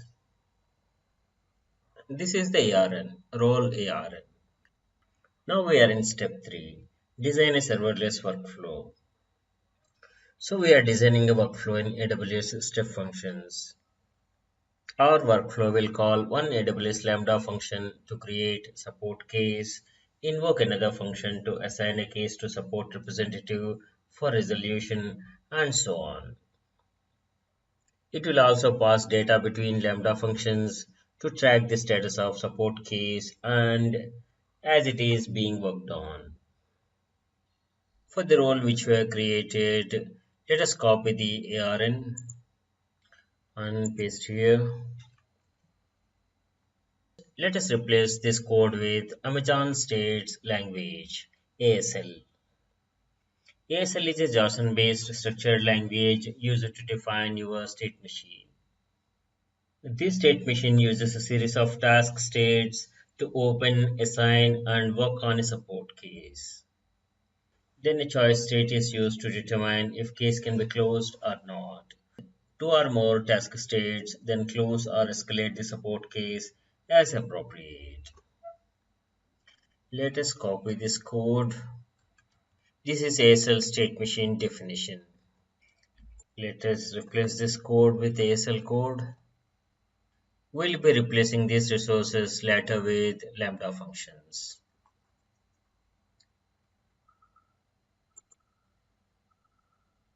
When we refreshed, step functions translate ASL state machine definition into a visual workflow. Start, open case, assign case, work on a case. If the case is resolved, close the case. If the case is not resolved, escalate the case. Fail and engage tied to support. Let us create a state machine. State machine is successfully created. IAM role ARN is this. We created state machine and the next step is create AWS Lambda functions. We'll create these functions. Let us open Lambda. In the previous step, we have created state machine. Now we can decide how we want it to perform. We can connect state machine to AWS Lambda functions or other services. We'll create simple Lambda functions that simulate various steps for handling support calls, such as Assigning the case to a customer support representative. This is AWS Lambda console. AWS Lambda is serverless computing. It lets you run code without thinking about servers. You pay only for the compute time that you consume, and there is no charge when your code is not running. Let us click on Create a function. We have three ways: author from scratch, blueprints, and AWS serverless application repository. Let us create a function from the scratch. Let us give a name. We will be creating these 5 functions. Let us copy this and runtime let it be node.js 6.1. Role. Role defines the permissions of our function. Let us create a custom role. It's asking our permissions to access AWS resources. AWS Lambda uses an IAM role that grants your custom code permissions to access AWS resources. IAM role is Lambda basic execution. Let us go with the default. Click Allow. Click Create Function. This is the function that is created. Let us modify the code of this. Let us delete. Open case function. Copy this code. Paste. And save the changes. Like this, we need to create 4 more functions. Next is assign case function. Create. Let us name it as assign case function. Runtime default. Role. Custom role. Allow. Create function. Yes, this function is created. Let us change the code. Let us modify the code of this.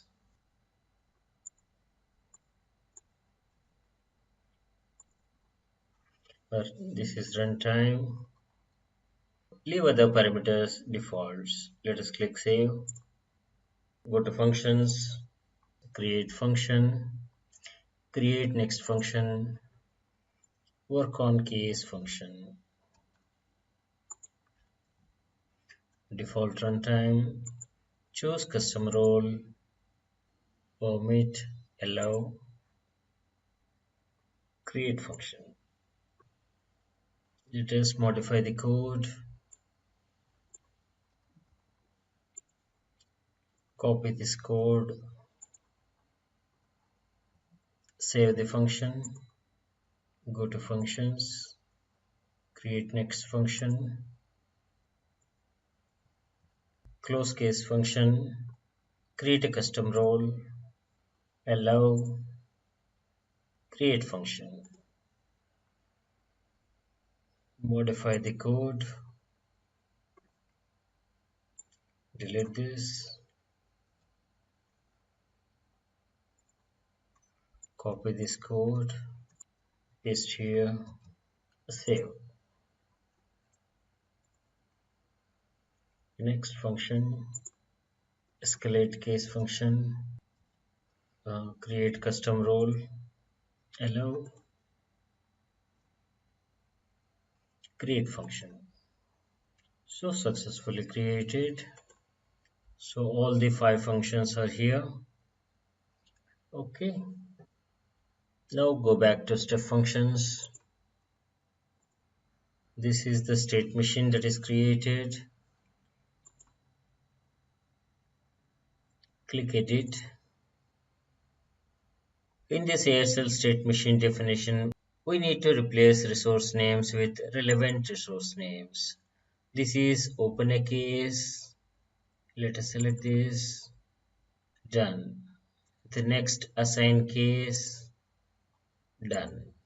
Next is work on case. Close case. Next escalate case.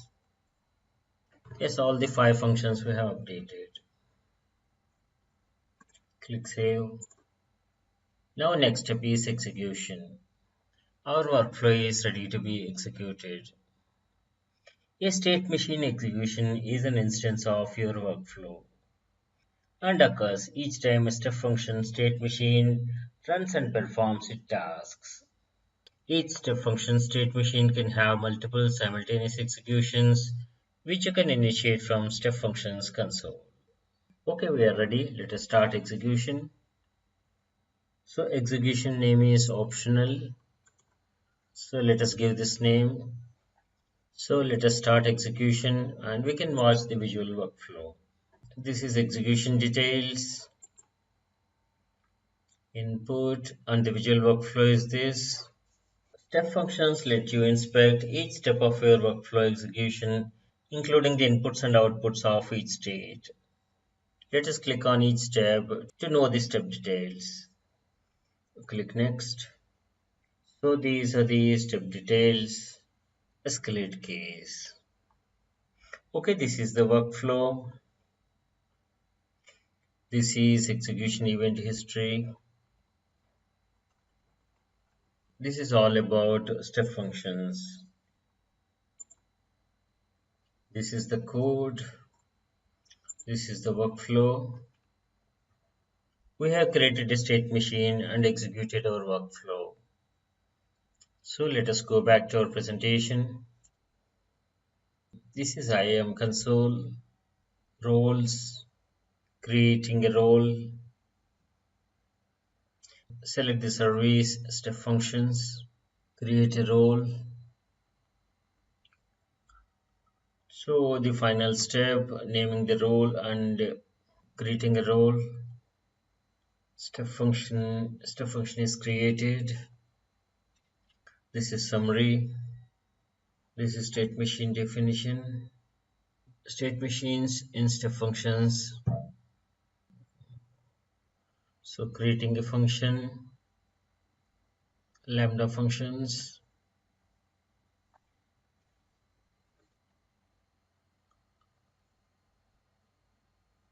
Okay, as a final step, we should terminate our resources. Delete the state machine, delete the lambda functions, and delete the IAM roles. Let us delete IAM roles. This is IAM console.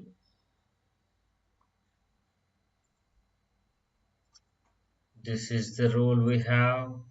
Click on delete role. Click yes. There are no roles here. Let us go to Lambda Management Console. So these 5 functions we have. Let us delete these.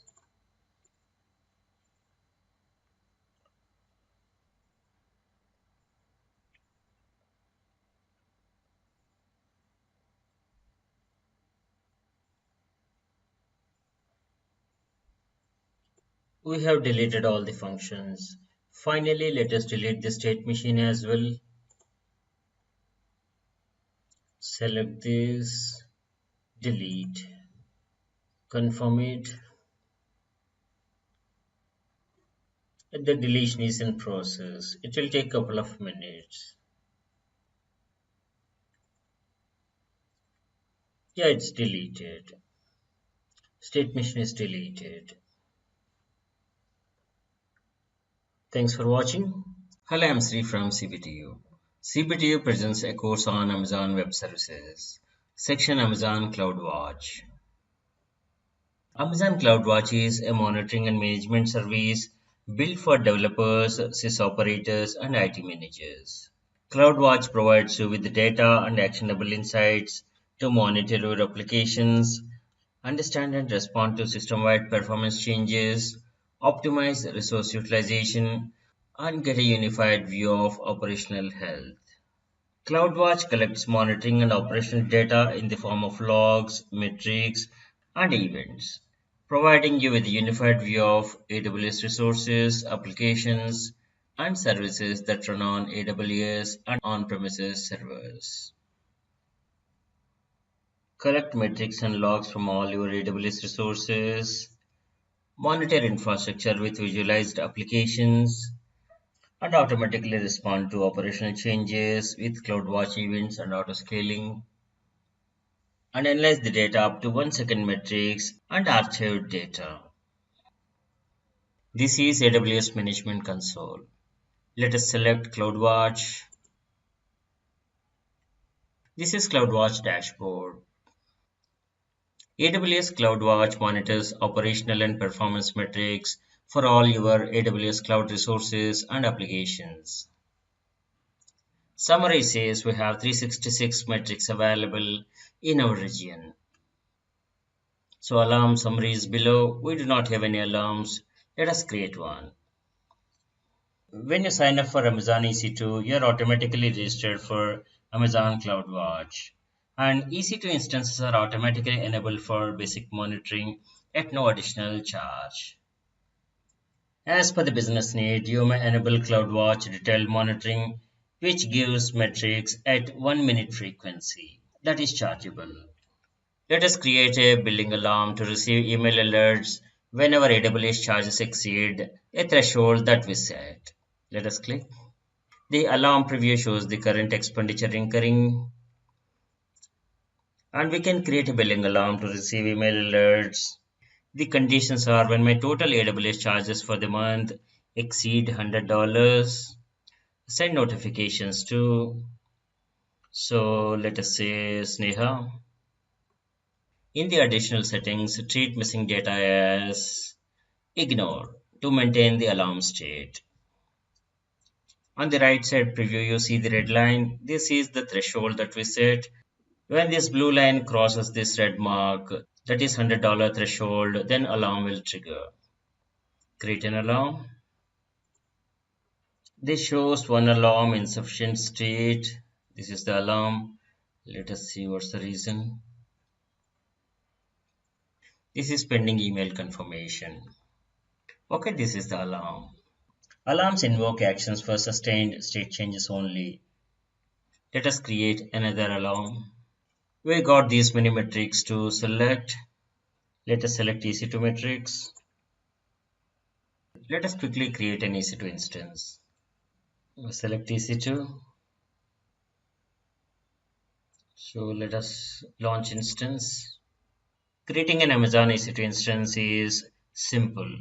Just follow this 7-step wizard to create an instance. We are in step 1. Let us select free tier eligible Windows Server, Microsoft Windows Server 2016 base.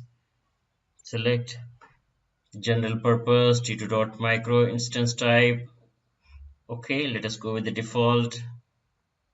Let us create one instance, leave others default.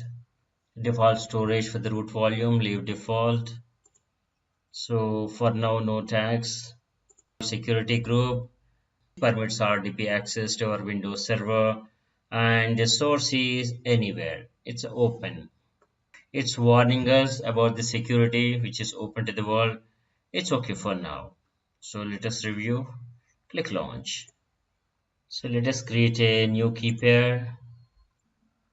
Download the key pair as we need this to obtain the administrator password to log into the instance.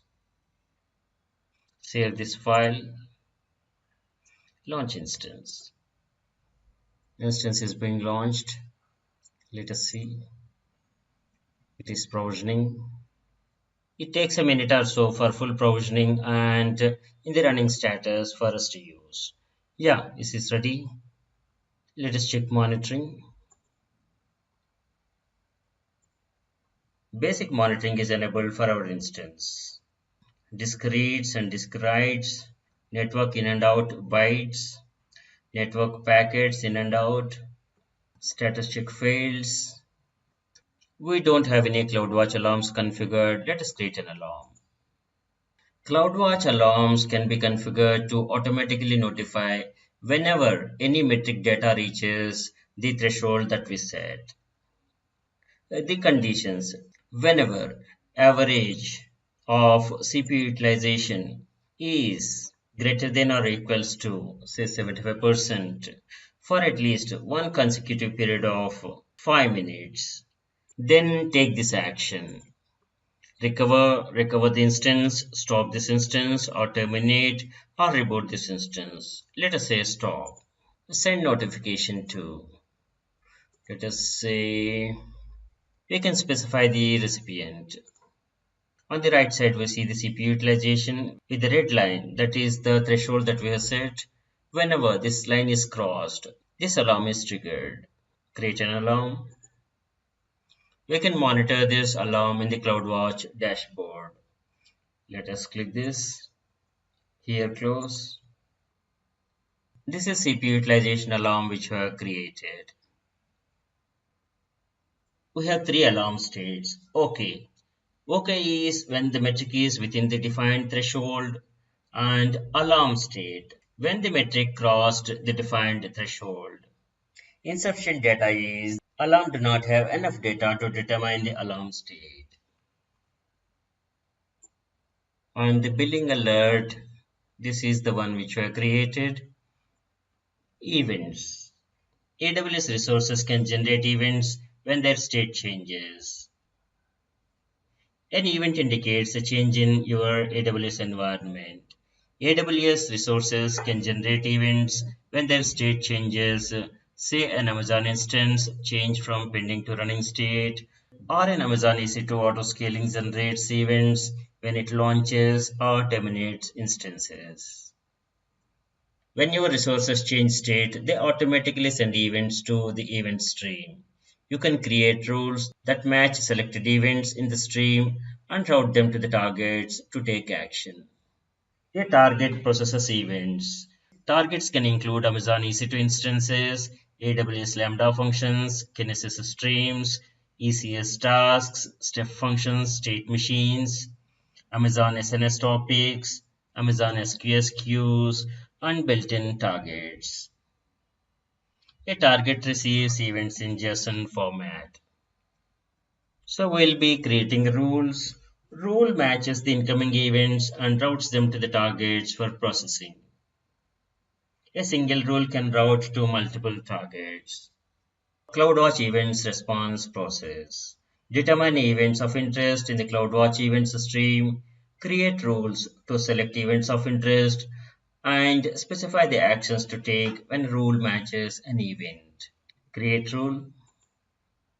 This is event source, this is target. We can build or customize an event pattern or set a schedule to invoke targets. Let us say event pattern.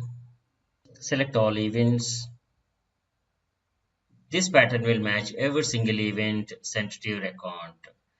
This mostly includes information type of events. This generates high number of target invocations. Let us select events by service. Service name, let us say console sign in. Let us say service name auto scaling. Events. It can be specific like instance launch and terminate or AWS API call via CloudTrail. So let us say all events. We can edit this code manually. Let us see sample events. Okay, event source we have specified, and let us select target to invoke when an event matches your event pattern. The target can be any of these. Let us say SNS topic and select the existing one. Configure input for this event source. It can be matched event or part of the matched event or constant or input transformer. Let us say matched event.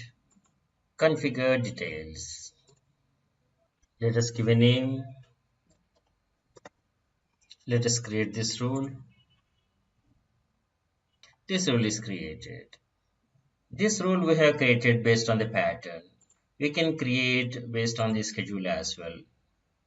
We can create a rule by setting up a schedule to invoke targets. We have default event bus, and default event bus accepts events from AWS services, put events API calls, and other authorized accounts.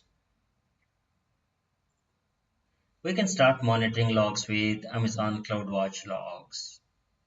We need to install and configure CloudWatch logs agent to send your logs to CloudWatch. The agents can be installed on a new or running EC2 instances as well as through the CloudFormation or Chef. You can monitor log events as they are sent to the CloudWatch logs by creating metric filters. Metric filters turn log data into CloudWatch metrics for graphing and creating alarms. We can collect logs from Amazon EC2 instances and on-premises servers into CloudWatch logs. We can create a log group or export data to Amazon S3 or stream to AWS Lambda or Elasticsearch service.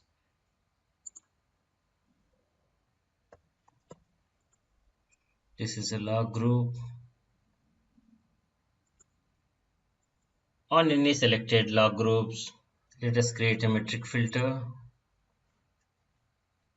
We can monitor and count specific terms and exact phrases for log events and associate results with a metric.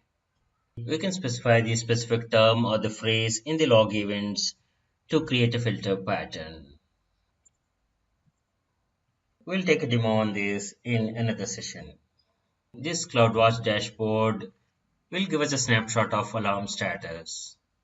If any alarm is triggered, it will be highlighted. Acknowledge the alarm, unnecessary action need to be taken on that alarm. These are the alarms running. CloudWatch provides around 400 CloudWatch metrics. Let us see them. The metrics are available for all these AWS products and services. As per the business need, you may select and configure the alarms and events. That's all about the Amazon CloudWatch.